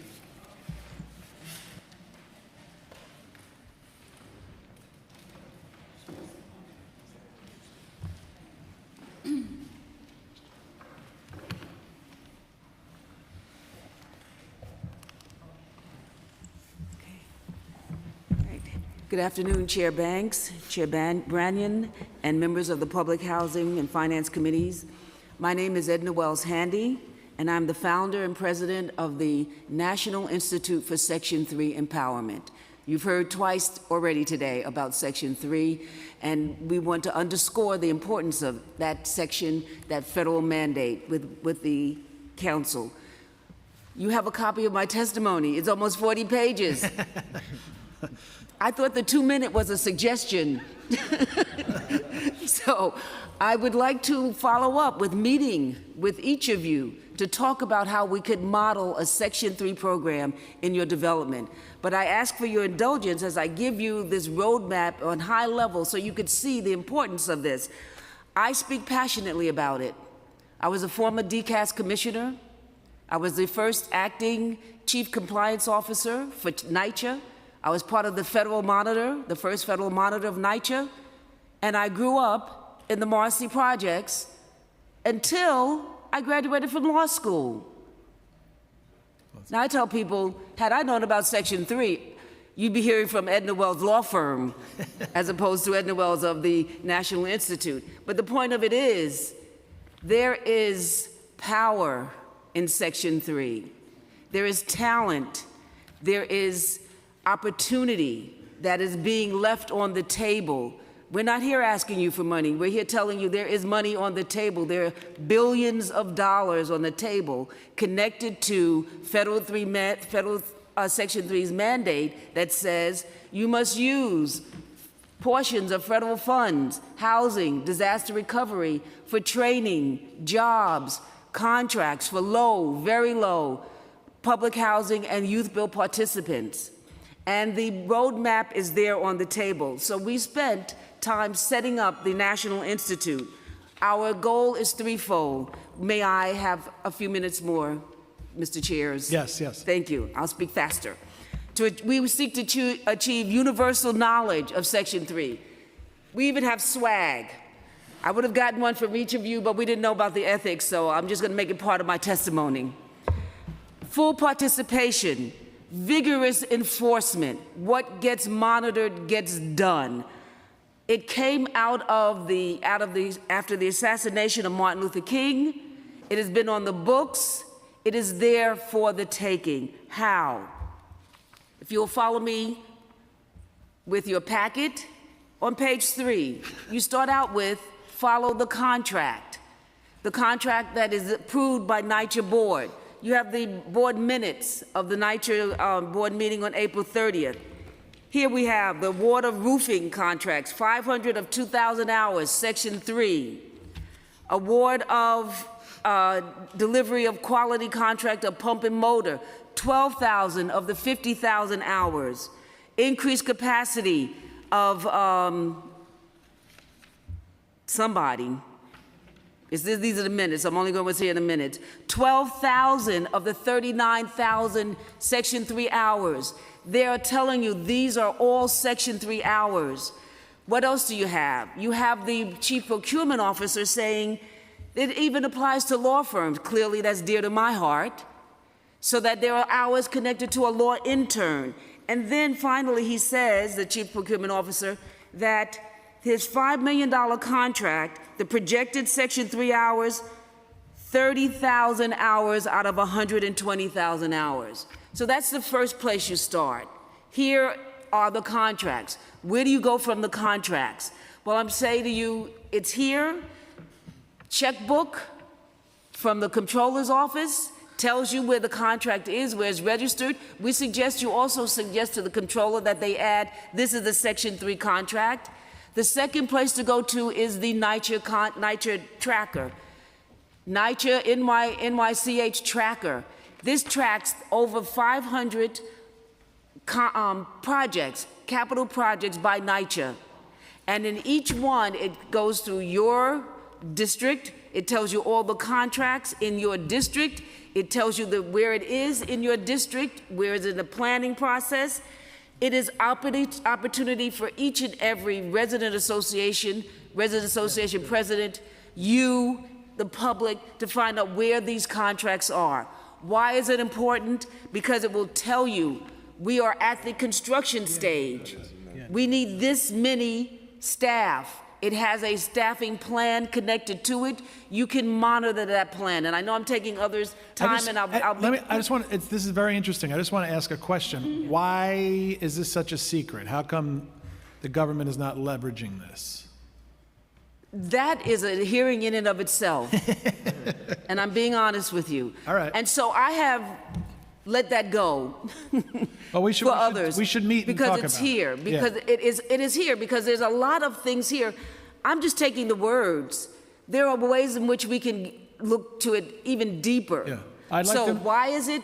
I'll give you an example. When I was the chief compliance officer at NYCHA, I said, we need researchers. I said to my own staff, whom I chose, I want Section 3 workers. Month went by. 2 months went by. I said, where are our Section 3 applicants? Came back to me, well, we didn't think they had the talent. Wow. So. All right, I'd love to go forward. I give you recommendations as to how we should go forward in terms of more transparency, more engagement, more monitoring, particularly the empowerment of the residents. It's all here for the residents, and I leave you with this idea. The New York Department of Education has for special ed students individual education plans. There's no reason we can't have individual employment plans for residents. And then we look at what is needed based on what the contracts are coming down, what's the training needed, and it's all provided in the funding. So I leave you with that. I thank you for the opportunity, but we do believe, and one of the mothers of the tracker is a colleague of yours who took it when she was here, Abby Samuels. She was dogged in her, we have to have this tracker based on what Parks does. And we have the tracker. It took 5 years. 2 things about government. You can get anything done in government that you want as long as you don't care who gets credit for it. 2, government years are dog years. So if you think it's gonna take 1 year, it's gonna take 5 years. So she suggested it. 5 years later, we have the tracker. Both are here for the betterment of not just the residents, but very low income, but for New York. And we intend it to be global because every city builds or rebuilds. Builds or rebuilds, there's money for it. Everyone should benefit for it. Thank you so much. If Alika co-signs it, then I'm good with it. Thank you. Okay, next, please. Thank you. All right. Good afternoon, council members. Thank you for the opportunity to testify. My name is Will Spizak. I'm a senior policy strategist at New Economy Project. We are the co-founders and coordinators of the New York City Community Land Initiative, which is a citywide coalition that's been on the forefront of expanding community land trusts as a vehicle to secure deeply and permanently affordable housing and equitable neighborhood development across the city. I'm here to testify in regards to the citywide COT initiative, which you've already heard a little bit about. We're asking City Council to enhance our funding from $1.5 to $3 million for this fiscal year, as was promised in Speaker Adams' commitment in the City for All funding package last year. So all we're asking for is to make sure the money ends up where it's supposed to, as it was already promised. A decade ago, before we started this COT initiative, when we went to council member after council member to talk about the importance of community land trust and community ownership, most council members, most community members never heard of COTs. We had one functioning community land trust in the city at the time in Cooper Square COT. Today, every community, every council member knows about COTs. They want to see the community land trust model expand into their neighborhood to bring deeply affordable home ownership, to preserve those rent-stabilized apartments that are being neglected and nobody else wants to purchase, to convert those properties that are laying vacant and foul to active sites for community centers, commercial space, and deeply and permanently affordable housing. So this is the opportunity for us to invest in that excitement, to invest in this movement, to help it grow to the next level. You've heard from some of my colleagues that are organizing COTs, and you're going to hear from a few more. I happen to go out to communities to do education when new groups are interested in starting community land trusts. There's so much energy and there's so much demand, and we hardly have the capacity to reach every neighborhood. So from Southeast Queens to South Brooklyn to South Bronx, we're seeing this interest, and we want to make sure we can help each of those communities start up their COTs and expand across their neighborhoods. Thank you. Thank you.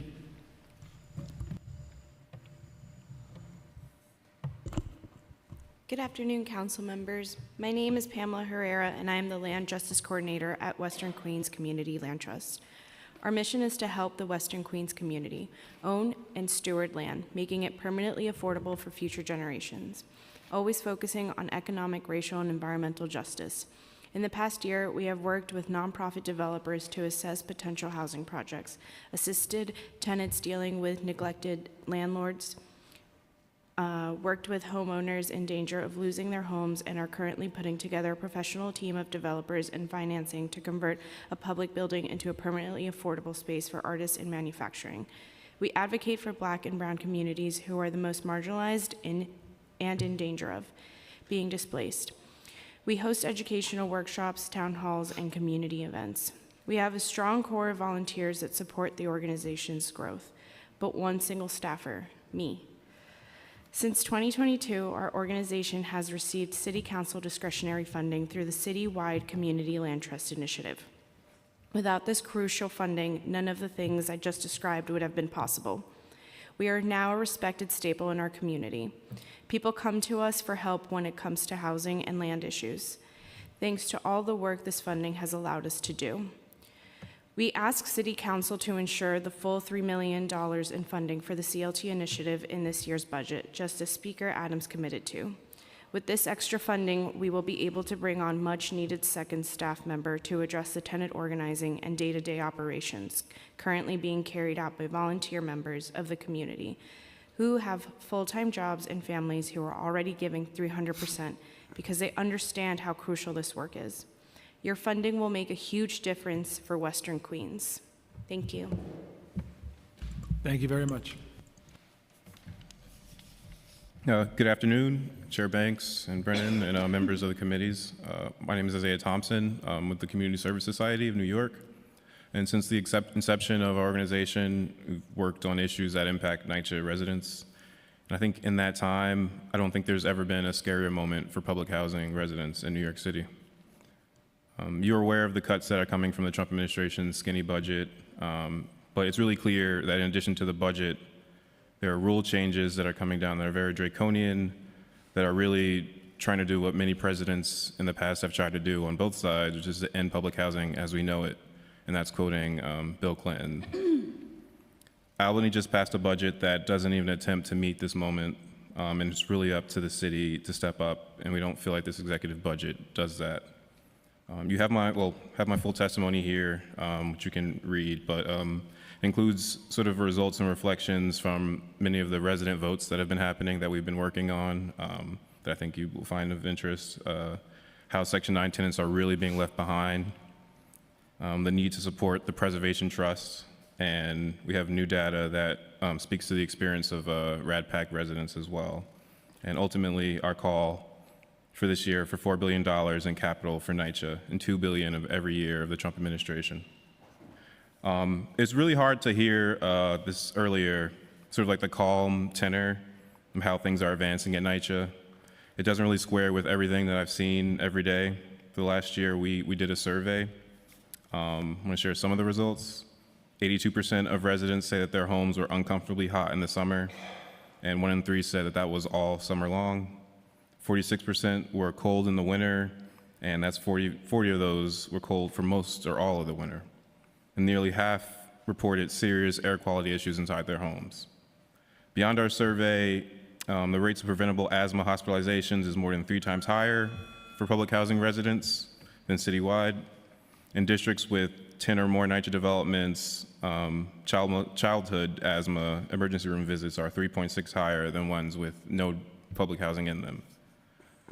So really, this is a health crisis. In the testimony, I have a picture of what the average boiler looks like in a NYCHA development.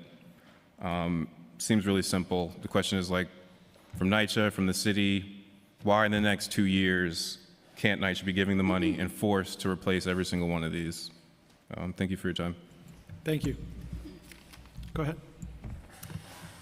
Good afternoon, council members. Thank you for the opportunity to speak. If you'll bear with me, I'd like to address the elephant in the room. NYCHA says that they engaged with the residents. They have not. Okay, their engagement was coming to tell us we don't have a choice in 2022. Now, everybody operates under the assumption that NYCHA owns the developments, and they do not. They are a public housing authority, and they are not working on the best interests of the residents. So why is it so hard to get them out of there? Why is it so hard to get them to stop harassing the tenants? Okay, I'm breathing funny because my asthma's acting up. I had to heat water so that I could wash up so I could come out here today, okay, because cold water in the morning is normal, okay? Now, one of the things that NYCHA has the ability to do, okay, and if they couldn't do it with the army of people that they have working for them, then they could definitely have engaged with the tenant associations, okay? They have the right to get money that doesn't come from HUD. They can write grants. They can ask for money from other entities. They don't. Why? Good question. I'd like to know myself. Can't get that answer from anyone, okay? But since public housing is a federally mandated obligation, Under the U.S. Housing Act of 1937 and its subsequent amendments, Congress established public housing as a permanent responsibility of the federal government to provide decent, safe, and sanitary housing for low-income Americans. This is not a temporary or discretionary program. It's a federal mandate to ensure housing security for vulnerable populations. So why are we being forced out of our homes? Why is PACT calling me from NYCHA telling me I have to sign a lease or be kicked out? Why are they coming and knocking on my door 8 o'clock every Monday morning, okay, trying to gain access when I told them I don't want PACT, I'm not interested in PACT? And they're doing this to all residents. I have at least 3 residents who came to me personally who they're violating their rights under ADA. They're being told that you need to speak to my representative. I have a disability, okay? And they're going, I don't have to speak to them. I'm gonna talk to you, it's your apartment. When is somebody gonna stop that? When is somebody gonna make them stop violating our rights and hold them to the letter of the law? Because if we were in there violating the laws left, right, and sideways, I dare say the cops would have been in my apartment a long time ago. Thank you. Thank you all very much. All right, our next panel is Laura Lazarus, Celine Miranda, Emily Goldstein, Tanisha Grant, and Allison Wilkie.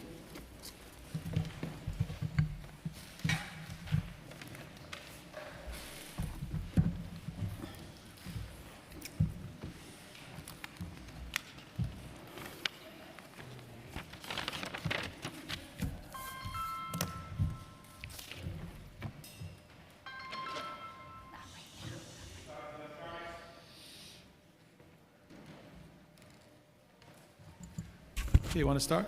Just say your name and you can begin. Yeah, my name's Allison Wilkie. I'm the Director of Government Affairs and Strategic Campaigns of the Coalition for the Homeless. Thank you, Chair and council members, for this opportunity to testify.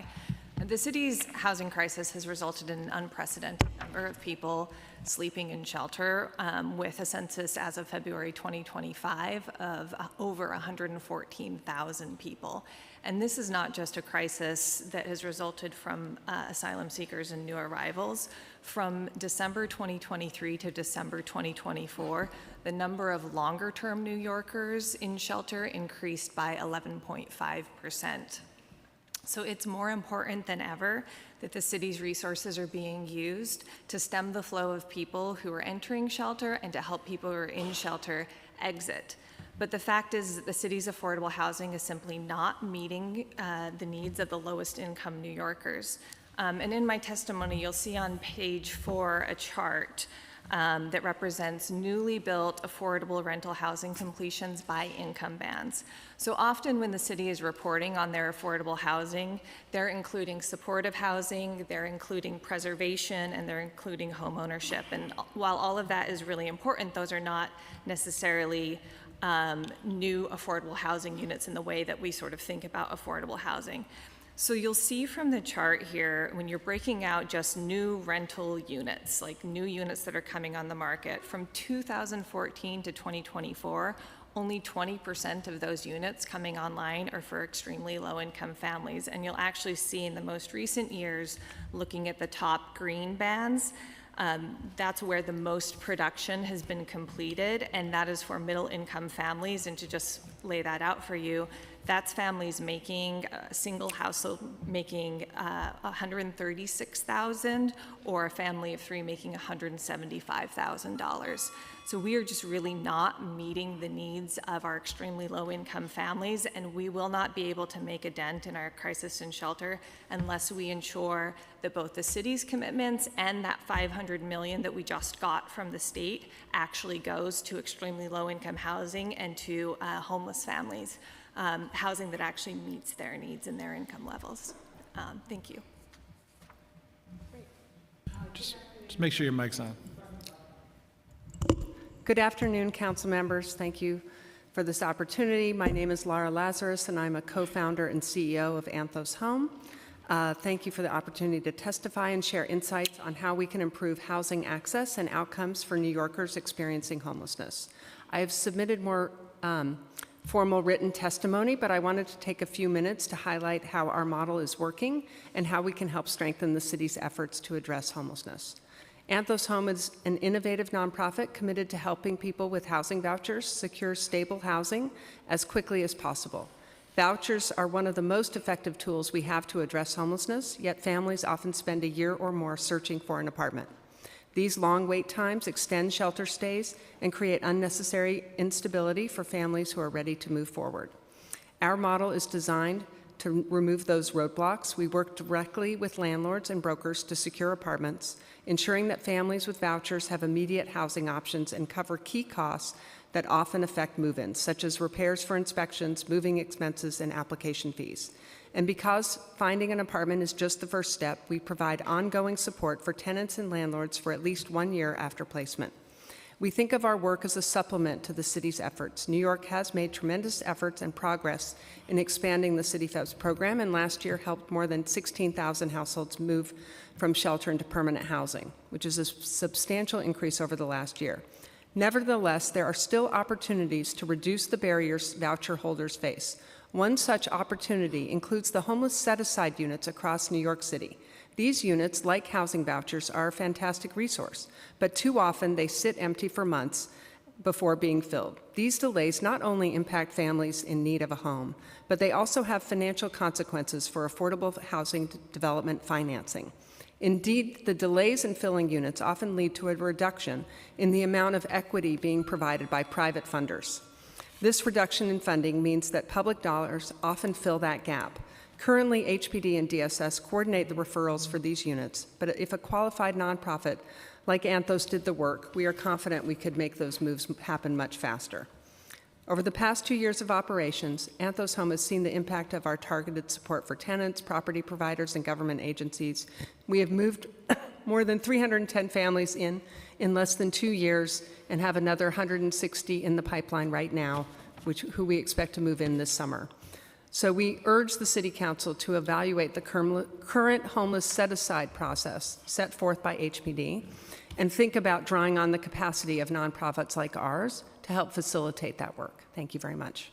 Have you seen the voucher? I have a friend of a friend who's living in a shelter, and this basically was saying, you know, if he can stick it out another few months, he'll get his voucher. And my friend didn't have the heart to tell him that that's not the panacea that he might think it would be. And it's heartbreaking because he's thinking about, you know, if I can just hang in there a couple more months at the shelter, I'll get this voucher, and then the next day I'll have an apartment. And I didn't want to break it to my friend, who's the friend of this guy, to say, it's not really, unfortunately, sadly, heartbreakingly, it's not that easy. Have you seen it getting worse or better? So we offer a lot of support to landlords, property owners, brokers. So we are helping kind of hold their hands through the process. I think one of the reasons that it is so hard for people with vouchers to secure units is obviously there is a very low vacancy rate, but part of it is landlords don't want to engage with this quite bureaucratic process by necessity. But I think that some of the supports that we have in terms of we go and look at the units, we explain to the landlords how the process is going to work. We also identify any repairs that they might need up front so they understand what that is. And then the thing I think that makes landlords especially interested in working with us is we provide a lot of support, including financial support, once they move in.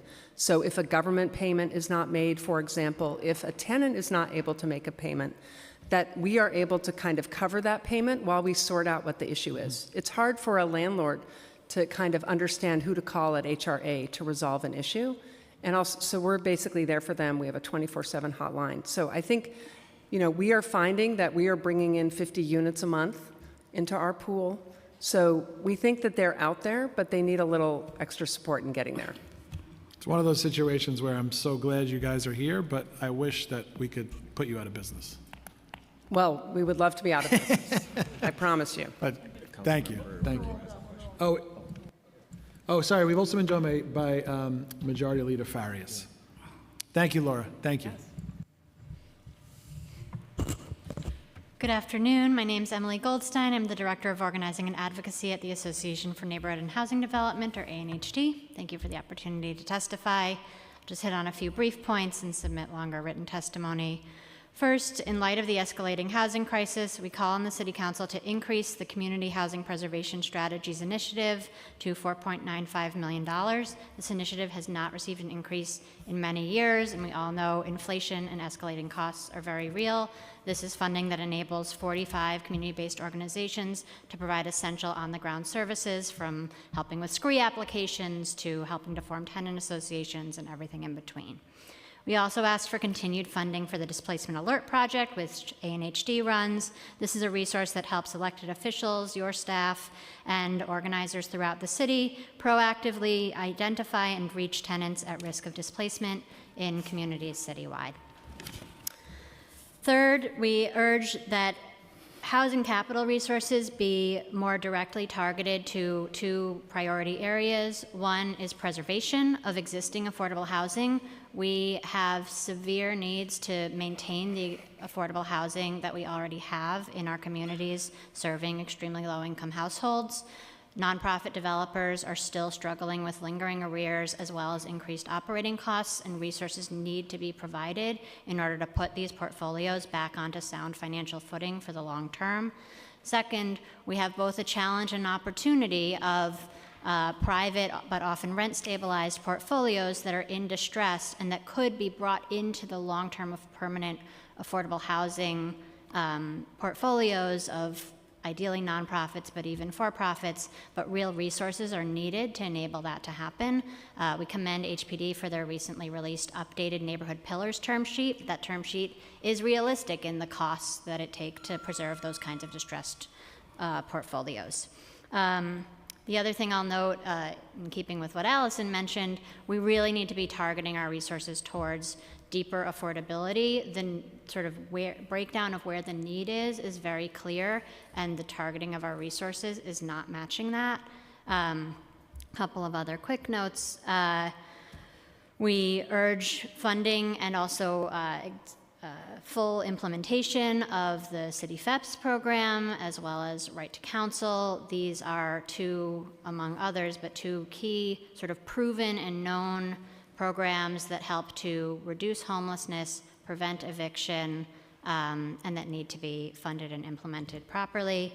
And finally, just to note that the city agencies need to be staffed to actually sort of do their full work, everything from code enforcement to processing of affordable housing, development applications is sort of in these lags and delays that are costing us, both in resources and in human cost. Thank you. Agree. I'm Celines Miranda, and our NYCHA development in Chelsea is at risk of a demolition. FEC tenants against demolition have been organizing and stopping this demolition proposal by the billionaire company Related. In our outreach in stopping demolition of our NYCHA community, a significant concern has taken over me. I've been deeply affected by seeing. I'm overwhelmed, I'm sorry. No. Take your time. No problem. Can you come back to me? Sure. Hello, my name is Tanisha Grant, and I am the Director of Parent Support and Parents New York. We are also close community partners of Residents to Preserve Public Housing. First and foremost, I want to thank Chair Brennan and Chair Banks for this important hearing and for doing your jobs very well. And that's saying something coming from me. Okay, so give me a second. First and foremost, I want to say that NYCHA leadership should also, like NYCHA and HUD leadership, should also stay at these hearings to hear from us, the tenants and the community. We spend a lot of time hearing from them before we are able to speak. And I think that it's only right, the community that they serve, they should also hear from us. We are again very disappointed with the untrue testimony we have heard today from leaders of NYCHA and HPD. Our community is in constant danger of push-outs from gentrification, poor management, and RAD and PAC.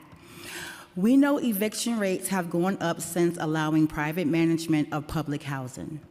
If apartment-based Section 8 is being cut, what does that do for these developments transitioning into RAD Impact and Trust? These apartments are going into market rate apartments, which none of our communities can afford. If the federal government isn't interested in public housing nor voucher programs, why are we continuing to transition these public housing buildings into private management with all these federal cuts?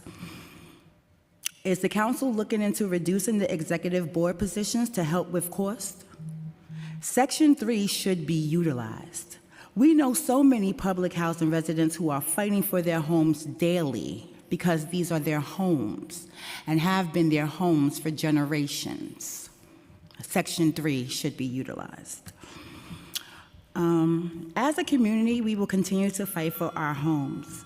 We agree with Chair Banks, these conversions should be paused and real research of the impact of RAD Impact should be done.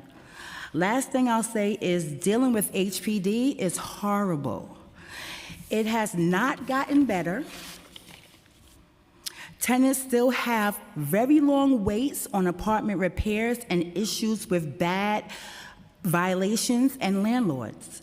We ask that you continue to hold NYCHA and HPD accountable for their part in creating this housing crisis we continue to be in. The executive budget should fully fund NYCHA and other deeply affordable housing projects. We must also hold landlords accountable. We ask that you also stand with us and encourage the Rent Guideline Board to freeze or back up the rent. Thank you. Thank you, Tanish. Let's try this again. Okay. So I've been deeply affected by seeing homeless people sleeping in our NYCHA development. And it's making me realize how bad our homeless situation is. Nobody wants to see people living in our stairwell. It's a disturbance.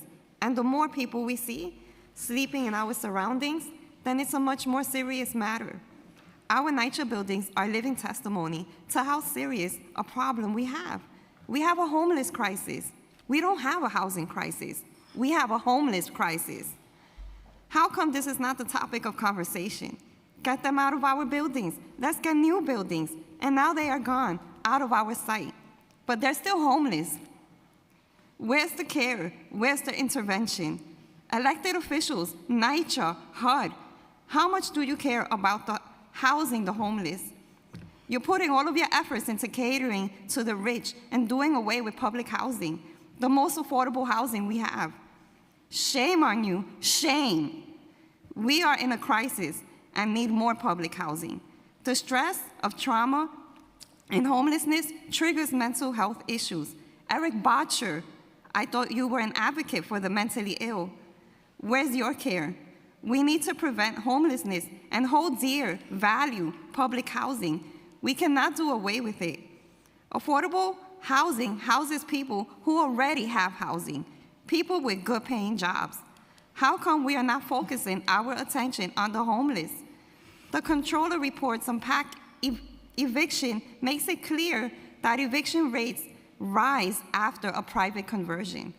Does NYCHA even keep track of what happens to those evicted tenants? Where are they? How many end up homeless? No more RAD PAC conversions. It's not secure. We have become vulnerable. Instead, as an effect of RAD PAC, because we are at risk of a mass demolition in Chelsea. They have been consistently lying to the public about how this proposal will cost. The inflated price of $1.9 billion might change again because of the inflation and tariff. There's no reason to tear down public housing. We could lose the entire NYCHA community in Chelsea. We know that funds are available to upkeep and maintain public housing.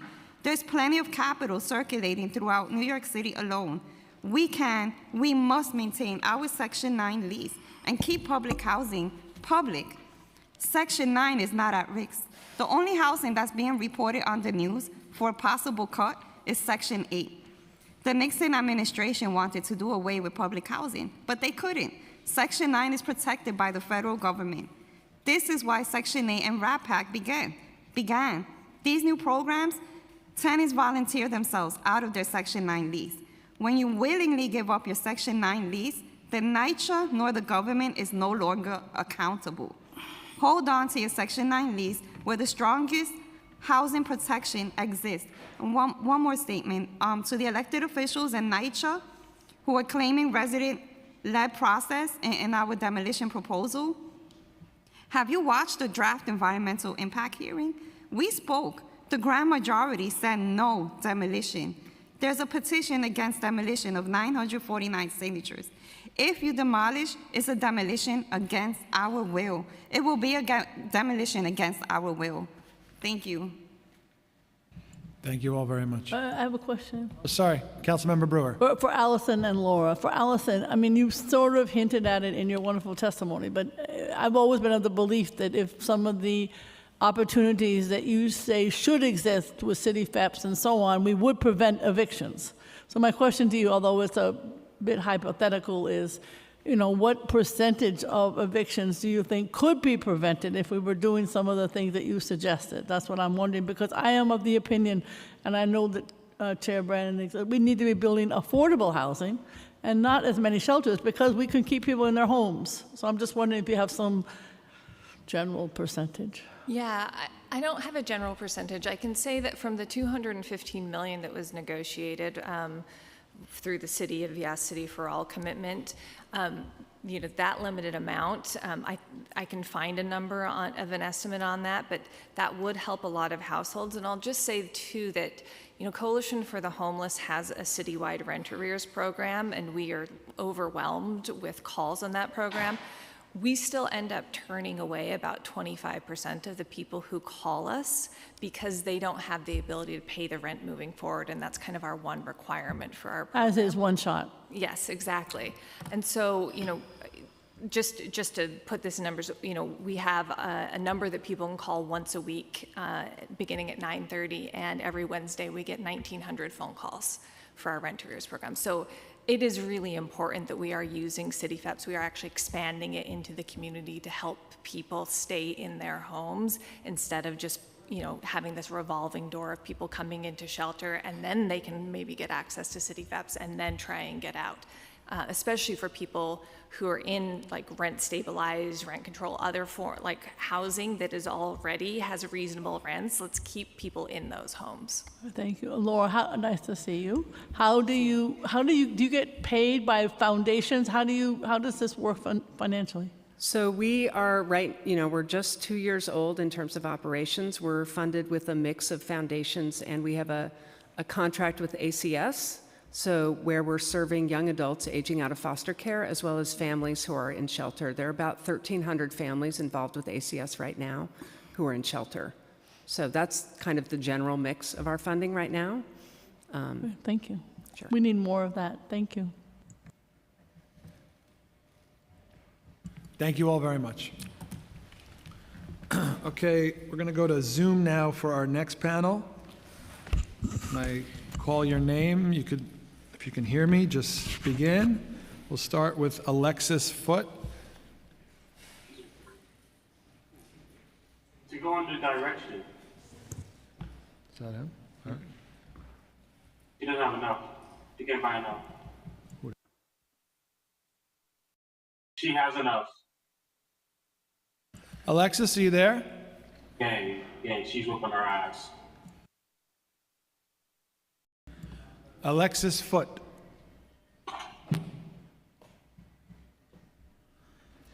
Okay, we're going to move on to Donna Eldon. Oh, shit. Oh, wait. Alexis, are you there? Oh, please forgive me. Alexis. Yes, hi. How can I, good afternoon. How are you? I want to thank the committee and the chair and the members of the House Committee. Thank you for the opportunity to testify. My name is Alexis, and I'm the founder and the former member of the Real Edgemere Community Land Trust. The Real Edgemere Community Land Trust supports the revitalization of marginalized communities of color through the development of affordable housing program. of land. The CLT's own its goal is to own, develop, and manage, and to create a just and equitable, resilient Edgemere. Since 2001, the organization has received City Council discretionary money through the Citywide Community Land Trust, the CLT initiative. Launched in fiscal year 2020, the initiative delivers comprehensive community organizing, education, training, technical assistance to support the formation, expansion of CLTs. This vital initiative has helped catalyze the growth of more than 20 CLTs, the Real Edgemere being included in one of those across the 5 boroughs, as vehicles to create, preserve permanent, affordable housing, community, and commercial spaces. We ask that the City Council to ensure enhanced funding of the $3 million for the CLT initiative. And in a perfect world, I would put $3 billion into that. Honestly, $3 billion. This urgent needed funding would support the growth of 17 community land trusts and 3 city-wide technical assistance organizations working to bring land and housing into community ownership. We urge the City Council to address city agencies' chronic, harmful delays in registering discretionary funding contracts. When CLT have delayed payments from HPD or city, it results in COBs losing staff members or even worse, closing. Thank you for your its testimony. doors. The timer has ended. Thank you. Have a blessed day. Thank you, Alexis. Now we'll go to Donna Eldon. You may begin. Good afternoon. My name is Dana Eldon. I'm the president of St. Mary's Park Houses Resident Council. I'm also an executive board member of Residents to Preserve Public Housing. And I just want to say that at the end of the day, there are quotes that are made about what is available through NYCHA, but there's much confusion for me and others as to why they could pay for repairs for a transition to be made. However, they don't have money for Section 9 developments that are still in existence. Section 9 must be funded. It must continue to be funded, or there will be no more public housing in New York City. I beg of you to consider the thousands of people who are in Section 9 housing who deserve the right to live as they are living and have their repairs and work done in their developments. It has gone much too far. This bartering of developments has gone way beyond the scope of any of our thinking, that they would abandon people by putting them in the Section 8 position where their rights are not protected. And where, as you heard before me, many are being subject to evictions. This has to stop. Someone has to have the conscience enough to say, enough is enough. NYCHA must be held accountable. And why don't they sit here while we testify? Why is it that they testify first and then they leave? They give you their BS and then they go. They should sit here and listen to the residents and the community organizers who have something to say that is valid, that is important. Thank you for your that is testimony. The timer life-saving. has ended. Thank you so much. Have a great and blessed day. Thank you, Dana. We don't disagree. Okay, next we have Renee. You may begin. Okay, thank you. Good afternoon, council members. My name is Renee Kitt, a NYCHA resident and the president of the Elliott Chelsea Houses, here on behalf of tenants fighting to preserve Section 9 public housing and to call out the real priorities this city should be upholding. Let's begin with the truth. NYCHA is not affordable housing in the modern sense of the term. It is public housing, the foremost model of social housing in the United States. It was built because the private market would not house working class people. NYCHA wasn't just a solution, it was a moral stance. It said that housing is a human right. Today, that moral clarity has been lost. We're told to look to Vienna for inspiration, but let's look back at NYCHA's founding. We once had the imagination and political courage to build dignified public housing without privatization. We can dream big again, But first, we must stop the dream from being bulldozed. Demolition is not innovation. You cannot claim to care about environmental justice and simultaneously support demolition plans that will store up contaminated soils in communities already burdened by environmental racism. If the city wants to protect public health, it starts by protecting public housing. Let's talk numbers. The capital need of NYCHA is $78 billion over 20 years. That's $4 billion per year. Meanwhile, New York State reported a $6 billion surplus this year. This is not a resource issue. It's a political will issue. We are choosing not to invest in the people who need it.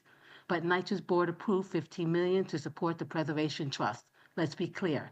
Entities without money don't lend money. NYCHA has money when it wants to. So the real question is, what has NYCHA invested in us, its residents? What have they invested in the interiors of our home, in the failing heat, broken elevators, water leaks? Residents have already paid in rent, in patient, and in our health. We deserve an accountability. Section 3 is another area where equity is being sidelined. The current definition of low income, 46 to 90,000. Thank you for your testimony. The timer has expired.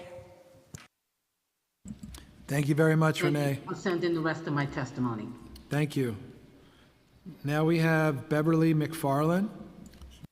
You may begin.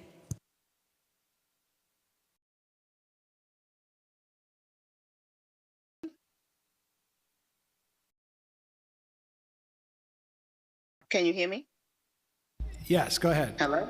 Yes, good afternoon to the council of officials. Thank you very much for having this. But let's be clear. NYCHA have just lied to y'all, guys, as always. And it's really disgusting that we have to live in these conditions. NYCHA have never satisfied the active consent decree that is already on the book, and that's why we have a federal monitor. There are countless dollars that they executive boards. They have over 100 vice chairs, vice presidents, deputy to the deputy to the deputy to the deputies, then that high paying. They need to reduce their staff in order to get the funding that is needed to get our buildings done.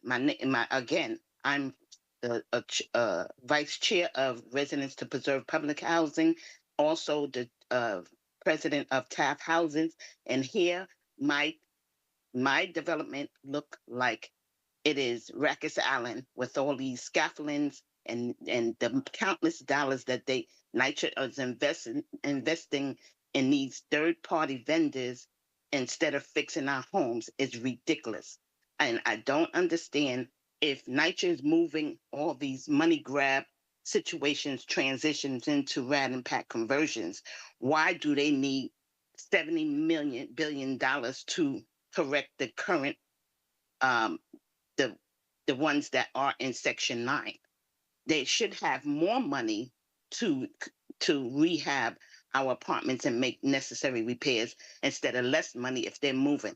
They are not letting RAD impact conversions, they being accountable. Once they transition these developments, they have nothing else to do with the residents or the tenants. Tenants are complaining and they're being Thank you for your bullied by testimony. The timer has expired. bad actors should not continue to be funded. Thank you. Thank you very much, Beverly. Now we have Christopher Leon Johnson. You may begin. Yeah, hello. My name is Christopher Leon Johnson. Thank you, Chairs Brandon and Spanks for having this hearing, and Sanchez, I know who's on Zoom. So I want to give my support to this this committee, but we need to push for workforce housing. I know, Mr. Brandon, you run for controller. You need to push for more workforce housing with this affordable housing stuff. What's the point of having affordable housing when nobody can afford it? I believe that this type of housing will help a lot of people out who are working. I believe that this type of housing needs to be implemented. I think with you and yourself and Senator Kevin Parker, y'all need to have a bill into the state Senate to push for more workforce housing and allocate more money to workforce housing, and need to put money up, like let's say about $5 million into research into to workforce housing in this budget for people that are working. I believe that workforce housing is a way better alternative than this regular affordable housing and supportive housing. And one more thing, like I said, this, and like I said, as the finance chair, Brandon, I know you live in Coney Island. We, like I said before, you need to push for that delivery stuff outside of City Hall as the finance chair. At the same time, we need to make sure that these deliveristas and street vendors are counted in this workforce housing initiative because they are essential workers just as a regular person. Like I said, I know you're the wonderful controller, and like I said, you can work with your partner Parker to introduce a bill to add deliveristas and street vendors as members of the workforce project for this workforce housing. So like I said, push for more workforce housing in this budget and the next budget coming up.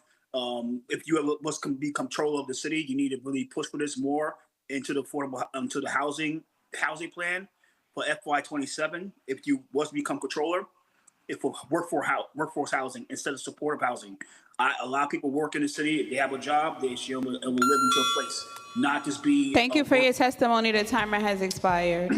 Thank you. Housing. Thank you, chairs. Thank you. Enjoy your day. Now we have Kevin Wolf.